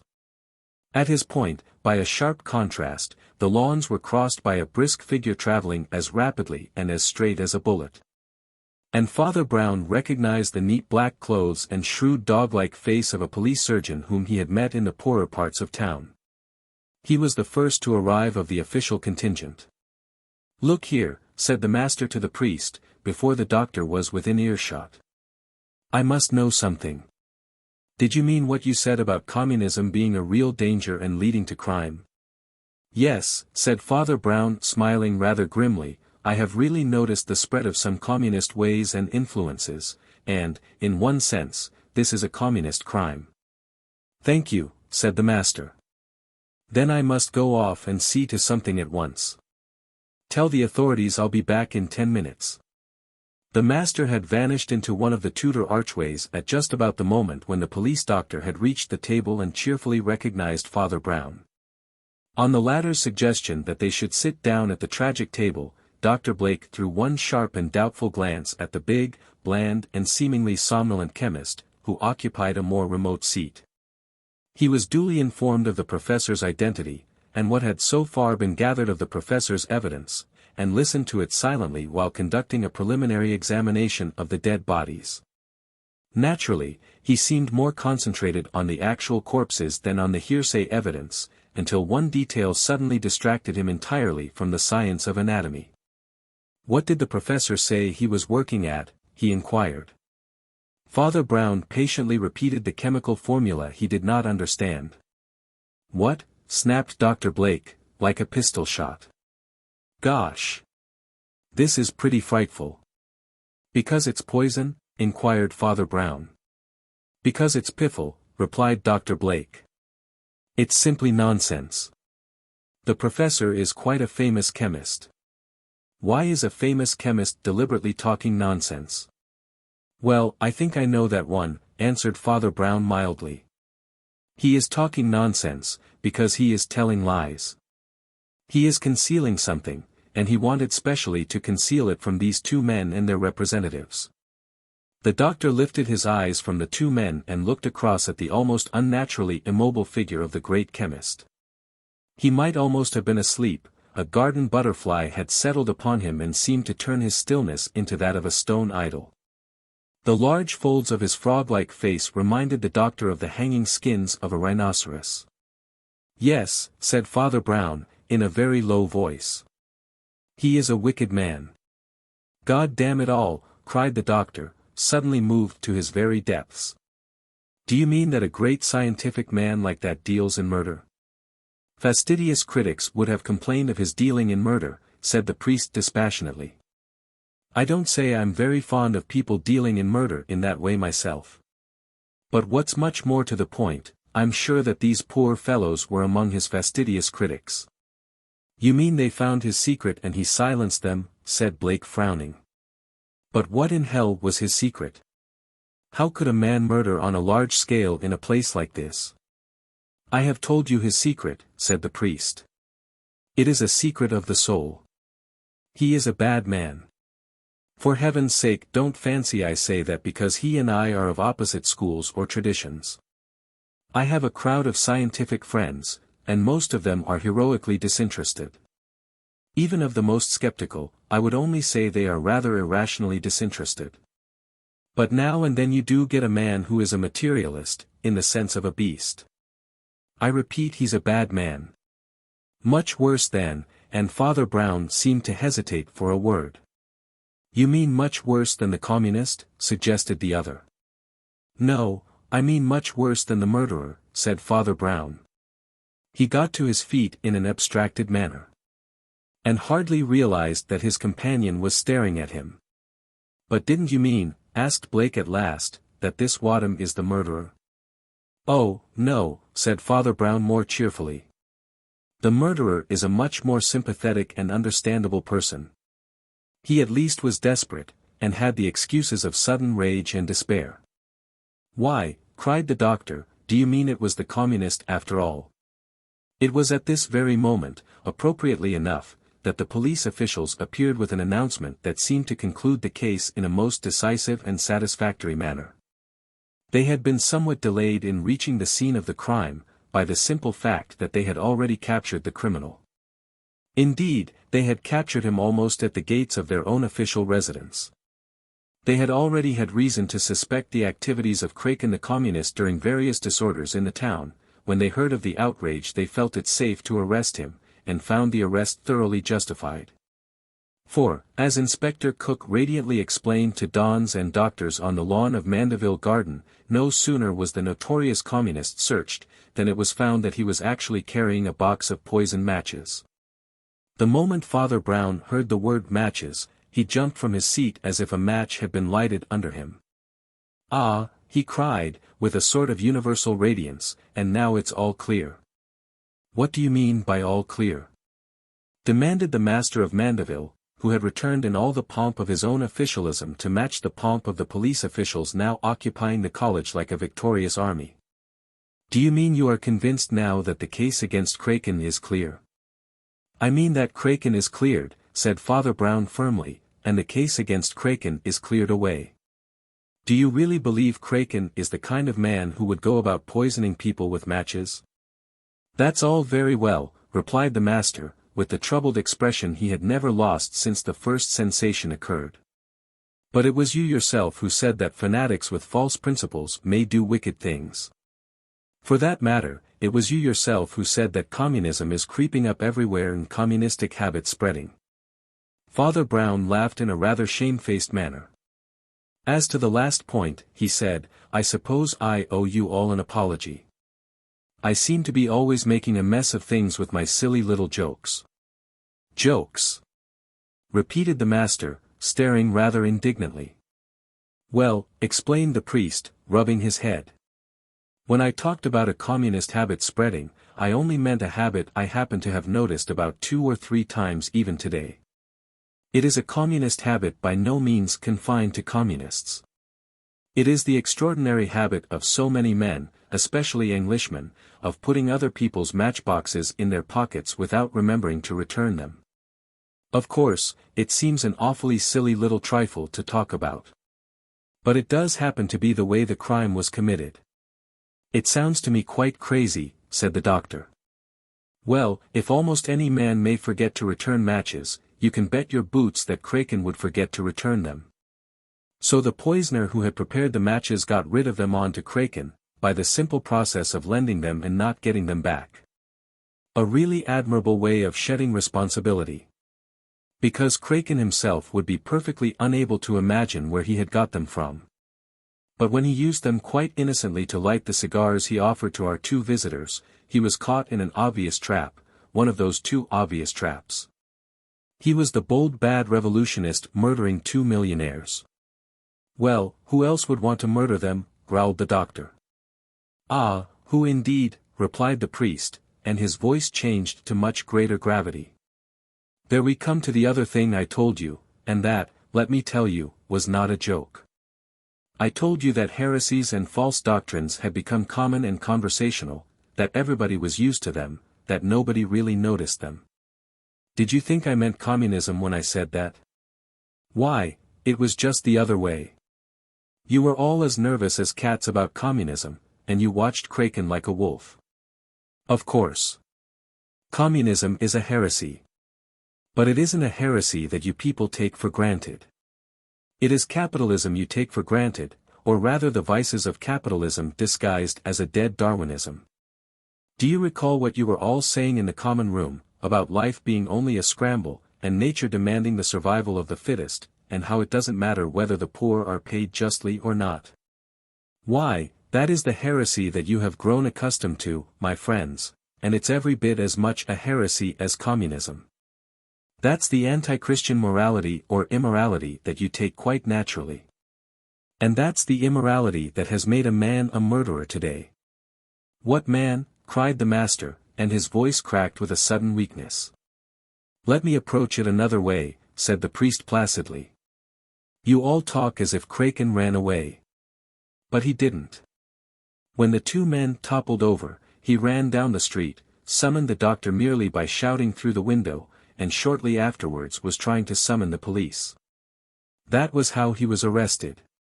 But doesn't it strike you, now one comes to think of it, that Mr. Baker the bursar is rather a long time looking for the police? What is he doing then? Asked the master sharply. I fancy he's destroying papers. Or perhaps ransacking these men's rooms to see they haven't left us a letter. Or it may have something to do with our friend Wadham. Where does he come in?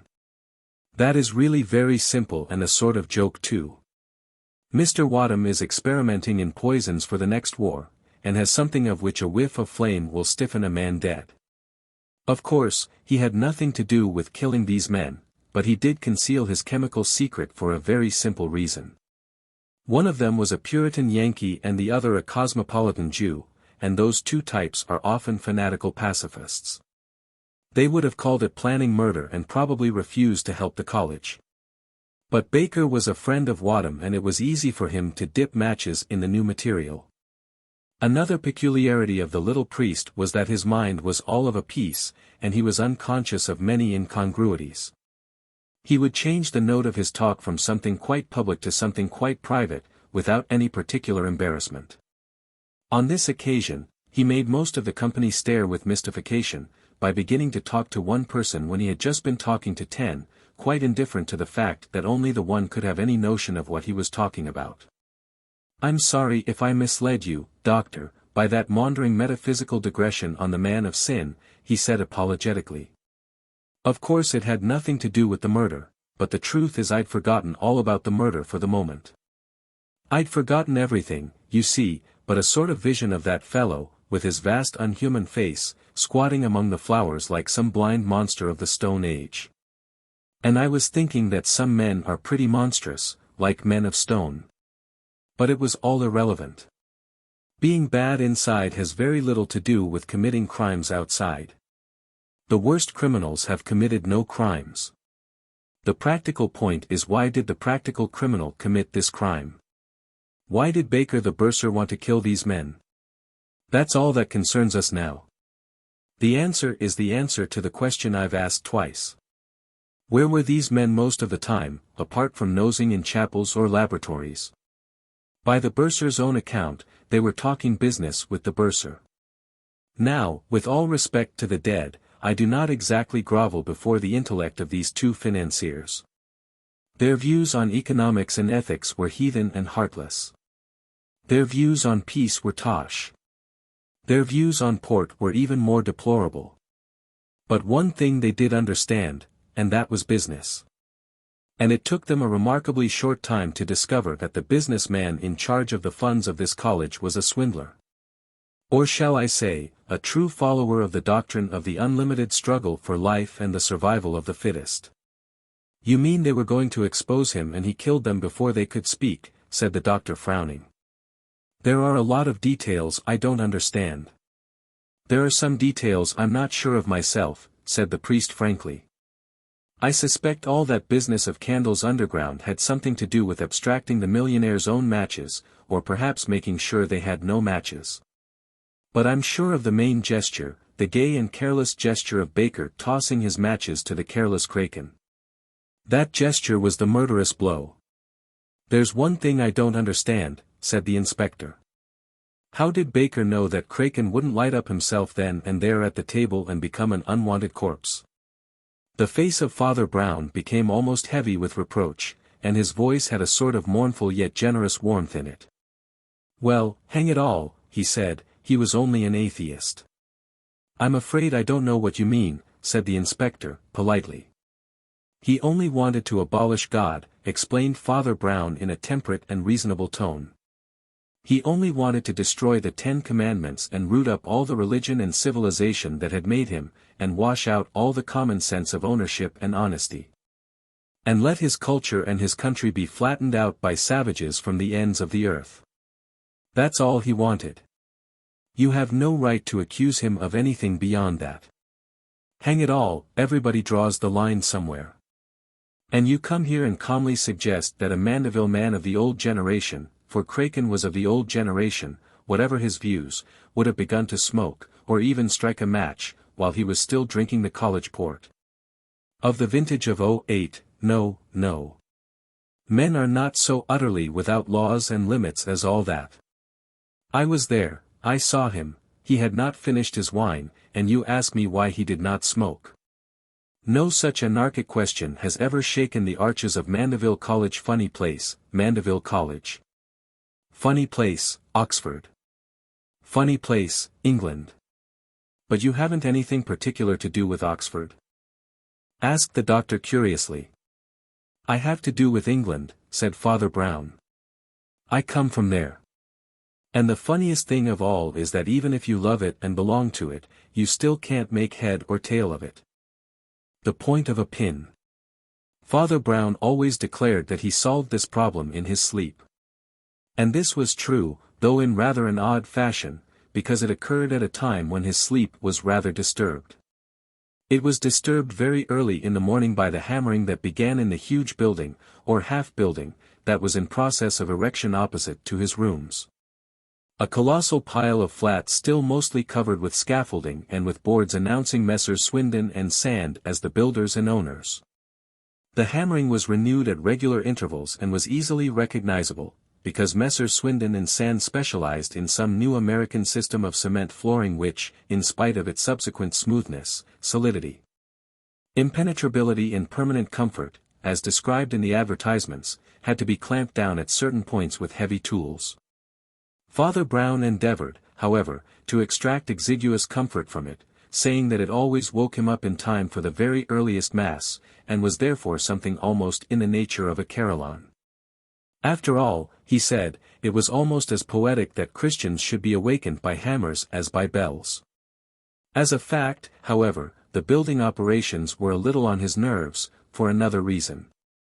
For there was hanging like a cloud over the half-built skyscraper the possibility of a labor crisis, which the newspapers doggedly insisted on describing as a strike.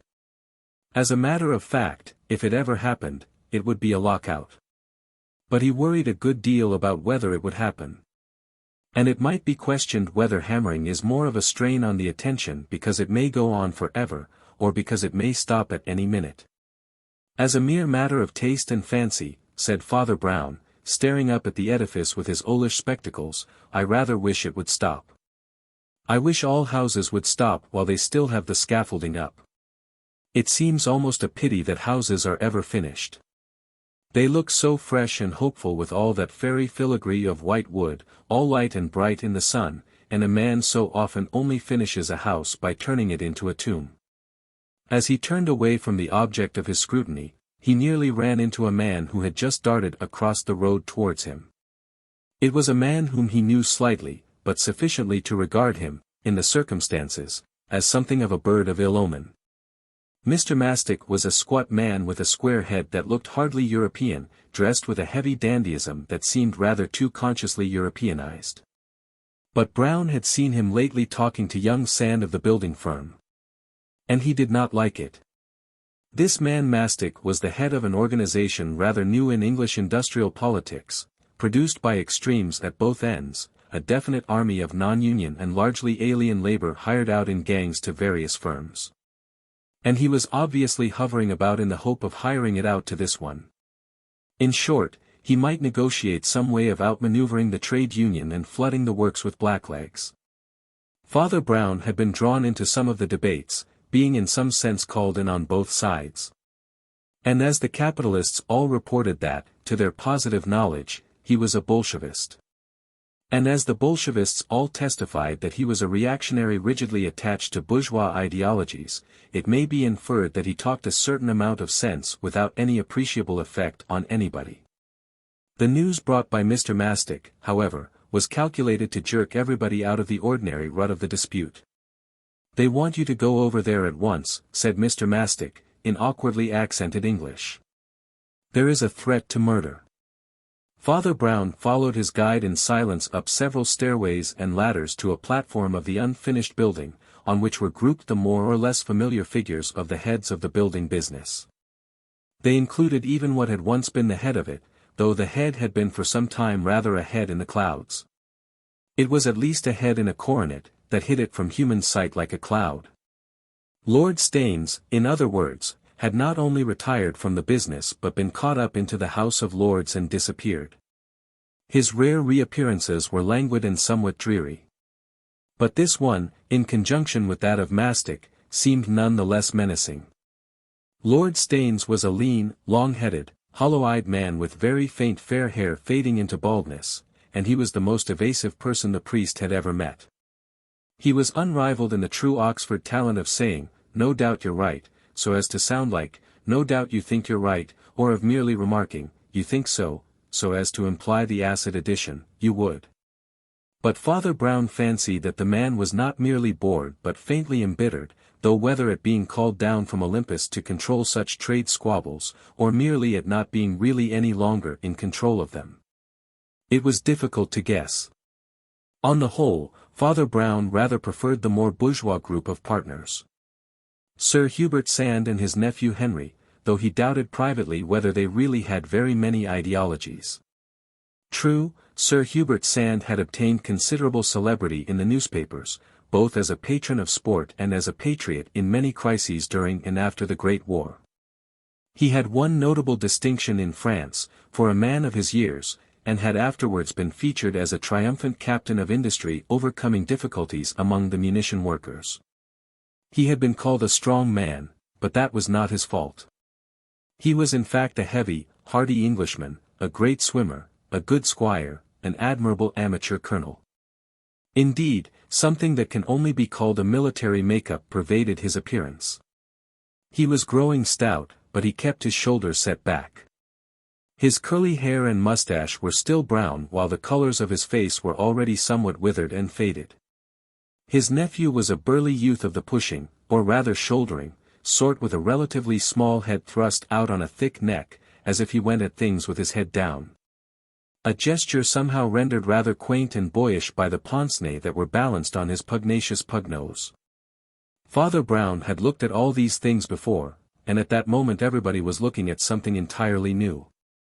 In the center of the woodwork there was nailed up a large loose flapping piece of paper on which something was scrawled in crude and almost crazy capital letters. As if the writer were either almost illiterate or were affecting or parodying illiteracy. The words actually ran, "The Council of the Workers warns Hubert Sand that he will lower wages and lock out workmen at his peril. If the notices go out tomorrow, he will be dead by the justice of the people." Lord Staines was just stepping back from his examination of the paper, and, looking across at his partner, he said with rather a curious intonation, "Well, it's you they want to murder. Evidently I'm not considered worth murdering." One of those still electric shocks of fancy that sometimes thrilled Father Brown's mind in an almost meaningless way shot through him at that particular instant. He had a queer notion that the man who was speaking could not now be murdered, because he was already dead. It was, he cheerfully admitted, a perfectly senseless idea. But there was something that always gave him the creeps about the cold disenchanted detachment of the noble senior partner, about his cadaverous color and inhospitable eyes. The fellow, he thought in the same perverse mood, has green eyes and looks as if he had green blood. Anyhow, it was certain that Sir Hubert Sand had not got green blood. His blood, which was red enough in every sense, was creeping up into his withered or weather-beaten cheeks with all the warm fullness of life that belongs to the natural and innocent indignation of the good-natured.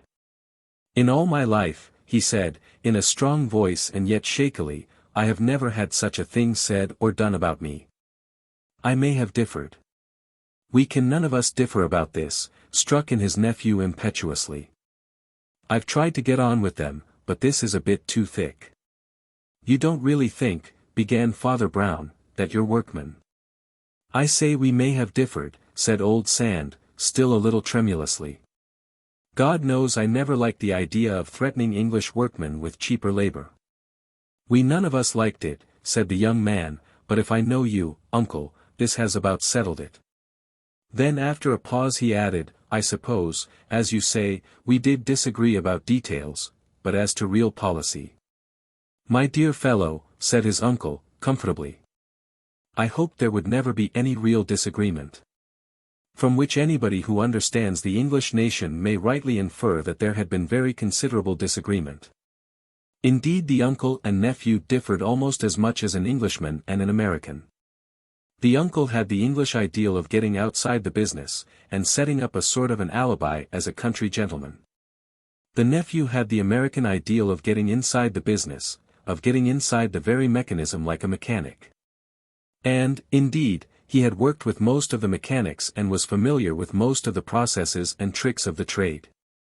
And he was American again, in the fact that he did this partly as an employer to keep his men up to the mark, but in some vague way also as an equal, or at least with a pride in showing himself also as a worker. For this reason he had often appeared almost as a representative of the workers, on technical points which were 100 miles away from his uncle's popular eminence in politics or sport. The memory of those many occasions, when young Henry had practically come out of the workshop in his shirt-sleeves, to demand some concession about the conditions of the work, lent a peculiar force and even violence to his present reaction the other way. "Well, they've damned well locked themselves out this time," he cried. "After a threat like that there's simply nothing left but to defy them. There's nothing left but to sack them all now, instanter, on the spot. Otherwise we'll be the laughingstock of the world."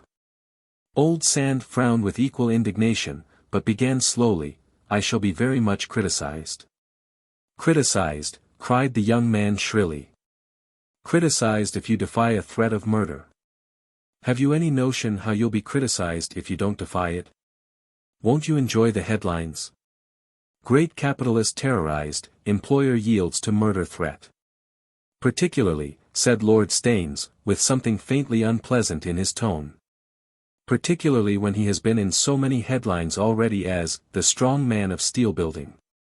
Sand had gone very red again and his voice came thickly from under his thick mustache. "Of course you're right there. If these brutes think I'm afraid—" At this point there was an interruption in the conversation of the group, and a slim young man came towards them swiftly. The first notable thing about him was that he was one of those whom men, and women too, think are just a little too nice looking to look nice. He had beautiful dark curly hair and a silken mustache and he spoke like a gentleman, but with almost too refined and exactly modulated an accent. Father Brown knew him at once as Rupert Ray, the secretary of Sir Hubert, whom he had often seen pottering about in Sir Hubert's house, but never with such impatience in his movements or such a wrinkle on his brow. "I'm sorry, sir," he said to his employer, "but there's a man been hanging about over there. I've done my best to get rid of him. He's only got a letter, but he swears he must give it to you personally." "You mean he went first to my house?" said Sand, glancing swiftly at his secretary. "I suppose you've been there all the morning?" "Yes, sir," said Mr. Rupert Ray. There was a short silence, and then Sir Hubert Sand curtly intimated that the man had better be brought along. And the man duly appeared. Nobody, not even the least fastidious lady, would have said that the newcomer was too nice looking. He had very large ears and a face like a frog, and he stared before him with an almost ghastly fixity, which Father Brown attributed to his having a glass eye. In fact, his fancy was tempted to equip the man with 2 glass eyes. With so glassy a stare did he contemplate the company. But the priest's experience, as distinct from his fancy, was able to suggest several natural causes for that unnatural waxwork glare. One of them being an abuse of the divine gift of fermented liquor. The man was short and shabby and carried a large bowler hat in one hand and a large sealed letter in the other. Sir Hubert Sand looked at him. And then said quietly enough, but in a voice that somehow seemed curiously small, coming out of the fullness of his bodily presence, "Oh, it's you." He held out his hand for the letter. And then looked around apologetically, with poised finger, before ripping it open and reading it. When he had read it, he stuffed it into his inside pocket and said hastily and a little harshly, "Well, I suppose all this business is over, as you say. No more negotiations possible now, we couldn't pay the wages they want anyhow. But I shall want to see you again, Henry, about winding things up generally." "All right," said Henry, a little sulkily perhaps, as if he would have preferred to wind them up by himself. "I shall be up in number 188 after lunch. Got to know how far they've got up there." The man with the glass eye, if it was a glass eye, stumped stiffly away. And the eye of Father Brown, which was by no means a glass eye, followed him thoughtfully as he threaded his way through the ladders and disappeared into the street. It was on the following morning that Father Brown had the unusual experience of oversleeping himself, or at least of starting from sleep with a subjective conviction that he must be late. This was partly due to his remembering, as a man may remember a dream, the fact of having been half awakened at a more regular hour and fallen asleep again. A common enough occurrence with most of us, but a very uncommon occurrence with Father Brown.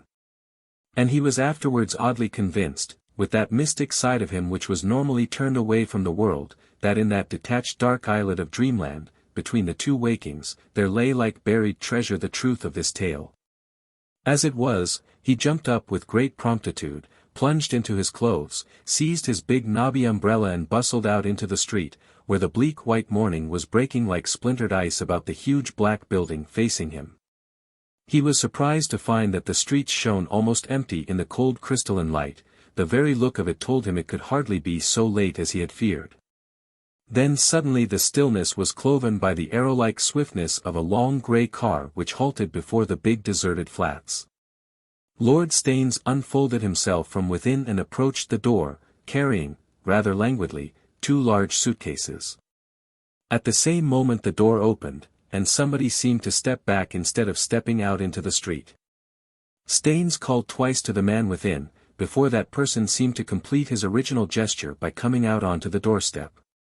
Then the 2 held a brief colloquy, ending in the nobleman carrying his suitcases upstairs, and the other coming out into full daylight and revealing the heavy shoulders and peering head of young Henry Sand. Father Brown made no more of this rather odd meeting, until 2 days later the young man drove up in his own car, and implored the priest to enter it. "Something awful has happened," he said, "and I'd rather talk to you than Staines. You know Staines arrived the other day with some mad idea of camping in one of the flats that's just finished. That's why I had to go there early and open the door to him. But all that will keep. I want you to come up to my uncle's place at once." "Is he ill?" inquired the priest quickly. "I think he's dead," answered the nephew. "What do you mean by saying you think he's dead?" asked Father Brown a little briskly. "Have you got a doctor?" "No," answered the other. "I haven't got a doctor or a patient either, that it's no good calling in doctors to examine the body, because the body has run away. But I'm afraid I know where it has run to. The truth is, we kept it dark for 2 days, but he's disappeared." "Wouldn't it be better," said Father Brown mildly, "if you told me what has really happened from the beginning?" "I know," answered Henry Sand, "it's an infernal shame to talk flippantly like this about the poor old boy. But people get like that when they're rattled. I'm not much good at hiding things. The long and the short of it is, well, I won't tell you the long of it now. It's what some people would call rather a long shot. Shooting suspicions at random and so on. But the short of it is that my unfortunate uncle has committed suicide. They were by this time skimming along in the car through the last fringes of the town and the first fringes of the forest and park beyond it. The lodge gates of Sir Hubert Sand's small estate were about a half-mile farther on amid the thickening throng of the beeches. The estate consisted chiefly of a small park and a large ornamental garden, which descended in terraces of a certain classical pomp to the very edge of the chief river of the district. As soon as they arrived at the house, Henry took the priest somewhat hastily through the old Georgian rooms and out upon the other side, where they silently descended the slope, a rather steep slope embanked with flowers, from which they could see the pale river spread out before them almost as flat as in a bird's-eye view. They were just turning the corner of the path under an enormous classical urn crowned with a somewhat incongruous garland of geraniums, when Father Brown saw a movement in the bushes and thin trees just below him. That seemed as swift as a movement of startled birds. In the tangle of thin trees by the river two figures seemed to divide or scatter, one of them glided swiftly into the shadows and the other came forward to face them, bringing them to a halt and an abrupt and rather unaccountable silence. Then Henry Sand said in his heavy way, "I think you know Father Brown." Lady Sand. Father Brown did know her, but at that moment he might almost have said that he did not know her. The pallor and constriction of her face was like a mask of tragedy. She was much younger than her husband, but at that moment she looked somehow older than everything in that old house and garden. And the priest remembered, with a subconscious thrill, that she was indeed older in type and lineage and was the true possessor of the place. For her own family had owned it as impoverished aristocrats, before she had restored its fortunes by marrying a successful businessman. As she stood there, she might have been a family picture, or even a family ghost. Her pale face was of that pointed yet oval type seen in some old pictures of Mary Queen of Scots, and its expression seemed almost to go beyond the natural unnaturalness of a situation, in which her husband had vanished under suspicion of suicide. Father Brown, with the same subconscious movement of the mind, wondered who it was with whom she had been talking among the trees. "I suppose you know all this dreadful news," she said, with a comfortless composure. "Poor Hubert must have broken down under all this revolutionary persecution, and been just maddened into taking his own life. I don't know whether you can do anything. Or whether these horrible Bolsheviks can be made responsible for hounding him to death." "I am terribly distressed, Lady Sand," said Father Brown. "And still, I must own, a little bewildered. You speak of persecution. Do you think that anybody could hound him to death merely by pinning up that paper on the wall?" "I fancy," answered the lady, with a darkening brow, "that there were other persecutions besides the paper." "It shows what mistakes one may make," said the priest sadly. "I never should have thought he would be so illogical as to die in order to avoid death." "I know," she answered, gazing at him gravely. "I should never have believed it, if it hadn't been written with his own hand." "What?" cried Father Brown, with a little jump like a rabbit that has been shot at. "Yes," said Lady Sand calmly. "He left a confession of suicide. So I fear there is no doubt about it." And she passed on up the slope alone, with all the inviolable isolation of the family ghost. The spectacles of Father Brown were turned in mute inquiry to the eyeglasses of Mr. Henry Sand. And the latter gentleman, after an instant's hesitation, spoke again in his rather blind and plunging fashion. "Yes, you see, it seems pretty clear now what he did. He was always a great swimmer and used to come down in his dressing gown every morning for a dip in the river. Well, he came down as usual, and left his dressing gown on the bank, it's lying there still. But he also left a message saying he was going for his last swim and then death, or something like that." "Where did he leave the message?" asked Father Brown. "He scrawled it on that tree there, overhanging the water, I suppose the last thing he took hold of, just below where the dressing gown's lying. Come and see for yourself." Father Brown ran down the last short slope to the shore and peered under the hanging tree, whose plumes were almost dipping in the stream. Sure enough, he saw on the smooth bark the words scratched conspicuously and unmistakably, "One more swim and then drowning. Goodbye. Hubert Sand." Father Brown's gaze traveled slowly up the bank till it rested on a gorgeous rag of raiment, all red and yellow with gilded tassels. It was the dressing gown, and the priest picked it up and began to turn it over. Almost as he did so he was conscious that a figure had flashed across his field of vision, a tall dark figure that slipped from one clump of trees to another, as if following the trail of the vanishing lady. He had little doubt that it was the companion from whom she had lately parted. He had still less doubt that it was the dead man's secretary, Mr. Rupert Ray. Of course, it might be a final afterthought to leave the message, said Father Brown, without looking up, his eye riveted on the red and gold garment. We've all heard of love messages written on trees. And I suppose there might be death messages written on trees too. Well, he wouldn't have anything in the pockets of his dressing gown, I suppose, said young Sand. And a man might naturally scratch his message on a tree if he had no pens, ink or paper. Sounds like French exercises, said the priest dismally. But I wasn't thinking of that. Then, after a silence, he said in a rather altered voice. To tell the truth, I was thinking whether a man might not naturally scratch his message on a tree, even if he had stacks of pens, and quarts of ink, and reams of paper. Henry was looking at him with a rather startled air, his eyeglasses crooked on his pug nose. And what do you mean by that? He asked sharply. Well, said Father Brown slowly, I don't exactly mean that postmen will carry letters in the form of logs, or that you will ever drop a line to a friend by putting a postage stamp on a pine tree. It would have to be a particular sort of position, in fact, it would have to be a particular sort of person, who really preferred this sort of arboreal correspondence. But, given the position and the person, I repeat what I said. He would still write on a tree, as the song says, if all the world were paper and all the sea were ink, if that river flowed with everlasting ink or all these woods were a forest of quills and fountain pens.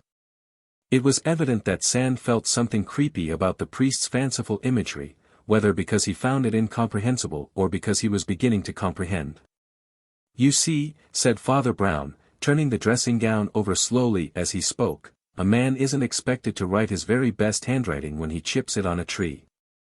And if the man were not the man, if I make myself clear, hello.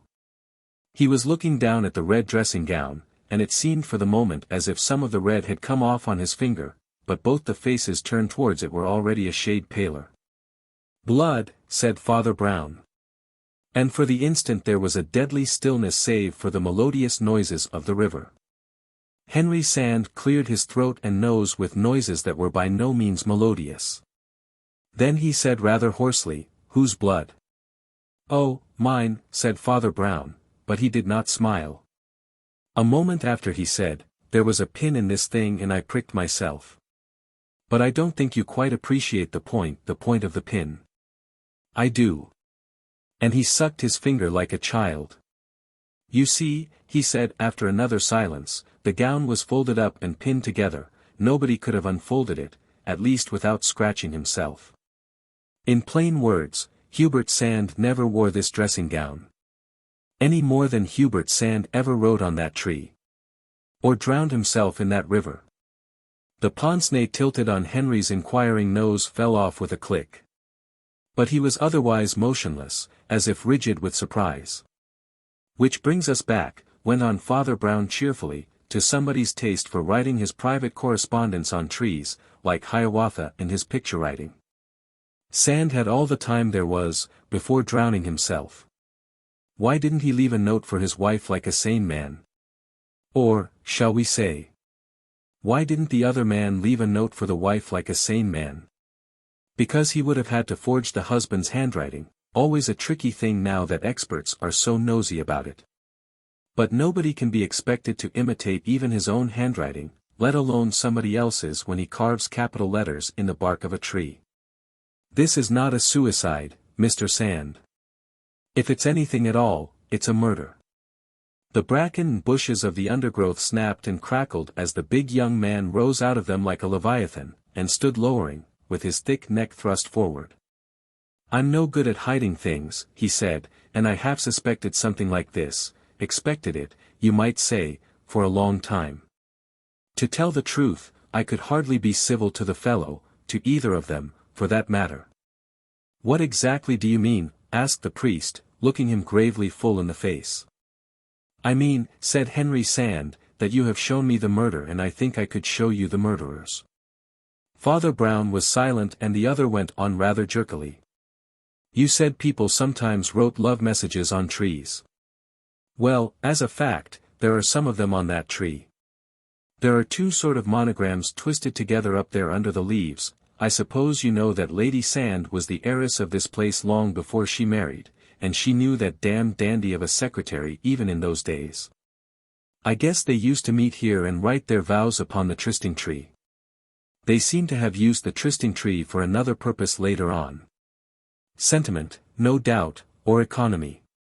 They must be very horrible people," said Father Brown. "Haven't there been any horrible people in history or the police news?" demanded Sand with some excitement. "Haven't there been lovers who made love seem more horrible than hate?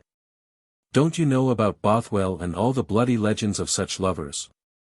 "I know the legend of Bothwell," answered the priest. "I also know it to be quite legendary. But of course it's true that husbands have been sometimes put away like that. By the way, where was he put away? I mean, where did they hide the body?" "I suppose they drowned him, or threw him in the water when he was dead," snorted the young man impatiently. Father Brown blinked thoughtfully and then said, "A river is a good place to hide an imaginary body. It's a rotten bad place to hide a real one. I mean, it's easy to say you've thrown it in, because it might be washed away to sea. But if you really did throw it in, it's about 100 to 1 it wouldn't. The chances of it going ashore somewhere are enormous. I think they must have had a better scheme for hiding the body than that, or the body would have been found by now. And if there were any marks of violence." "Oh, bother hiding the body," said Henry, with some irritation. "Haven't we witness enough in the writing on their own devilish tree?" "The body is the chief witness in every murder," answered the other. "The hiding of the body, 9 times out of 10, is the practical problem to be solved." There was a silence, and Father Brown continued to turn over the red dressing gown and spread it out on the shining grass of the sunny shore.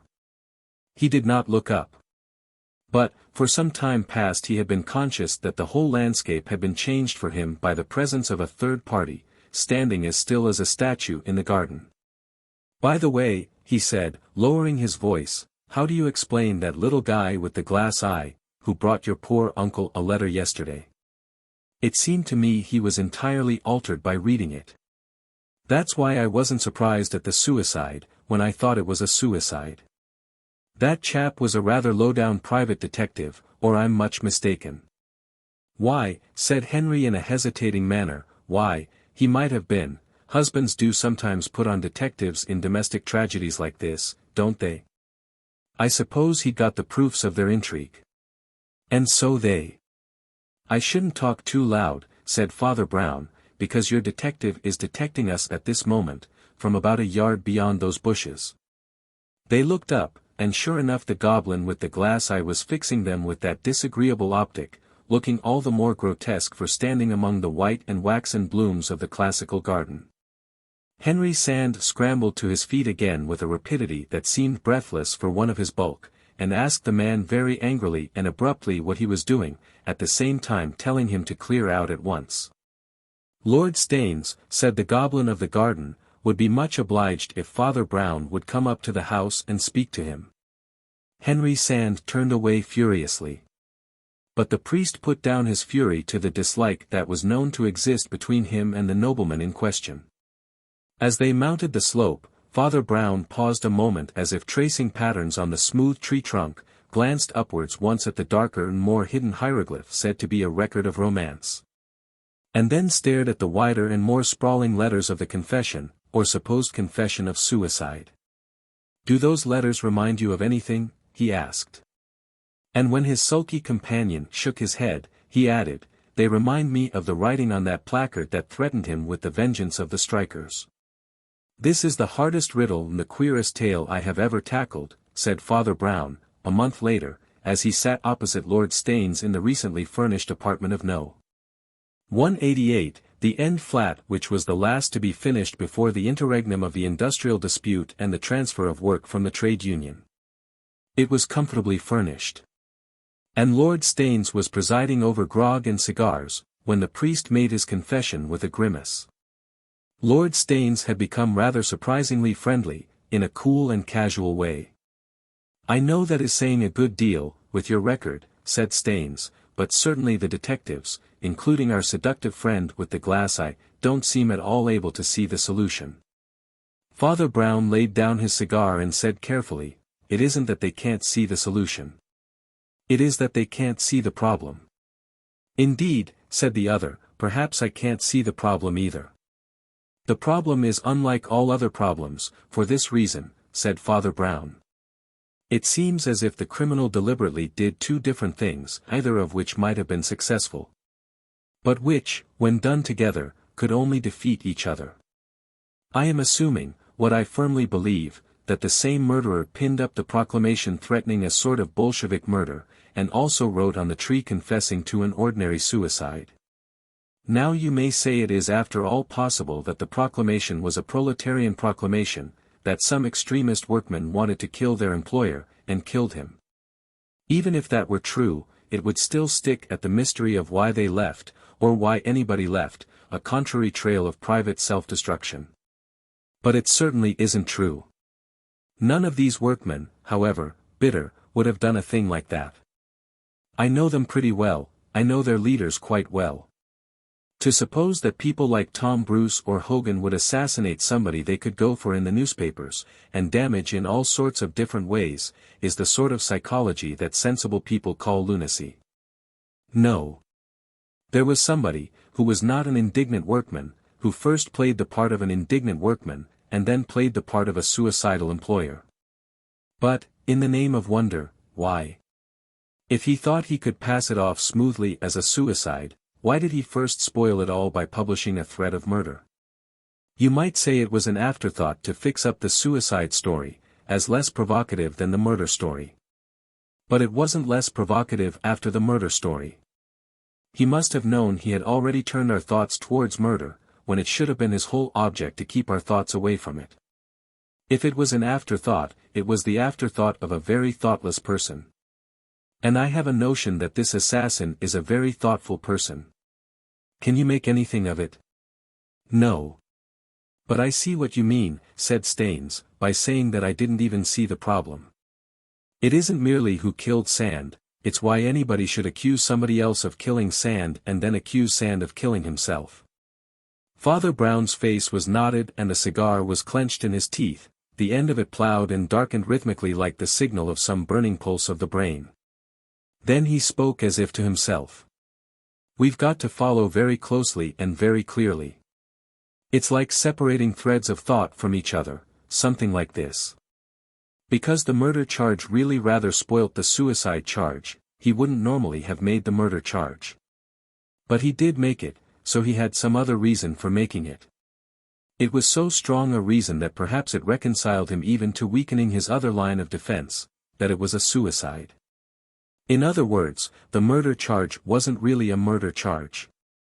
I mean, he wasn't using it as a murder charge.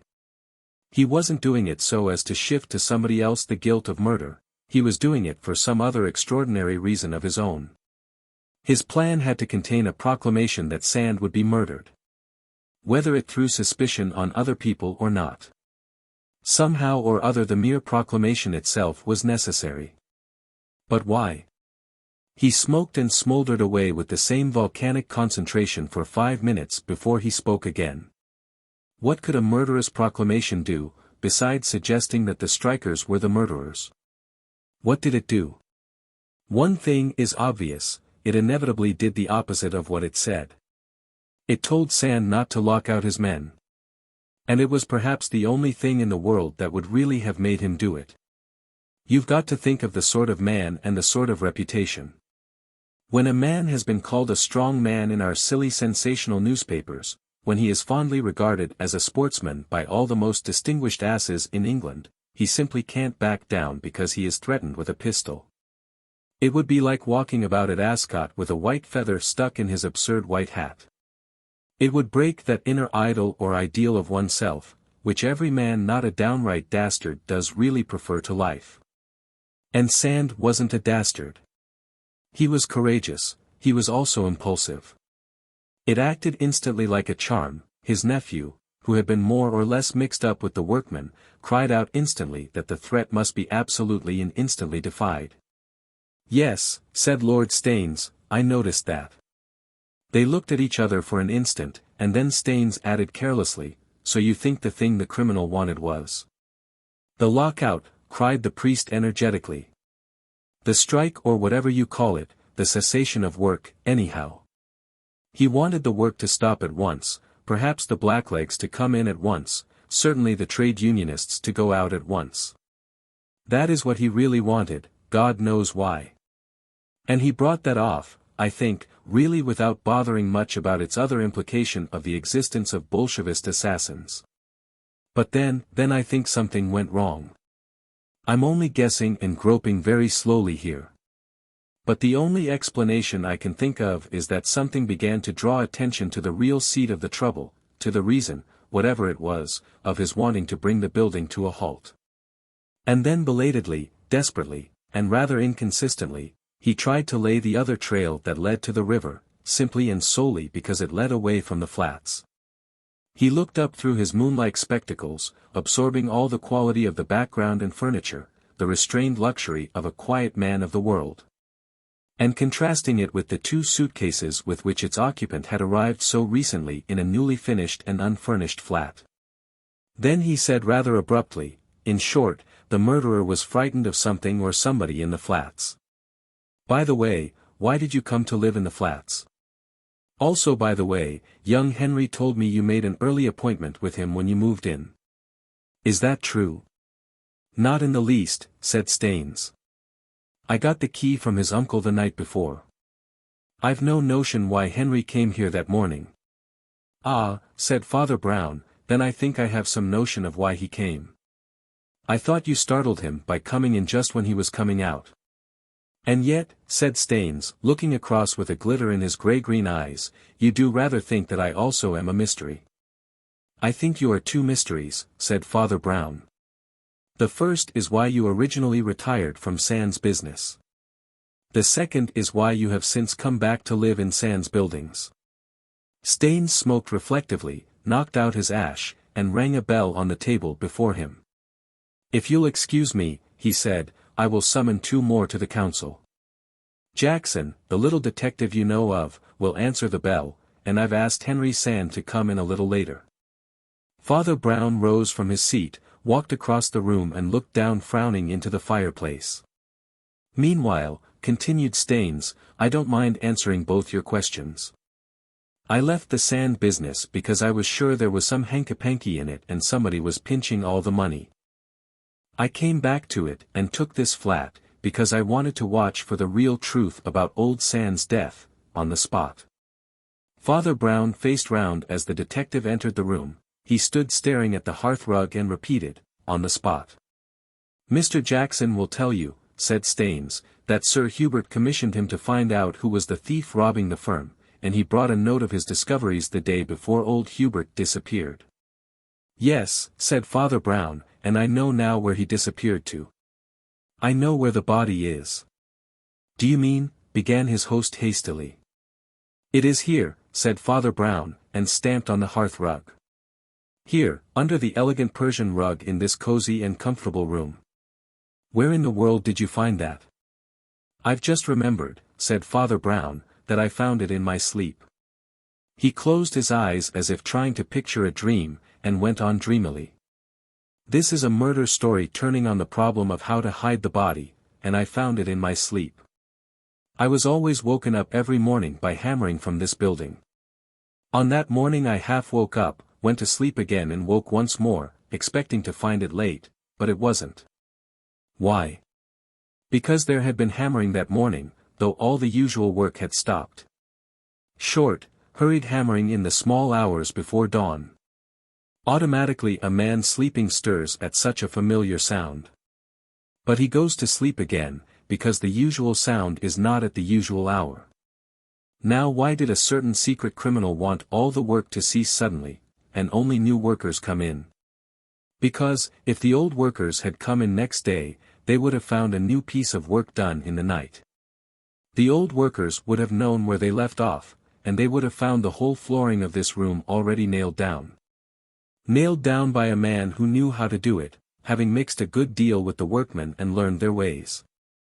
As he spoke, the door was pushed open and a head poked in with a thrusting motion, a small head at the end of a thick neck and a face that blinked at them through glasses.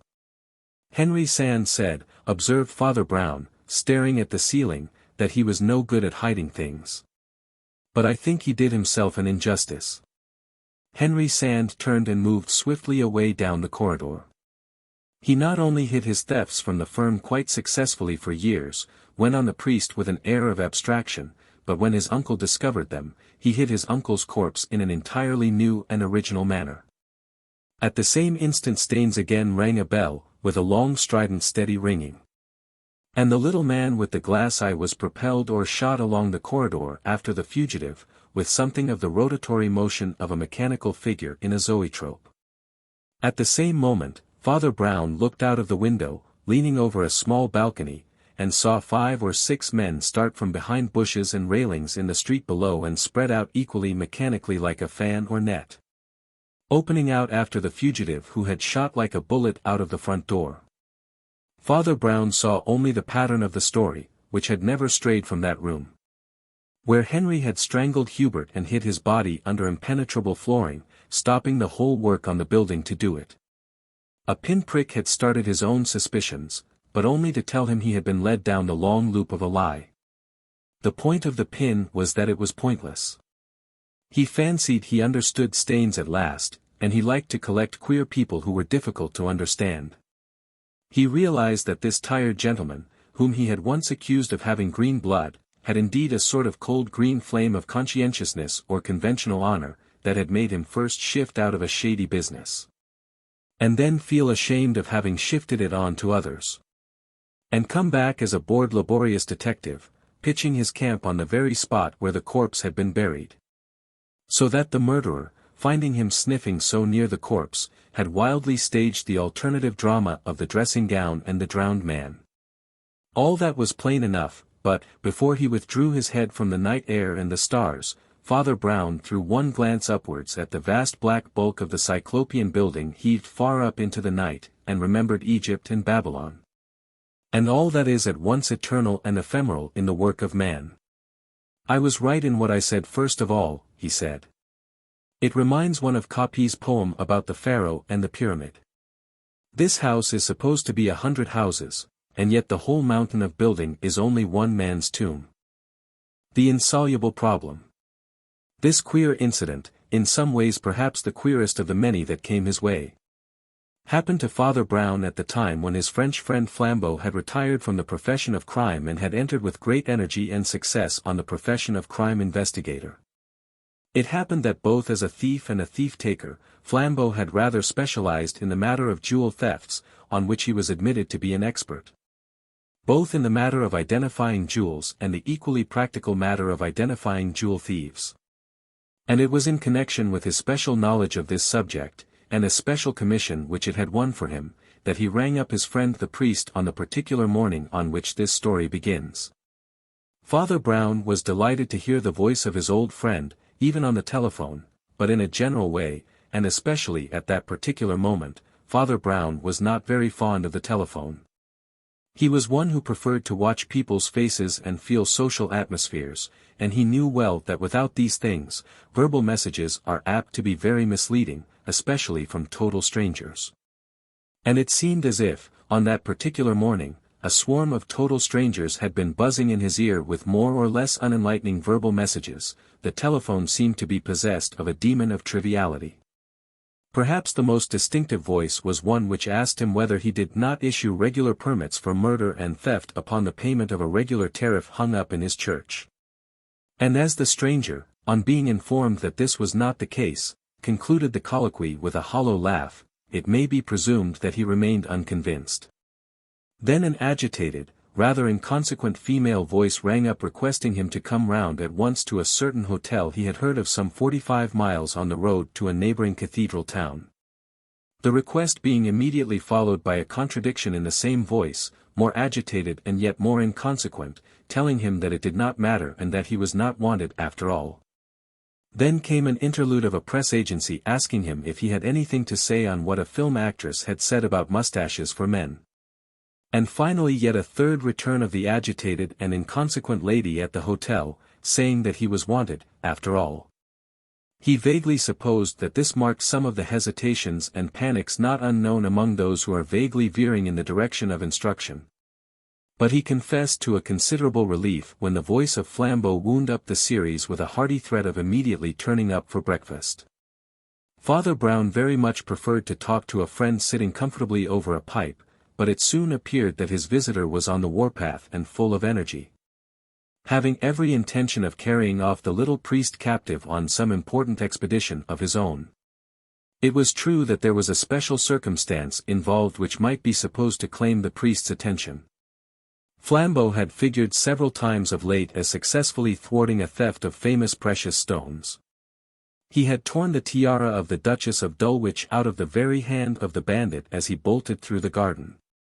He laid so ingenious a trap for the criminal who planned to carry off the celebrated sapphire necklace that the artist in question actually carried off the copy which he had himself planned to leave as a substitute. Such were doubtless the reasons that had led to his being specially summoned to guard the delivery of a rather different sort of treasure, perhaps even more valuable in its mere materials, but possessing also another sort of value.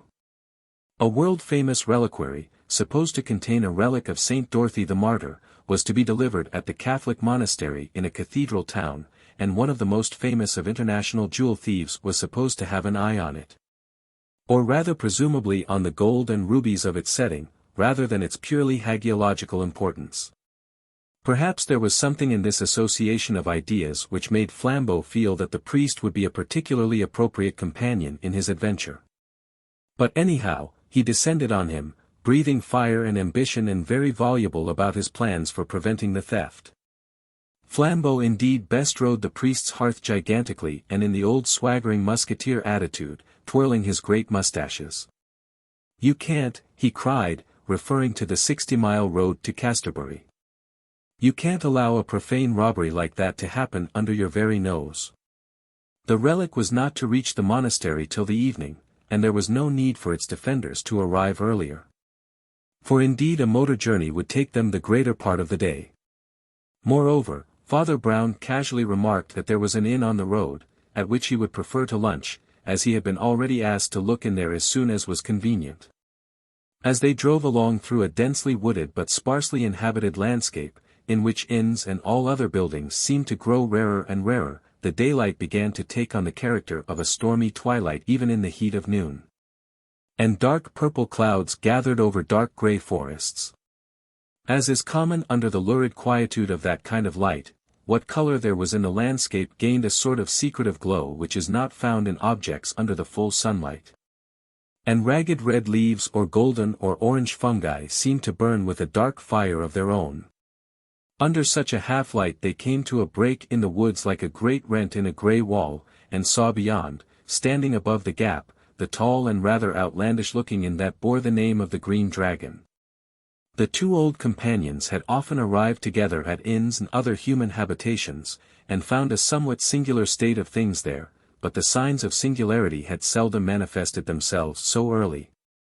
For while their car was still some hundreds of yards from the dark green door, which matched the dark green shutters of the high and narrow building, the door was thrown open with violence and a woman with a wild mop of red hair rushed to meet them, as if she were ready to board the car in full career.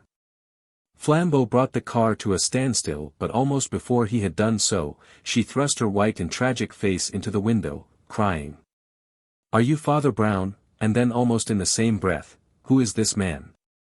"This gentleman's name is Flambeau," said Father Brown in a tranquil manner, "and what can I do for you?" "Come into the inn," she said, with extraordinary abruptness even under the circumstances. "There's been a murder done." They got out of the car in silence and followed her to the dark green door which opened inwards on a sort of dark green alley, formed of stakes and wooden pillars, wreathed with vine and ivy, showing square leaves of black and red and many somber colors. This again led through an inner door into a sort of large parlor hung with rusty trophies of cavalier arms, of which the furniture seemed to be antiquated and also in great confusion, like the inside of a lumber room. They were quite startled for the moment, for it seemed as if one large piece of lumber rose and moved towards them, so dusty and shabby and ungainly was the man who thus abandoned what seemed like a state of permanent immobility. Strangely enough, the man seemed to have a certain agility of politeness, when once he did move, even if it suggested the wooden joints of a courtly stepladder or an obsequious towel-horse. Both Flambeau and Father Brown felt that they had hardly ever clapped eyes on a man who was so difficult to place. He was not what is called a gentleman, yet he had something of the dusty refinement of a scholar. There was something faintly disreputable or déclassé about him, and yet the smell of him was rather bookish than bohemian. He was thin and pale, with a pointed nose and a dark pointed beard. His brow was bald, but his hair behind long and lank and stringy, and the expression of his eyes was almost entirely masked by a pair of blue spectacles. Father Brown felt that he had met something of the sort somewhere, and a long time ago. But he could no longer put a name to it. The lumber he sat among was largely literary lumber, especially bundles of 17th-century pamphlets. "Do I understand the lady to say," asked Flambeau gravely, "that there is a murder here?" The lady nodded her red ragged head rather impatiently. Except for those flaming elf locks she had lost some of her look of wildness. Her dark dress was of a certain dignity and neatness, her features were strong and handsome. And there was something about her suggesting that double strength of body and mind which makes women powerful, particularly in contrast with men like the man in blue spectacles. Nevertheless, it was he who gave the only articulate answer, intervening with a certain antic gallantry. "It is true that my unfortunate sister-in-law," he explained, "has almost this moment suffered a most appalling shock which we should all have desired to spare her. I only wish that I myself had made the discovery and suffered only the further distress of bringing the terrible news. Unfortunately it was Mrs. Flood herself who found her aged grandfather, long sick and bedridden in this hotel, actually dead in the garden, in circumstances which point only too plainly to violence and assault. Curious circumstances, I may say, very curious circumstances indeed." And he coughed slightly, as if apologizing for them. Flambeau bowed to the lady and expressed his sincere sympathies. Then he said to the man, "I think you said, sir, that you are Mrs. Flood's brother-in-law." "I am Dr. Oscar Flood," replied the other. "My brother, this lady's husband, is at present away on the continent on business, and she is running the hotel. Her grandfather was partially paralyzed and very far advanced in years. He was never known to leave his bedroom, so that really these extraordinary circumstances." "Have you sent for a doctor or the police?" asked Flambeau.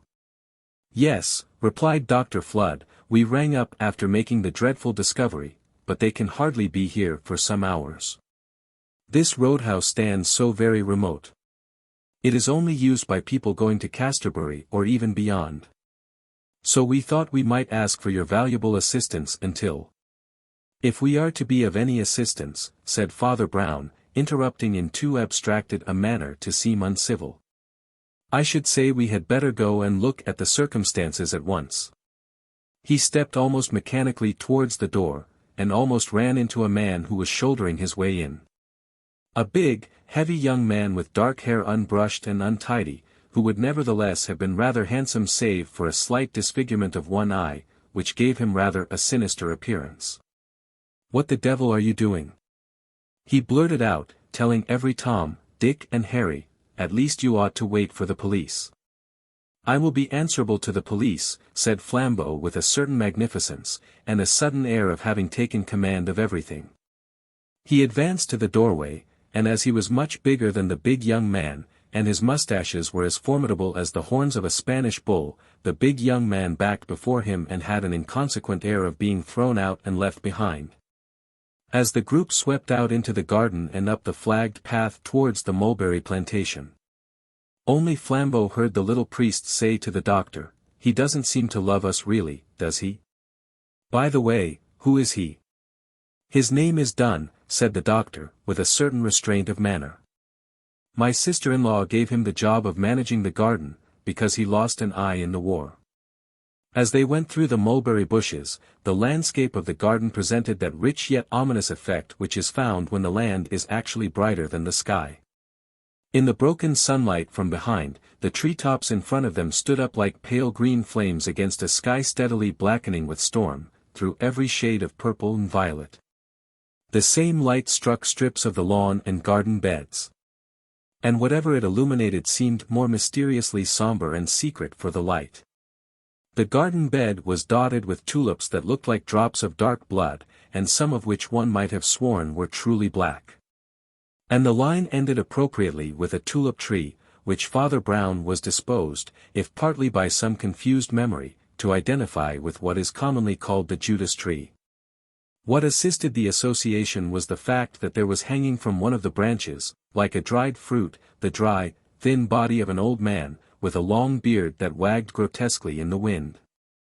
There lay on it something more than the horror of darkness, the horror of sunlight, for the fitful sun painted tree and man in gay colors like a stage property. The tree was in flower and the corpse was hung with a faded peacock green dressing gown, and wore on its wagging head a scarlet smoking cap. Also it had red bedroom slippers, one of which had fallen off and lay on the grass like a blot of blood. But neither Flambeau or Father Brown was looking at these things as yet.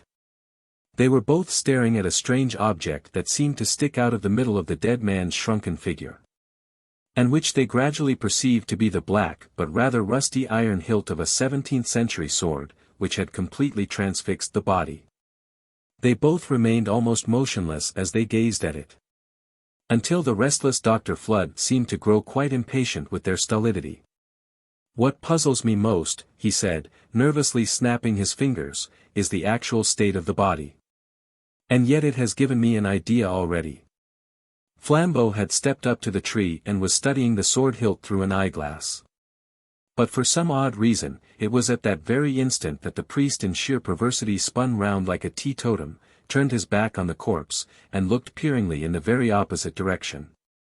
He was just in time to see the red head of Mrs. Flood at the remote end of the garden, turn towards a dark young man, too dim with distance to be identified, who was at that moment mounting a motor bicycle, who vanished, leaving behind him only the dying din of that vehicle.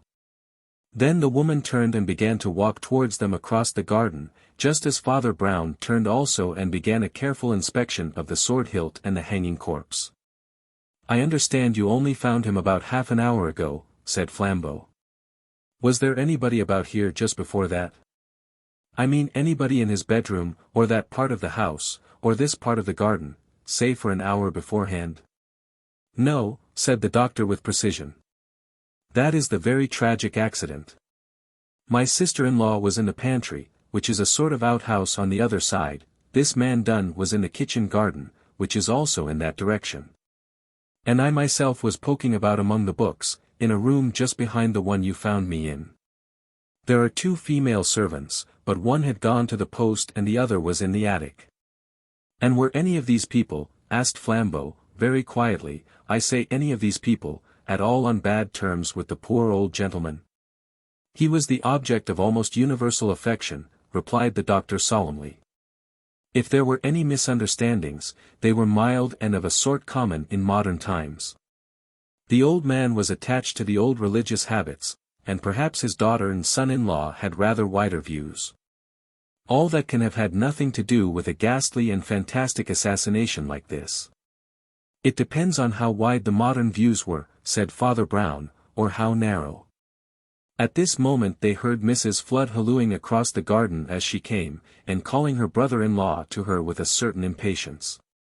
He hurried towards her and was soon out of earshot. But as he went he waved his hand apologetically and then pointed with a long finger to the ground. "You will find the footprints very intriguing," he said, with the same strange air, as of a funereal showman. The 2 amateur detectives looked across at each other.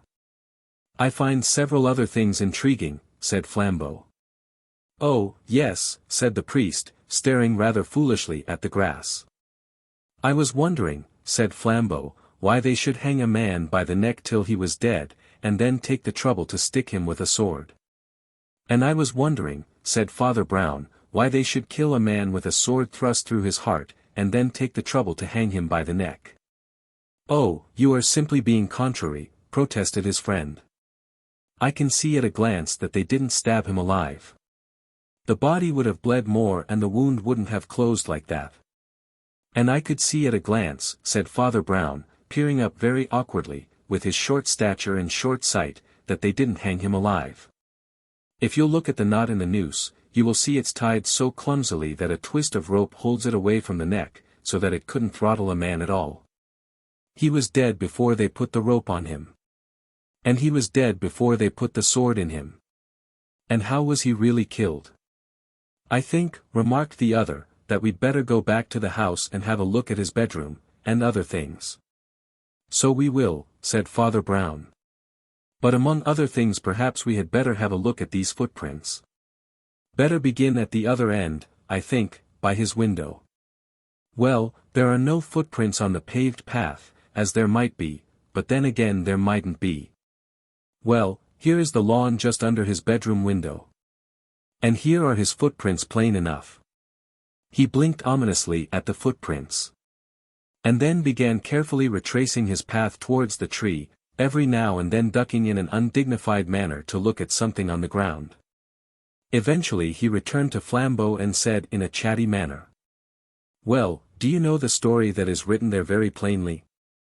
Though it's not exactly a plain story. I wouldn't be content to call it plain, said Flambeau. I should call it quite ugly. Well, said Father Brown, the story that is stamped quite plainly on the earth, with exact molds of the old man's slippers, is this. The aged paralytic leapt from the window and ran down the beds parallel to the path, quite eager for all the fun of being strangled and stabbed, so eager that he hopped on one leg out of sheer light-heartedness. And even occasionally turned cartwheels. Stop, cried Flambeau, angrily. What the hell is all this hellish pantomime? Father Brown merely raised his eyebrows and gestured mildly towards the hieroglyphs in the dust. About half the way there's only the mark of one slipper, and in some places the mark of a hand planted all by itself. Couldn't he have limped and then fallen? Asked Flambeau. Father Brown shook his head. At least he'd have tried to use his hands and feet, or knees and elbows, in getting up. There are no other marks there of any kind. Of course the flagged path is quite near, and there are no marks on that. Though there might be on the soil between the cracks, it's a crazy pavement. By God, it's a crazy pavement, and a crazy garden, and a crazy story. And Flambeau looked gloomily across the gloomy and storm-stricken garden, across which the crooked patchwork paths did indeed give a queer aptness to the quaint old English adjective. And now, said Father Brown, let us go up and look at his room. They went in by a door not far from the bedroom window. And the priest paused a moment to look at an ordinary garden broomstick, for sweeping up leaves, that was leaning against the wall. Do you see that? It's a broomstick, said Flambeau, with solid irony. It's a blunder, said Father Brown. The first blunder that I've seen in this curious plot. They mounted the stairs and entered the old man's bedroom, and a glance at it made fairly clear the main facts, both about the foundation and disunion of the family. Father Brown had felt from the first that he was in what was, or had been, a Catholic household, but was, at least partly, inhabited by lapsed or very loose Catholics. The pictures and images in the grandfather's room made it clear that what positive piety remained had been practically confined to him, and that his kindred had, for some reason or other, gone pagan. But he agreed that this was a hopelessly inadequate explanation even of an ordinary murder, let alone such a very extraordinary murder as this. Hang it all, he muttered, the murder is really the least extraordinary part of it. And even as he used the chance phrase, a slow light began to dawn upon his face. Flambeau had seated himself on a chair by the little table which stood beside the dead man's bed. He was frowning thoughtfully at 3 or 4 white pills or pellets that lay in a small tray beside a bottle of water. The murderer or murderess, said Flambeau, had some incomprehensible reason or other for wanting us to think the dead man was strangled or stabbed or both. He was not strangled or stabbed or anything of the kind. Why did they want to suggest it?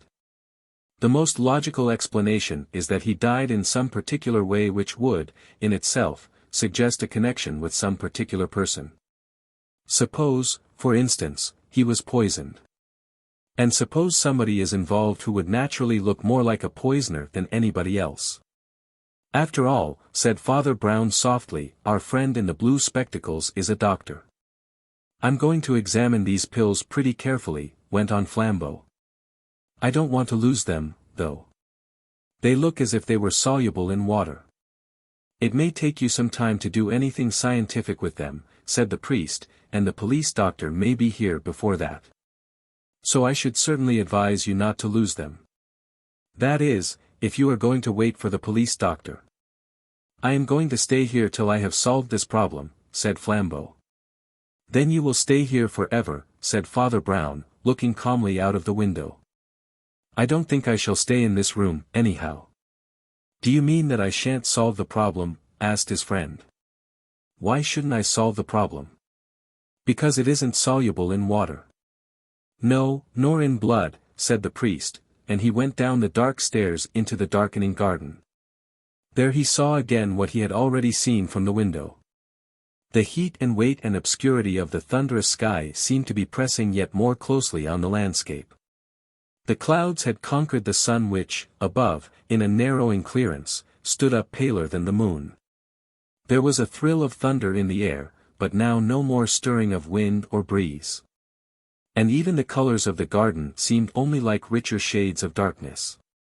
But one color still glowed with a certain dusky vividness. And that was the red hair of the woman of that house, who was standing with a sort of rigidity, staring, with her hands thrust up into her hair. That scene of eclipse, with something deeper in his own doubts about its significance, brought to the surface the memory of haunting and mystical lines. And he found himself murmuring, a secret spot, as savage and enchanted as ere beneath a waning moon was haunted by woman wailing for her demon lover. His muttering became more agitated. Holy Mary, Mother of God, pray for us sinners. That's what it is, that's terribly like what it is, woman wailing for her demon lover. He was hesitant and almost shaky as he approached the woman, but he spoke with his common composure. He was gazing at her very steadily, as he told her earnestly that she must not be morbid because of the mere accidental accessories of the tragedy, with all their mad ugliness. The pictures in your grandfather's room were truer to him than that ugly picture that we saw, he said gravely. Something tells me he was a good man, and it does not matter what his murderers did with his body. Oh, I am sick of his holy pictures and statues, she said, turning her head away. Why don't they defend themselves, if they are what you say they are? But rioters can knock off the Blessed Virgin's head and nothing happens to them. Oh, what's the good? You can't blame us, you daren't blame us, if we found out that man is stronger than God. Surely, said Father Brown very gently, it is not generous to make even God's patience with us a point against him. God may be patient and man impatient, she answered, and suppose we like the impatience better. You call it sacrilege, but you can't stop it. Father Brown gave a curious little jump.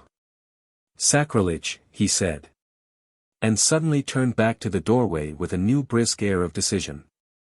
At the same moment Flambeau appeared in the doorway, pale with excitement, with a screw of paper in his hands. Father Brown had already opened his mouth to speak, but his impetuous friend spoke before him. I'm on the track at last, cried Flambeau. These pills look the same, but they're really different. And do you know that, at the very moment I spotted them, that one-eyed brute of a gardener thrust his white face into the room, and he was carrying a horse pistol. I knocked it out of his hand and threw him down the stairs, but I begin to understand everything. If I stay here another hour or two, I shall finish my job. Then you will not finish it, said the priest, with a ring in his voice very rare in him indeed. We shall not stay here another hour. We shall not stay here another minute. We must leave this place at once. What? Cried the astounded Flambeau. Just when we are getting near the truth. Why, you can tell that we're getting near the truth because they are afraid of us. Father Brown looked at him with a stony and inscrutable face, and said, they are not afraid of us when we are here. They will only be afraid of us when we are not here. They had both become conscious that the rather fidgety figure of Dr. Flood was hovering in the lurid haze. Now it precipitated itself forward with the wildest gestures. Stop! Listen! Cried the agitated doctor. I have discovered the truth. Then you can explain it to your own police, said Father Brown, briefly. They ought to be coming soon. But we must be going.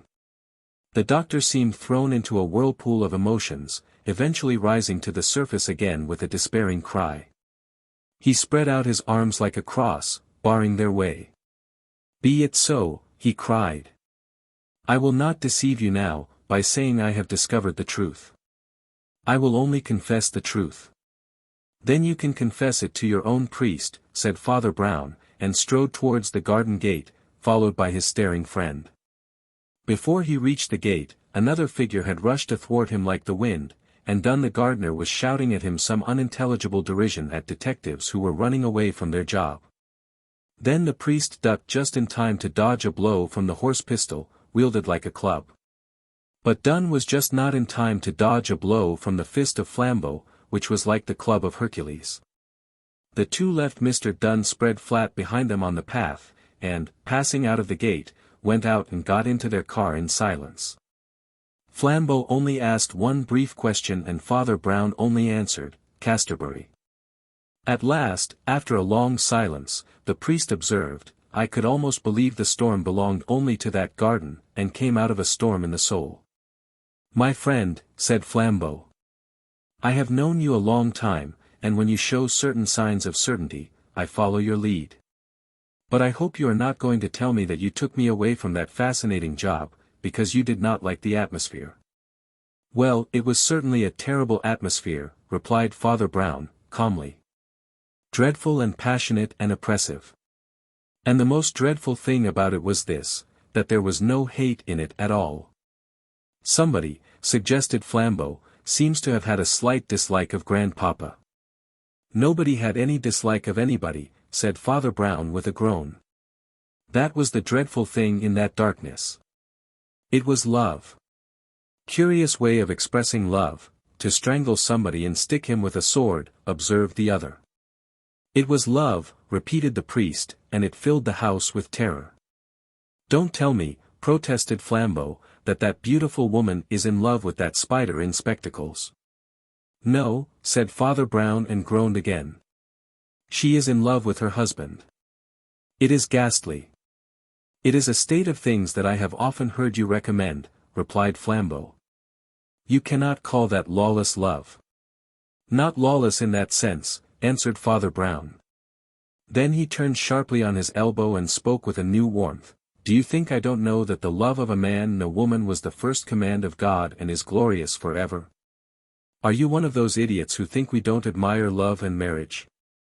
Do I need to be told of the Garden of Eden or the wine of Cana? It is just because the strength in the thing was the strength of God, that it rages with that awful energy even when it breaks loose from God. When the garden becomes a jungle, but still a glorious jungle. When the second fermentation turns the wine of Cana into the vinegar of Calvary. Do you think I don't know all that? I'm sure you do, said Flambeau, but I don't yet know much about my problem of the murder. The murder cannot be solved, said Father Brown. And why not? Demanded his friend. Because there is no murder to solve, said Father Brown. Flambeau was silent with sheer surprise. And it was his friend who resumed in a quiet tone. I'll tell you a curious thing. I talked with that woman when she was wild with grief, but she never said anything about the murder. She never mentioned murder, or even alluded to murder. What she did mention repeatedly was sacrilege. Then, with another jerk of verbal disconnection, he added, Have you ever heard of Tiger Tyrone? Haven't I? Cried Flambeau. Why, that's the very man who's supposed to be after the reliquary, and whom I've been commissioned specially to circumvent. He's the most violent and daring gangster who ever visited this country. Irish, of course, but the sort that goes quite crazily anti-clerical. Perhaps he's dabbled in a little diabolism in these secret societies. Anyhow, he has a macabre taste for playing all sorts of wild tricks that look wickeder than they are. Otherwise he's not the wickedest, he seldom kills, and never for cruelty, but he loves doing anything to shock people, especially his own people, robbing churches or digging up skeletons or what not. Yes, said Father Brown, it all fits in. I ought to have seen it all long before.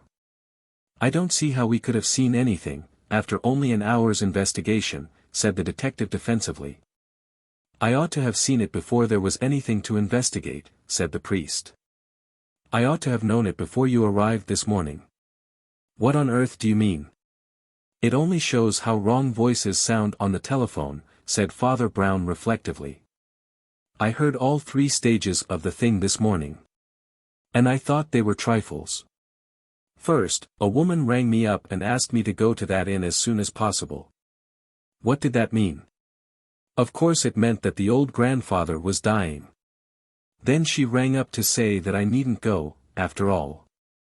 What did that mean? Of course it meant that the old grandfather was dead.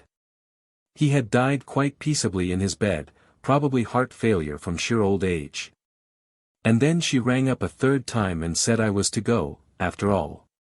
What did that mean? Ah, that is rather more interesting. He went on after a moment's pause. Tiger Tyrone, whose wife worships him, took hold of one of his mad ideas, and yet it was a crafty idea, too. He had just heard that you were tracking him down, that you knew him and his methods and were coming to save the reliquary. He may have heard that I have sometimes been of some assistance. He wanted to stop us on the road. And his trick for doing it was to stage a murder. It was a pretty horrible thing to do, but it wasn't a murder. Probably he bullied his wife with an air of brutal common sense, saying he could only escape penal servitude by using a dead body that couldn't suffer anything from such use. Anyhow, his wife would do anything for him. But she felt all the unnatural hideousness of that hanging masquerade, and that's why she talked about sacrilege. She was thinking of the desecration of the relic, but also of the desecration of the deathbed. The brother's one of those shoddy, scientific rebels who tinker with dud bombs, an idealist run to seed. But he's devoted to Tiger, and so is the gardener. Perhaps it's a point in his favor that so many people seem devoted to him. There was one little point that set me guessing very early. Among the old books the doctor was turning over, was a bundle of 17th-century pamphlets, and I caught one title, True Declaration of the Trial and Execution of My Lord Stafford.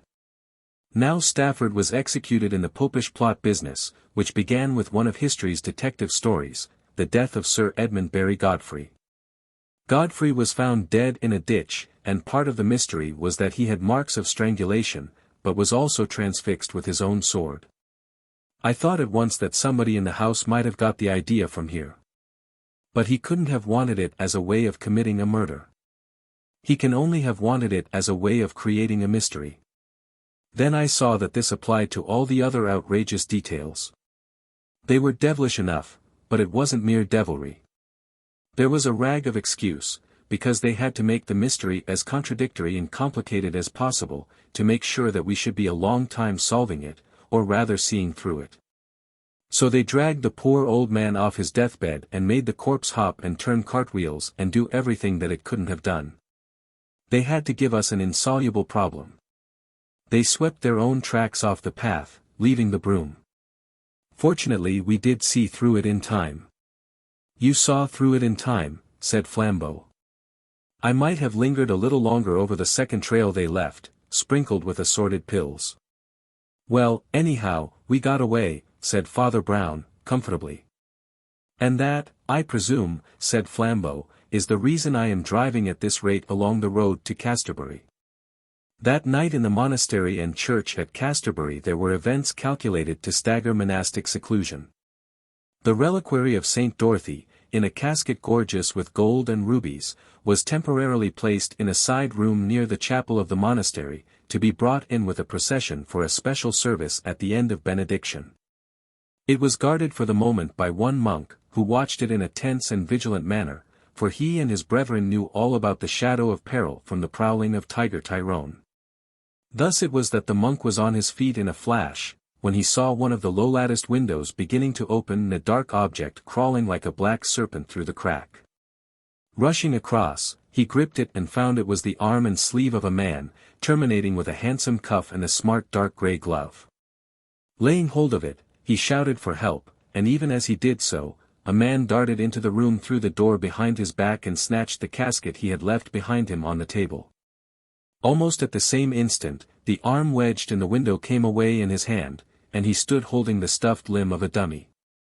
Tiger Tyrone had played that trick before, but to the monk it was a novelty.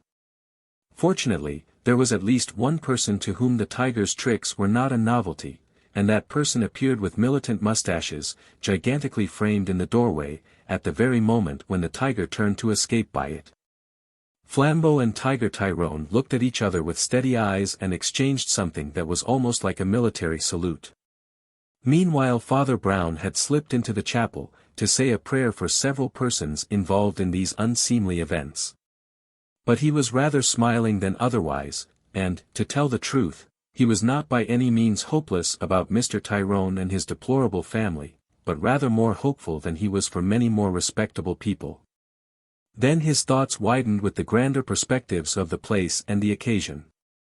Against black and green marbles at the end of the rather rococo chapel, the dark red vestments of the festival of a martyr were in their turn a background for a fieria red, a red like red-hot coals, the rubies of the reliquary.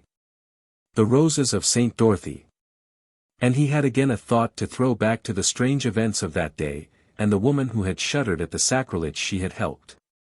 After all, he thought, St. Dorothy also had a pagan lover. But he had not dominated her or destroyed her faith. She had died free and for the truth, and then had sent him roses from paradise. He raised his eyes and saw through the veil of incense smoke and of twinkling lights that benediction was drawing to its end while the procession waited. The sense of accumulated riches of time and tradition pressed past him like a crowd moving in rank after rank, through unending centuries. And high above them all, like a garland of unfading flames, like the sun of our mortal midnight, the great monstrance blazed against the darkness of the vaulted shadows, as it blazed against the black enigma of the universe. For some are convinced that this enigma also is an insoluble problem. And others have equal certitude that it has but one solution. The vampire of the village. At the twist of a path in the hills, where two poplars stood up like pyramids dwarfing the tiny village of Potter's Pond, a mere huddle of houses. There once walked a man in a costume of a very conspicuous cut and color, wearing a vivid magenta coat and a white hat tilted upon black ambrosial curls, which ended with a sort of Byronic flourish of whisker.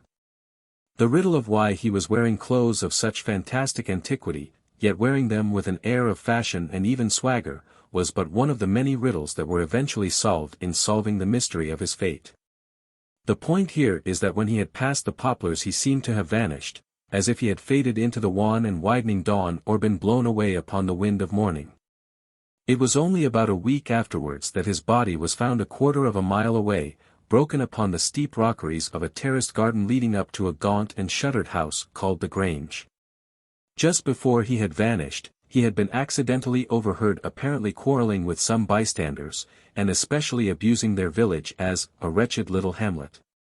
And it was supposed that he had aroused some extreme passions of local patriotism and eventually been their victim. At least the local doctor testified that the skull had suffered a crushing blow that might have caused death, though probably only inflicted with some sort of club or cudgel. This fitted in well enough with the notion of an attack by rather savage yokels. But nobody ever found any means of tracing any particular yokel, and the inquest returned a verdict of murder by some persons unknown. A year or two afterwards the question was reopened in a curious way. A series of events which led a certain Dr. Mulborough, called by his intimates Mulberry in apt allusion to something rich and fruity about his dark rotundity and rather empurpled visage, travelling by train down to Potter's Pond. With a friend whom he had often consulted upon problems of the kind. In spite of the somewhat portwiney and ponderous exterior of the doctor, he had a shrewd eye and was really a man of very remarkable sense. Which he considered that he showed in consulting a little priest named Brown, whose acquaintance he had made over a poisoning case long ago. The little priest was sitting opposite to him, with the air of a patient baby absorbing instruction. And the doctor was explaining at length the real reasons for the journey. I cannot agree with the gentleman in the magenta coat that Potter's Pond is only a wretched little hamlet. But it is certainly a very remote and secluded village.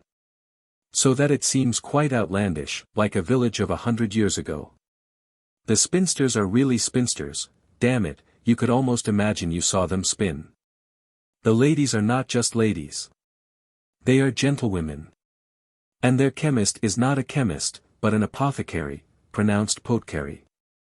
They do just admit the existence of an ordinary doctor like myself to assist the apothecary. But I am considered rather a juvenile innovation, because I am only 57 years old and have only been in the county for 28 years. The solicitor looks as if he had known it for 28,000 years. Then there is the old admiral, who is just like a Dickens illustration, with a house full of cutlasses and cuttlefish and equipped with a telescope. I suppose, said Father Brown, there are always a certain number of admirals washed up on the shore. But I never understood why they get stranded so far inland. Certainly no dead-alive place in the depths of the country is complete without one of these little creatures, said the doctor. And then, of course, there is the proper sort of clergyman. Tory and High Church in a dusty fashion dating from Archbishop Laud, more of an old woman than any of the old women. He's a white-haired studious old bird, more easily shocked than the spinsters. Indeed, the gentlewomen, though Puritan in their principles, are sometimes pretty plain in their speech, as the real Puritans were. Once or twice I have known old Miss Carstairs Carew use expressions as lively as anything in the Bible. The dear old clergyman is assiduous in reading the Bible, but I almost fancy he shuts his eyes when he comes to those words. Well, you know I'm not particularly modern. I don't enjoy this jazzing and joyriding of the bright young things. The bright young things don't enjoy it, said Father Brown. That is the real tragedy. But I am naturally rather more in touch with the world than the people in this prehistoric village, pursued the doctor. And I had reached a point when I almost welcomed the great scandal. Don't say the bright young things have found Potter's Pond after all, observed the priest, smiling. Oh, even our scandal is on old established melodramatic lines. Need I say that the clergyman's son promises to be our problem? It would be almost irregular, if the clergyman's son were quite regular. So far as I can see, he is very mildly and almost feebly irregular. He was first seen drinking ale outside the Blue Lion. Only it seems he is a poet, which in those parts is next door to being a poacher. Surely, said Father Brown, even in Potter's Pond that cannot be the great scandal. No, replied the doctor gravely. The great scandal began thus. In the house called the Grange, situated at the extreme end of the grove, there lives a lady. A lonely lady. She calls herself Mrs. Maltravers, that is how we put it, but she only came a year or two ago and nobody knows anything about her. I can't think why she wants to live here, said Miss Carstairs Carew, we do not visit her. Perhaps that's why she wants to live there, said Father Brown. Well, her seclusion is considered suspicious. She annoys them by being good-looking and even what is called good style. And all the young men are warned against her as a vamp. People who lose all their charity generally lose all their logic, remarked Father Brown. It's rather ridiculous to complain that she keeps to herself, and then accuse her of vamping the whole male population. That is true, said the doctor. And yet she is really rather a puzzling person. I saw her and found her intriguing. One of those brown women, long and elegant and beautifully ugly, if you know what I mean. She is rather witty, and though young enough certainly gives me an impression of what they call, well, experience. What the old ladies call a past. All the old ladies having been born this very minute, observed Father Brown. I think I can assume she is supposed to have vamped the parson's son. Yes, and it seems to be a very awful problem to the poor old parson. She is supposed to be a widow. Father Brown's face had a flash and spasm of his rare irritation. She is supposed to be a widow, as the parson's son is supposed to be the parson's son, and the solicitor is supposed to be a solicitor, and you are supposed to be a doctor. Why in thunder shouldn't she be a widow? Have they one speck of prima facie evidence for doubting that she is what she says she is? Dr. Marlborough abruptly squared his broad shoulders and sat up. Of course you're right again, he said. But we haven't come to the scandal yet. Well, the scandal is that she is a widow. Oh, said Father Brown, and his face altered and he said something soft and faint, that might almost have been, my God. First of all, said the doctor, they have made one discovery about Mrs. Maltravers. She is an actress. I fancied so, said Father Brown. Never mind why. I had another fancy about her, that would seem even more irrelevant. Well, at that instant it was scandal enough that she was an actress. The dear old clergyman of course is heartbroken, to think that his white hairs should be brought in sorrow to the grave by an actress and adventuress. The spinsters shriek in chorus. The Admiral admits he has sometimes been to a theatre in town, but objects to such things in what he calls our midst. Well, of course I've no particular objections of that kind. This actress is certainly a lady, if a bit of a dark lady, in the manner of the sonnets. The young man is very much in love with her. And I am no doubt a sentimental old fool in having a sneaking sympathy with the misguided youth who is sneaking round the moated grange, and I was getting into quite a pastoral frame of mind about this idyll, when suddenly the thunderbolt fell. And I, who am the only person who ever had any sympathy with these people, am sent down to be the messenger of doom.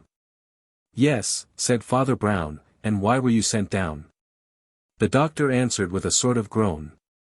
Mrs. Maltravers is not only a widow, but she is the widow of Mr. Maltravers. It sounds like a shocking revelation, as you stated, acknowledged the priest seriously. And Mr. Maltravers, continued his medical friend, was the man who was apparently murdered in this very village a year or two ago, supposed to have been bashed on the head by one of the simple villagers. I remember you told me, said Father Brown. The doctor, or some doctor, said he had probably died of being clubbed on the head with a cudgel. Dr. Marlborough was silent for a moment in frowning embarrassment, and then said curtly. Dog doesn't eat dog, and doctors don't bite doctors, not even when they are mad doctors. I shouldn't care to cast any reflection on my eminent predecessor in Potter's Pond, if I could avoid it, but I know you are really safe for secrets. And, speaking in confidence, my eminent predecessor at Potter's Pond was a blasted fool. A drunken old humbug and absolutely incompetent. I was asked, originally by the chief constable of the county, for I've lived a long time in the county, though only recently in the village, to look into the whole business. The depositions and reports of the inquest and so on. And there simply isn't any question about it. Maltravers may have been hit on the head. He was a strolling actor passing through the place. And Potter's Pond probably thinks it is all in the natural order that such people should be hit on the head. But whoever hit him on the head did not kill him. It is simply impossible for the injury, as described, to do more than knock him out for a few hours. But lately I have managed to turn up some other facts bearing on the matter, and the result of it is pretty grim. He sat lowering at the landscape as it slid past the window, and then said more curtly, I am coming down here, and asking your help, because there's going to be an exhumation. There is very strong suspicion of poison. And here we are at the station, said Father Brown cheerfully. I suppose your idea is that poisoning the poor man would naturally fall among the household duties of his wife. Well, there never seems to have been anyone else here who had any particular connection with him, replied Marlborough, as they alighted from the train. At least there is one queer old crony of his, a broken-down actor, hanging around. But the police and the local solicitor seem convinced he is an unbalanced busybody, with some idée fixe about a quarrel with an actor who was his enemy, but who certainly wasn't Maltravers. A wandering accident, I should say, and certainly nothing to do with the problem of the poison. Father Brown had heard the story. But he knew that he never knew a story until he knew the characters in the story. He spent the next 2 or 3 days in going the rounds, on one polite excuse or another, to visit the chief actors of the drama. His first interview with the mysterious widow was brief but bright. He brought away from it at least 2 facts. One, that Mrs. Maltravers sometimes talked in a way which the Victorian village would call cynical, and, second, that like not a few actresses, she happened to belong to his own religious communion. He was not so illogical, nor so unorthodox, as to infer from this alone that she was innocent of the alleged crime. He was well aware that his old religious communion could boast of several distinguished poisoners. But he had no difficulty in understanding its connection, in this sort of case, with a certain intellectual liberty which these Puritans would call laxity. And which would certainly seem to this parochial patch of an older England to be almost cosmopolitan. Anyhow, he was sure she could count for a great deal, whether for good or evil. Her brown eyes were brave to the point of battle, and her enigmatic mouth, humorous and rather large, suggested that her purposes touching the parson's poetical son, whatever they might be, were planted pretty deep. The parson's poetical son himself, interviewed amid vast village scandal on a bench outside the Blue Lion, gave an impression of pure sulks. Hurl Horner, a son of the Rev. Samuel Horner, was a square-built young man in a pale grey suit with a touch of something arty in a pale green tie, otherwise mainly notable for a mane of auburn hair and a permanent scowl. But Father Brown had a way with him in getting people to explain at considerable length why they refused to say a single word. About the general scandalmongering in the village, the young man began to curse freely. He even added a little scandalmongering of his own. He referred bitterly to alleged past flirtations between the Puritan Miss Carstairs Carew and Mr. Carver the solicitor. He even accused that legal character of having attempted to force himself upon the acquaintance of Mrs. Maltravers. But when he came to speak of his own father, whether out of an acid decency or piety, or because his anger was too deep for speech, he snapped out only a few words. Well, there it is. He denounces her day and night as a painted adventuress. A sort of barmaid with gilt hair. I tell him she's not, you've met her yourself, and you know she's not. But he won't even meet her. He won't even see her in the street or look at her out of a window. An actress would pollute his house and even his holy presence. If he is called a Puritan, he says he's proud to be a Puritan. Your father, said Father Brown, is entitled to have his views respected, whatever they are. They are not views I understand very well myself. But I agree he is not entitled to lay down the law about a lady he has never seen and then refuse even to look at her, to see if he is right. That is illogical. That's his very stiffest point, replied the youth. Not even one momentary meeting. Of course, he thunders against my other theatrical tastes as well. Father Brown swiftly followed up the new opening, and learnt much that he wanted to know. The alleged poetry, which was such a blot on the young man's character, was almost entirely dramatic poetry. He had written tragedies in verse which had been admired by good judges. He was no mere stage-struck fool. Indeed, he was no fool of any kind. He had some really original ideas about acting Shakespeare. It was easy to understand his having been dazzled and delighted by finding the brilliant lady at the Grange. And even the priest's intellectual sympathy so far mellowed the rebel of Potter's Pond that at their parting he actually smiled. It was that smile which suddenly revealed to Father Brown that the young man was really miserable. So long as he frowned, it might well have been only sulks, but when he smiled it was somehow a more real revelation of sorrow. Something continued to haunt the priest about that interview with the poet.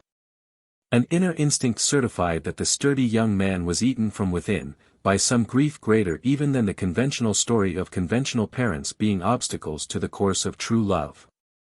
It was all the more so, because there were not any obvious alternative causes. The boy was already rather a literary and dramatic success, his books might be said to be booming. Nor did he drink or dissipate his well-earned wealth. His notorious revels at the Blue Lion reduced themselves to 1 glass of light ale, and he seemed to be rather careful with his money. Father Brown thought of another possible complication in connection with Hurl's large resources and small expenditure, and his brow darkened. The conversation of Miss Carstairs Carew, on whom he called next, was certainly calculated to paint the parson's son in the darkest colors.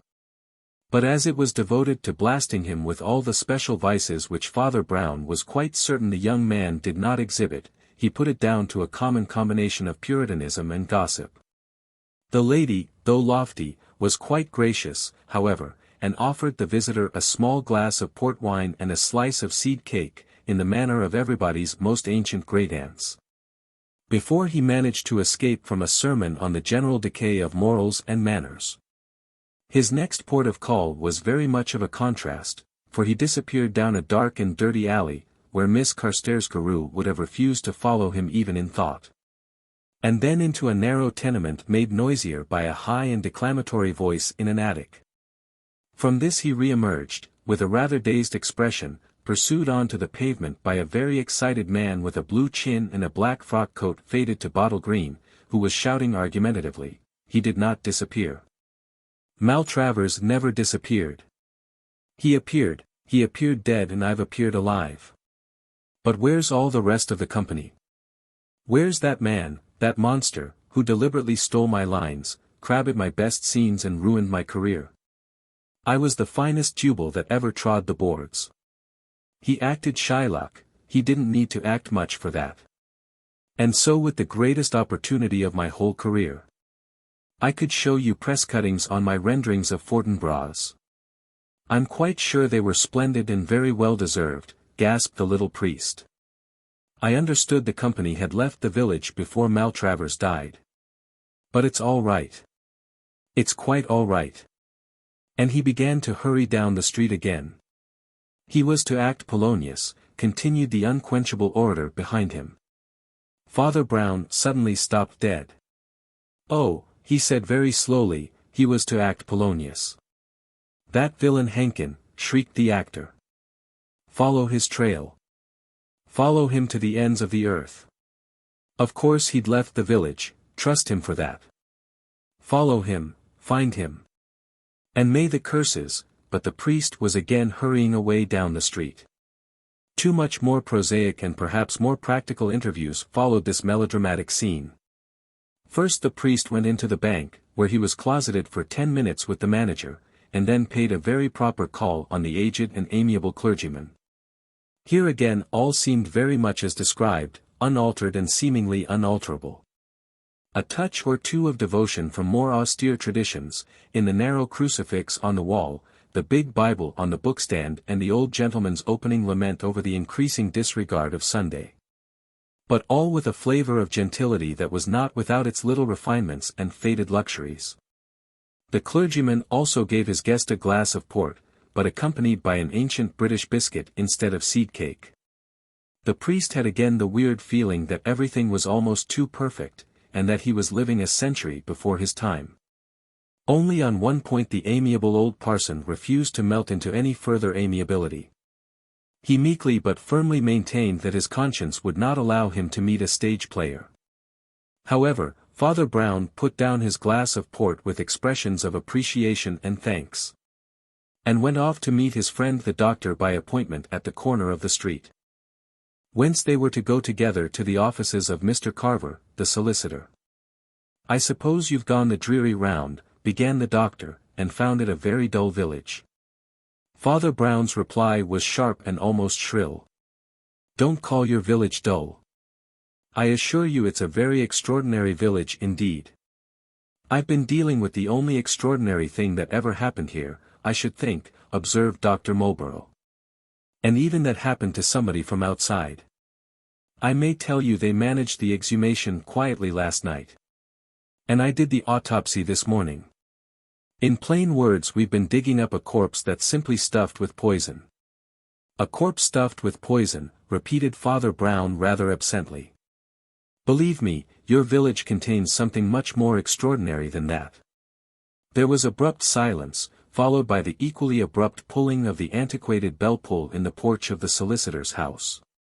And they were soon brought into the presence of that legal gentleman, who presented them in turn to a white-haired, yellow-faced gentleman with a scar, who appeared to be the admiral. By this time the atmosphere of the village had sunk almost into the subconsciousness of the little priest, but he was conscious that the lawyer was indeed the sort of lawyer to be the adviser of people like Miss Carstairs Carew. But though he was an archaic old bird, he seemed something more than a fossil. Perhaps it was the uniformity of the background. But the priest had again the curious feeling that he himself was transplanted back into the early 19th century, rather than that the solicitor had survived into the early 20th. His collar and cravat contrived to look almost like a stock as he settled his long chin into them, but they were clean as well as clean-cut, and there was even something about him of a very dry old dandy. In short, he was what is called well-preserved, even if partly by being petrified. The lawyer and the admiral, and even the doctor, showed some surprise on finding that Father Brown was rather disposed to defend the parson's son against the local lamentations on behalf of the parson. "I thought our young friend rather attractive, myself," he said.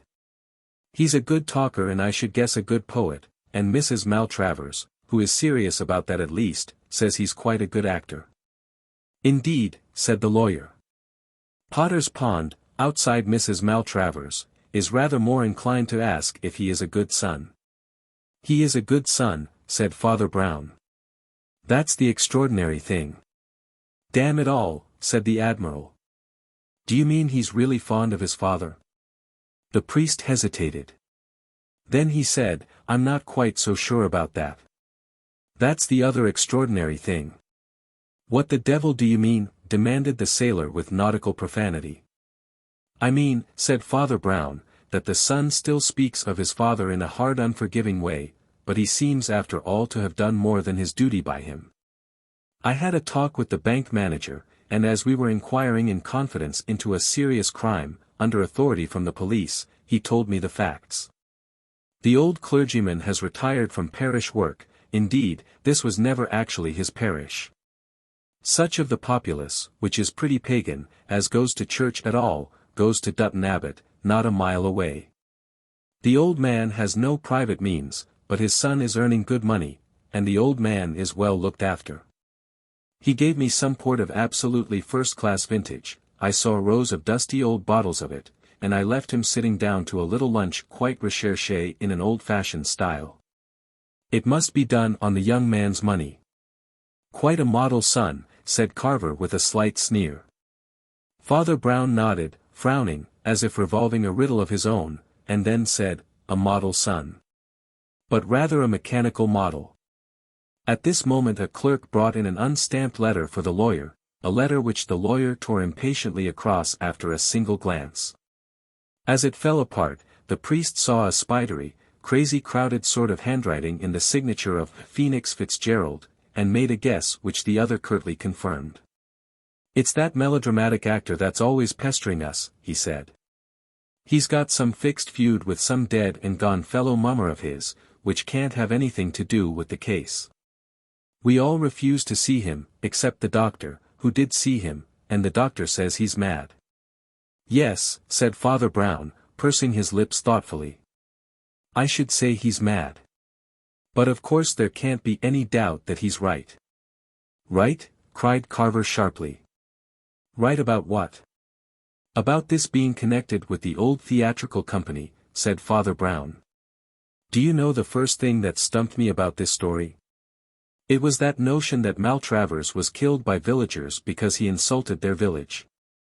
It's extraordinary what coroners can get jurymen to believe, and journalists, of course, are quite incredibly credulous.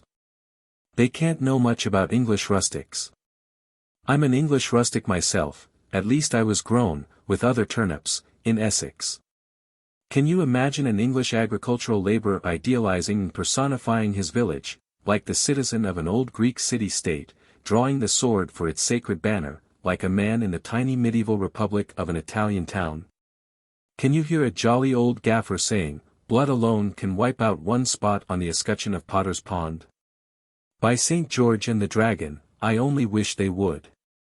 But, as a matter of fact, I have a more practical argument for the other notion." He paused for a moment, as if collecting his thoughts, and then went on. "They misunderstood the meaning of those few last words poor Maltravers was heard to say. He wasn't telling the villagers that the village was only a hamlet.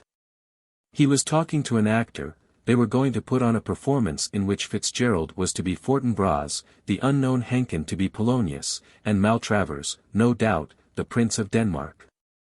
Perhaps somebody else wanted the part or had views on the part, and Maltravers said angrily, "You be a miserable little hamlet, that's all." Dr. Marlborough was staring. He seemed to be digesting the suggestion slowly but without difficulty. At last he said, before the others could speak, "And what do you suggest that we should do now?"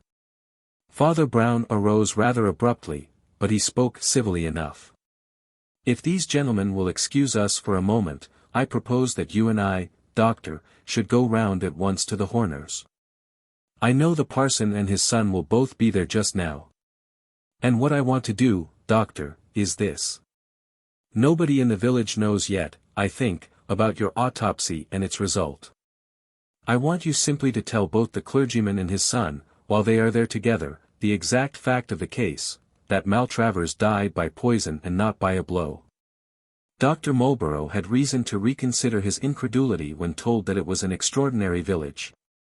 The scene which ensued, when he actually carried out the priest's program, was certainly of the sort in which a man, as the saying is, can hardly believe his eyes. The Rev. Samuel Horner was standing in his black cassock, which threw up the silver of his venerable head. His hand rested at the moment on the lectern at which he often stood to study the Scripture, now possibly by accident only. But it gave him a greater look of authority. And opposite to him his mutinous son was sitting asprawl in a chair, smoking a cheap cigarette with an exceptionally heavy scowl, a lively picture of youthful impiety. The old man courteously waved Father Brown to a seat, which he took and sat there silent, staring blandly at the ceiling. But something made Marlborough feel that he could deliver his important news more impressively standing up. "I feel," he said, "that you ought to be informed, as in some sense the spiritual father of this community, that one terrible tragedy in its record has taken on a new significance, possibly even more terrible. You will recall the sad business of the death of Maltravers, who was adjudged to have been killed with the blow of a stick, probably wielded by some rustic enemy." The clergyman made a gesture with a wavering hand. "God forbid," he said, "that I should say anything that might seem to palliate murderous violence in any case. But when an actor brings his wickedness into this innocent village, he is challenging the judgment of God." "Perhaps," said the doctor gravely. "But anyhow it was not so that the judgment fell. I have just been commissioned to conduct a post-mortem on the body. And I can assure you, first, that the blow on the head could not conceivably have caused the death, and, second, that the body was full of poison, which undoubtedly caused death." Young Hurl Horner sent his cigarette flying and was on his feet with the lightness and swiftness of a cat. His leap landed him within a yard of the reading desk. "Are you certain of this?" he gasped. "Are you absolutely certain that that blow could not cause death?" "Absolutely certain," said the doctor. "Well," said Hurl, "I almost wish this one could." In a flash, before anyone could move a finger, he had struck the parson a stunning crack on the mouth, dashing him backwards like a disjointed black doll against the door. "What are you doing?" cried Marlborough, shaken from head to foot with the shock and mere sound of the blow. "Father Brown, what is this madman doing?" But Father Brown had not stirred, he was still staring serenely at the ceiling. "I was waiting for him to do that," said the priest placidly. "I rather wonder he hasn't done it before." "Good God," cried the doctor. "I know we thought he was wronged in some ways, but to strike his father. To strike a clergyman and a non-combatant. He has not struck his father, and he has not struck a clergyman," said Father Brown. "He has struck a blackmailing blackguard of an actor dressed up as a clergyman, who has lived on him like a leech for years. Now he knows he is free of the blackmail, he lets fly, and I can't say I blame him much. More especially as I have very strong suspicions that the blackmailer is a poisoner as well. I think, Marlborough, you had better ring up the police." They passed out of the room uninterrupted by the two others, the one dazed and staggered, the other still blind and snorting and panting with passions of relief and rage. But as they passed, Father Brown once turned his face to the young man. And the young man was one of the very few human beings who have seen that face implacable. "He was right there," said Father Brown. "When an actor brings his wickedness into this innocent village, he challenges the judgment of God." "Well," said Father Brown, as he and the doctor again settled themselves in a railway carriage standing in the station of Potter's Pond. "As you say, it's a strange story, but I don't think it's any longer a mystery story. Anyhow, the story seems to me to have been roughly this. Maltravers came here, with part of his touring company. Some of them went straight to Dutton Abbot, where they were all presenting some melodrama about the early 19th century. He himself happened to be hanging about in his stage dress, the very distinctive dress of a dandy of that time. Another character was an old-fashioned parson, whose dark dress was less distinctive and might pass as being merely old-fashioned. This part was taken by a man who mostly acted old men, had acted Shylock and was afterwards going to act Polonius. A third figure in the drama was our dramatic poet, who was also a dramatic performer, and quarrelled with Maltravers about how to present Hamlet, but more about personal things, too. I think it likely that he was in love with Mrs. Maltravers even then. I don't believe there was anything wrong with them, and I hope it may now be all right with them. But he may very well have resented Maltravers in his conjugal capacity. For Maltravers was a bully and likely to raise rows. In some such row they fought with sticks, and the poet hit Maltravers very hard on the head, and, in the light of the inquest, had every reason to suppose he had killed him. A third person was present or privy to the incident, the man acting the old parson, and he proceeded to blackmail the alleged murderer, forcing from him the cost of his upkeep in some luxury as a retired clergyman. It was the obvious masquerade for such a man in such a place, simply to go on wearing his stage clothes as a retired clergyman. But he had his own reason for being a very retired clergyman. For the true story of Maltravers' death was that he rolled into a deep undergrowth of bracken, gradually recovered, tried to walk towards a house, and was eventually overcome, not by the blow, but by the fact that the benevolent clergyman had given him poison an hour before, probably in a glass of port. I was beginning to think so, when I drank a glass of the parson's port. It made me a little nervous. The police are working on that theory now, but whether they will be able to prove that part of the story, I don't know. They will have to find the exact motive, but it's obvious that this bunch of actors was buzzing with quarrels and Maltravers was very much hated. The police may prove something now they have got the suspicion, said Dr. Mulborough. What I don't understand is why you ever began to suspect. Why in the world should you suspect that very blameless black-coated gentleman? Father Brown smiled faintly.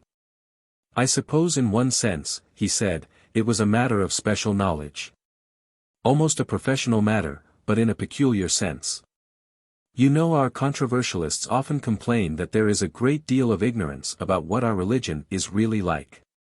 But it is really more curious than that. It is true, and it is not at all unnatural, that England does not know much about the Church of Rome. But England does not know much about the Church of England. Not even as much as I do. You would be astonished at how little the average public grasps about the Anglican controversies.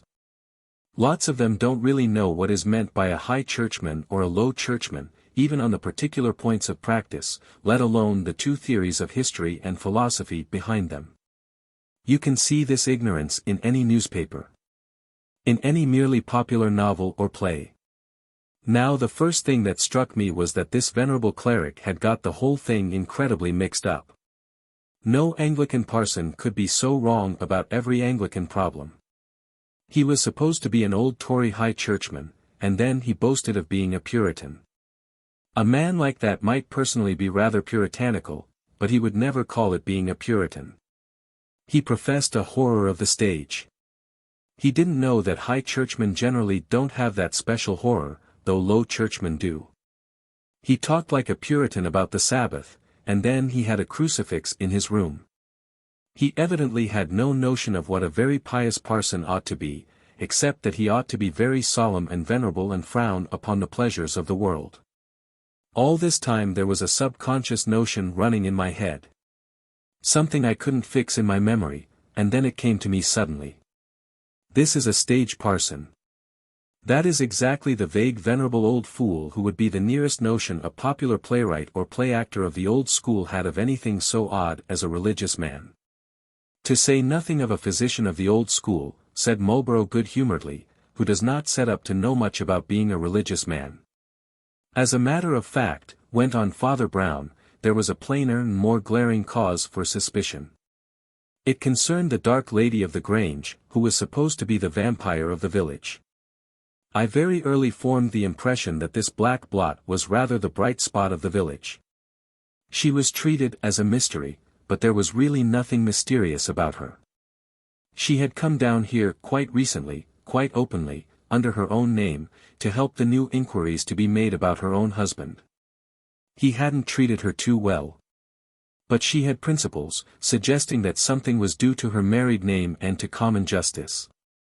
For the same reason, she went to live in the house outside which her husband had been found dead. The other innocent and straightforward case, besides the vampire of the village, was the scandal of the village, the parson's profligate son. He also made no disguise of his profession or past connection with the acting world. That's why I didn't suspect him as I did the parson. But you'll already have guessed a real and relevant reason for suspecting the parson. Yes, I think I see, said the doctor, that's why you bring in the name of the actress. Yes, I mean his fanatical fixity about not seeing the actress, remarked the priest. But he didn't really object to seeing her. He objected to her seeing him. Yes, I see that, assented the other. If she had seen the Rev. Samuel Horner, she would instantly have recognized the very unreverend actor Henkin, disguised as a sham parson with a pretty bad character behind the disguise. Well, that is the whole of this simple village idyll, I think. But you will admit I kept my promise. I have shown you something in the village considerably more creepy than a corpse, even a corpse stuffed with poison. The black coat of a parson stuffed with a blackmailer is at least worth noticing, and my live man is much deadlier than your dead one. Yes, said the doctor, settling himself back comfortably in the cushions. If it comes to a little cozy company on a railway journey, I should prefer the corpse.